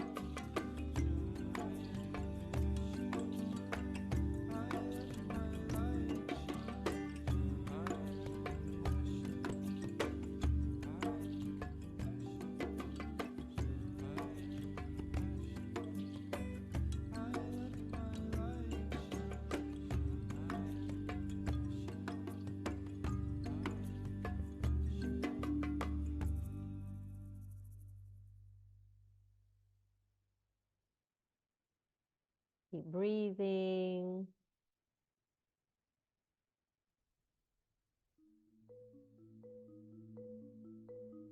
And now you place your attention again in the belly area. Samana Vayu. We're turning it on. We're moving this energy there. So anything you have going on, any energy that is overwhelming you, you can process it. You can work with it. You can turn it into your best creative fuel.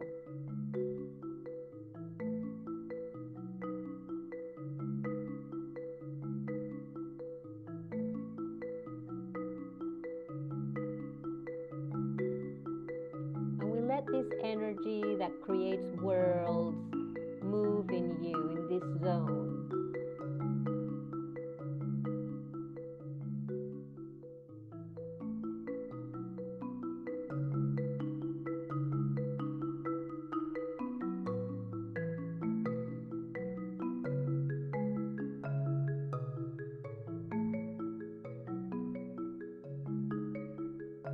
Keep breathing. You're doing a great job. Just keep the breath going.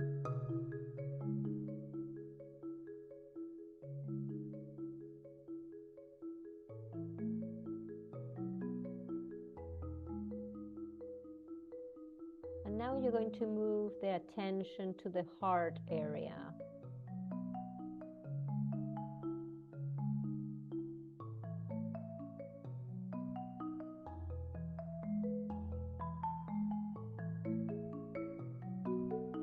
And we're going to let the breath move there in the heart, and let the heart give us answers. Whatever is it that we're needing clarity on, whatever is it that we are needing to see, what is the path that we want to walk into. Let the heart activate itself around that with the breath.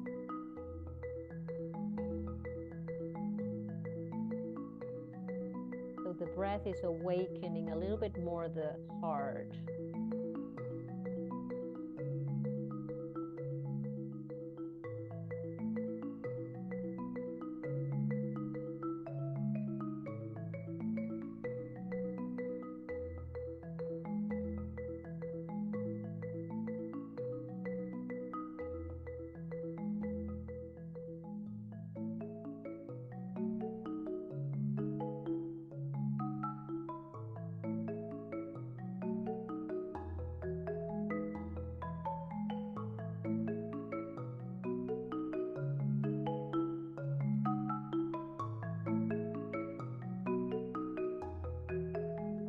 Keep breathing one more minute there, and the active part will be over, so take advantage now.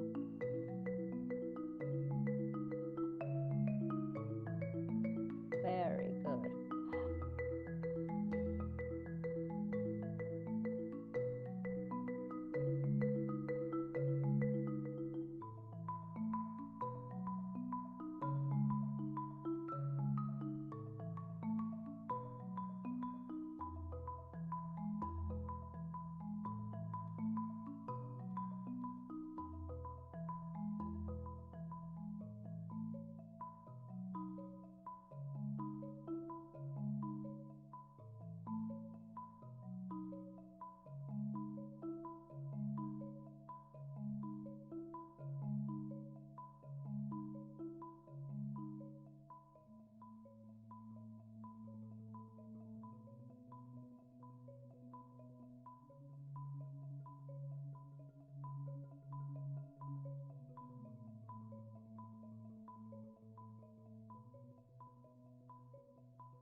Keep breathing.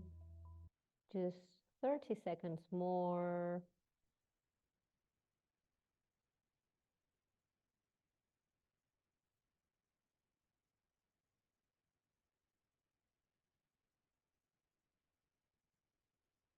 And you put your attention in your heart if it's gone and you're distracted.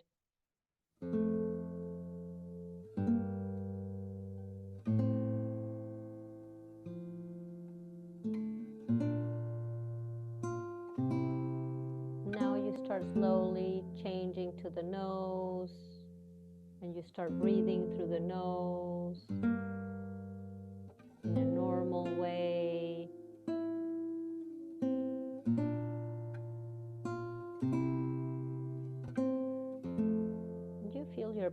breathe. And you're going to pay attention to any part of your body that is needing attention because it's tense. And you're going to slowly breathe there, gently, but paying attention to that zone so energy can go there and release that tension that is linked to a thought. You're going to release through a gently breath.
You go back to the heart area.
You stay there.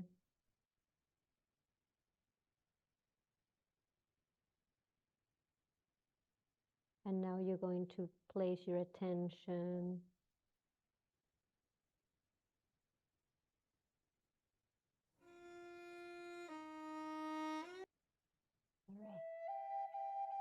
You're going to place your attention on your neck area, on your throat.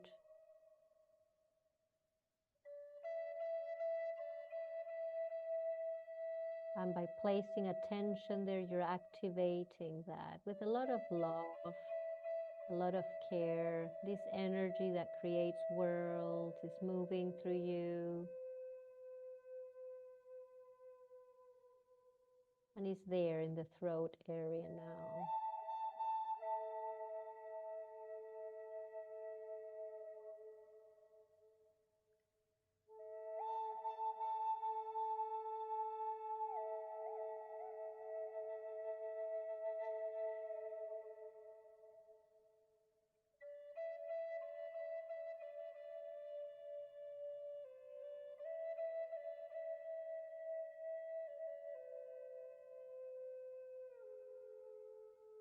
And this is your capacity to express your truth. This area holds this.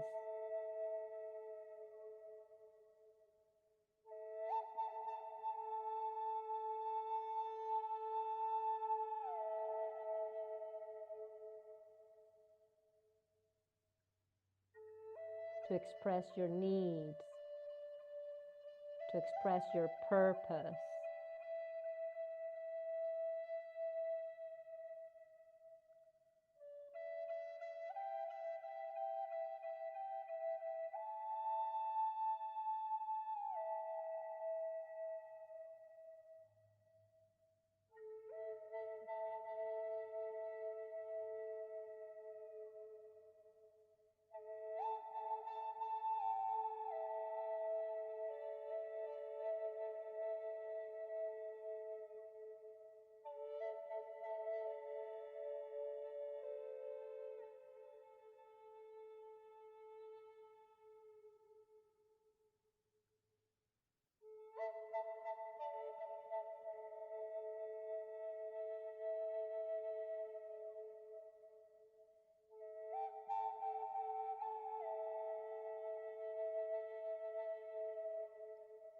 And now you place your attention in between your eyebrows, there in that zone where the pineal gland is. If you had to push your finger into that zone, it's in between your eyebrows, the third eye, sometimes called Anya chakra or center.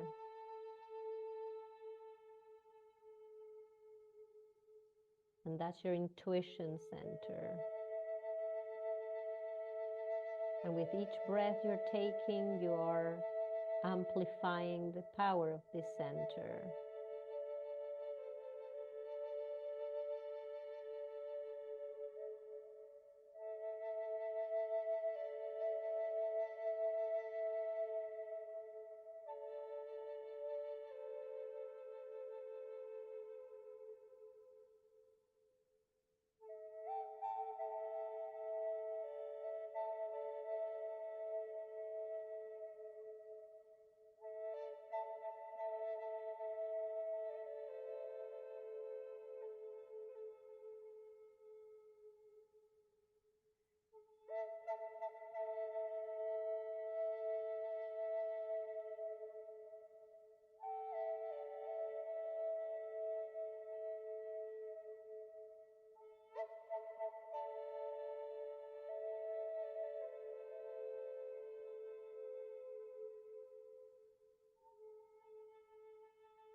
Now you're going to imagine you have a mirror. Visualize a mirror in front of you.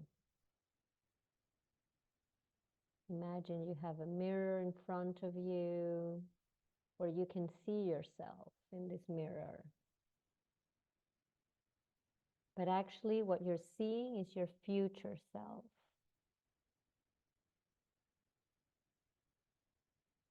Your future self that is telling you that all is really great. There is nothing to worry about. That things will unfold perfectly well, even when they seem it's not perfect. It's actually perfect. And that space-time where the future you is quite phenomenal in different ways that you thought, that you're thinking now, ways you can't even imagine. And you see yourself in the eyes, there in the mirror, in that future. And suddenly you start seeing that future you coming out of the mirror. And is starting to become part of you. Starts to integrate to your present you. And it's a different vibration, but you can hold it in and feel it, that it's vibrant and it's so full of life and joy and wow. And you hold it in and let it be in you right now in this present moment.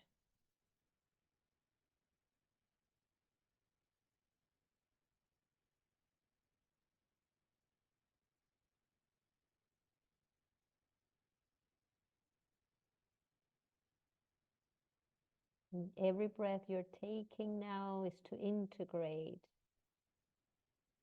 that new vibration that is in your future, but is in your present now.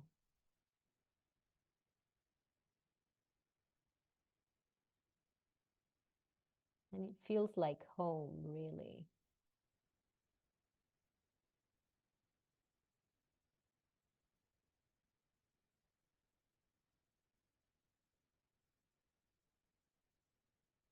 And now you we take 3 breaths.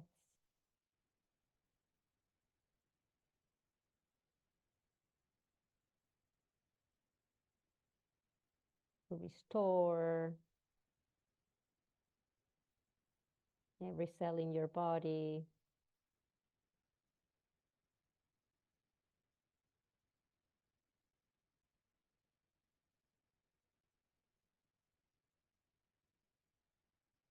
And then you're going to take 1 breath and you're going to take it feeling that is the first time that you have ever taken a breath, that kind of attention on the breath.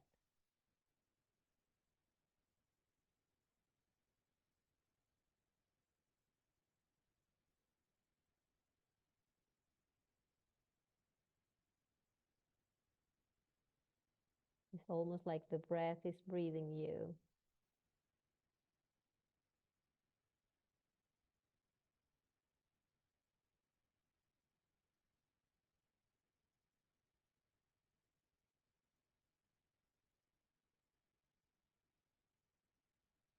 Very good. And you're going to take a moment to bring appreciation and gratitude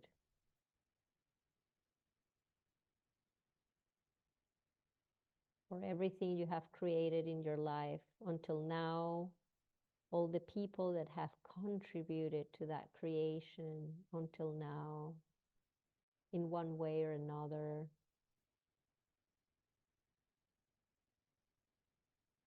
To the energy that creates worlds that has co-created with you until now.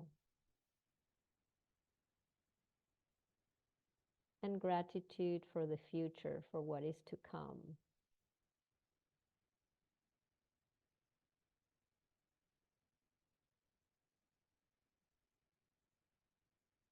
And for all the people that are already aligned with you in your future, that will help you express your sense of purpose, your dreams in this reality, co-creating it. Small ways, big ways, it doesn't matter. There is gratitude for that and for the energy that creates worlds, that is aligning all the synchronicities already.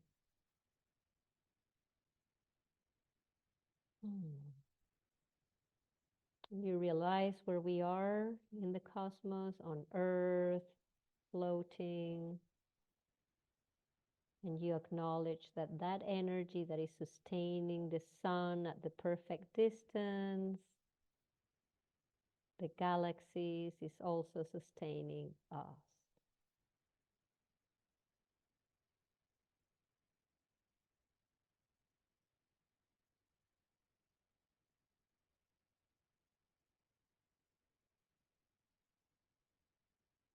And when you're ready, you start wiggling your fingers and toes and coming back.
I'll come back.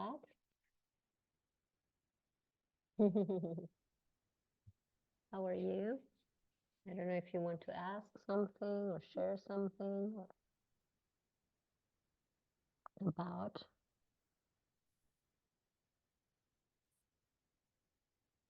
what went on or the experience? Mm. You're spaced out still. It was very nice. Okay, good. Mm. Okay. Yeah, ooh, I experienced a lot of sadness Hmm. because for me it's very hard to see what's going on in my country with an autocratic prime minister building a system that's completely against what I believe in. And I experience the sadness of having to leave my country because of this, of not wanting to stay in this environment. And also, yeah, just realizing that, which is something I knew before, that from a very young age, I've been working on not becoming like he is, because I see that it's a very fine line between evil and angel, or how you say it. Mhm. And so it was very powerful to me because I been rejecting to feel this sadness that comes with almost like having to be like a privileged refugee within the constellation of the EU. And then at the end, it was very powerful because my contribution to this is right in front of me. I'm already creating it with this card game I'm bringing to life. And I had this very strong realization, which is very interesting, that I'm in the house with the people which we started to do this game 6 years ago, and that this other person came to this constellation this morning. I had this very strong calling that actually it has to come from the bottom up, and people with different beliefs and different views has to start role modeling that it is indeed possible to listen to each other and be authentic and become open and vulnerable, the three things that we want to spread in society. And that because on the top they will not do this, so we have to start here on the ground, and that is going to be needed in a world where scarcity and war and resource lack will be, I mean, it is already the normal in certain parts Mm. of the world. And I had this very strong that moment when you look into the mirror and you imagine that person, and that person enters your body. To me it's like, okay. And relating back to Jolie Bell's beginning, sharing like, okay, I'm doing 5 things, but I need to cut out 3 because that 3 has nothing to do with manifesting this purpose. And I need to focus on the purpose if I want to make this happen. Otherwise, it will not happen, or at least Mm. with my contribution. Mm. So thanks for this. I haven't seen this coming, and it was very much Good. needed. Yeah, I'm happy for you. Thank you for sharing. Mm. Beautiful. Yes. Great. This is wonderful. Yeah, the breath does that. Yeah, it does move everything that needs to be moved for your next step. And not only that, it's there for what is next. It's already creating the synchronicities for this. It's quite astonishing, as it is already in your life, because it's going on in that way. Like you're finding the right people, you're aligning, and sometimes the right people are not really the right people. They're the right people a little bit, and then they get out, and then the right people comes, and now you have a comparison to know what you want, what you don't. So it's not always linear. Mhm. It's built up, so you learn what you want, what you don't, and you clarify things. And I love that about life, but I hate that about life. I mean, I love it. It's a game, like a game, but when I'm in it, I'm like, what? This was supposed to, and then but this, so it's like a puzzle that every piece You can't see the big picture until you put the whole thing. But anyway, yeah, I'm fascinated. Thank you. Jolie, I don't know if you want to say something or you feel more like not. It just felt really good. Okay. Yeah. Did it feel good for your body? Did it feel good for your chest? Yeah, in general, it felt good. I think that's good enough for For the state you are in. That's Yeah, amazing. like Yes, that's amazing. pain every day. Like my back hurt so much every single day. Mm, So okay. Okay. Okay, maybe we have a lot to talk about after in another moment when you have a little time. We could. Yes, because I feel, yeah, there's things there that can be really interesting to take advantage of in this moment. And because in this, we think when we start any process that it will be all great because it's our sense of purpose, because it's what we chose, because it's this and that. And then when we are in it, things start to happen not in the way we expected. And then big contraction happens. You have to state what you need, what you want, the boundaries. Many things happen that you were not planning when you thought this is my sense of purpose and this is perfect. And everything will be smoothly because it's my sense of purpose, and that's not how it works really. And so, but you can take so much advantage of those. I mean, you do it already. It's not that I'm telling you anything new. You're a person constructive that is always turning things, I'm sure, into new creations, all these moments. And I think that because of the magnitude of this one, it's a little life crisis that will create a bigger. that's my like the only thing I want to think is that just something really good came after it. Yes. With this, yes, yes, yes. Yeah, with And this. yes, and just to finish, there is this that I apply all the time, and it's a framework, and it really helps me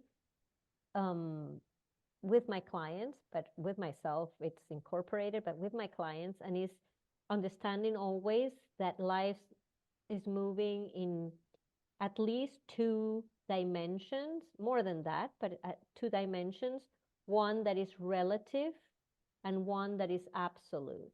So in the relative, you will have someone come to you and say, for example, oh, I am here because I feel sad in life. I don't know what I have, this and that. And they explain a lot.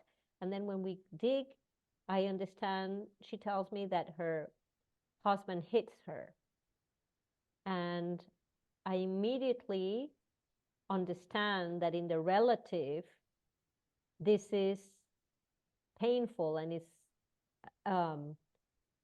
this man should be in jail, basically.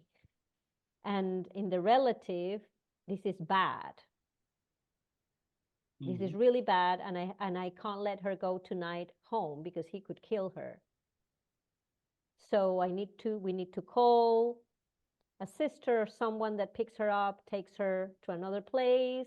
We need to make sure that things are well in the relative.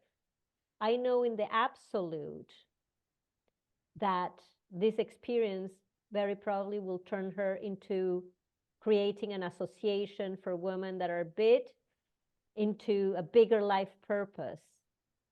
And actually with this man, it's a co-creation, because if he doesn't come into her life and shakes her, and I'm not saying it's good, in the absolute I'm talking, but in the relative, he goes to jail.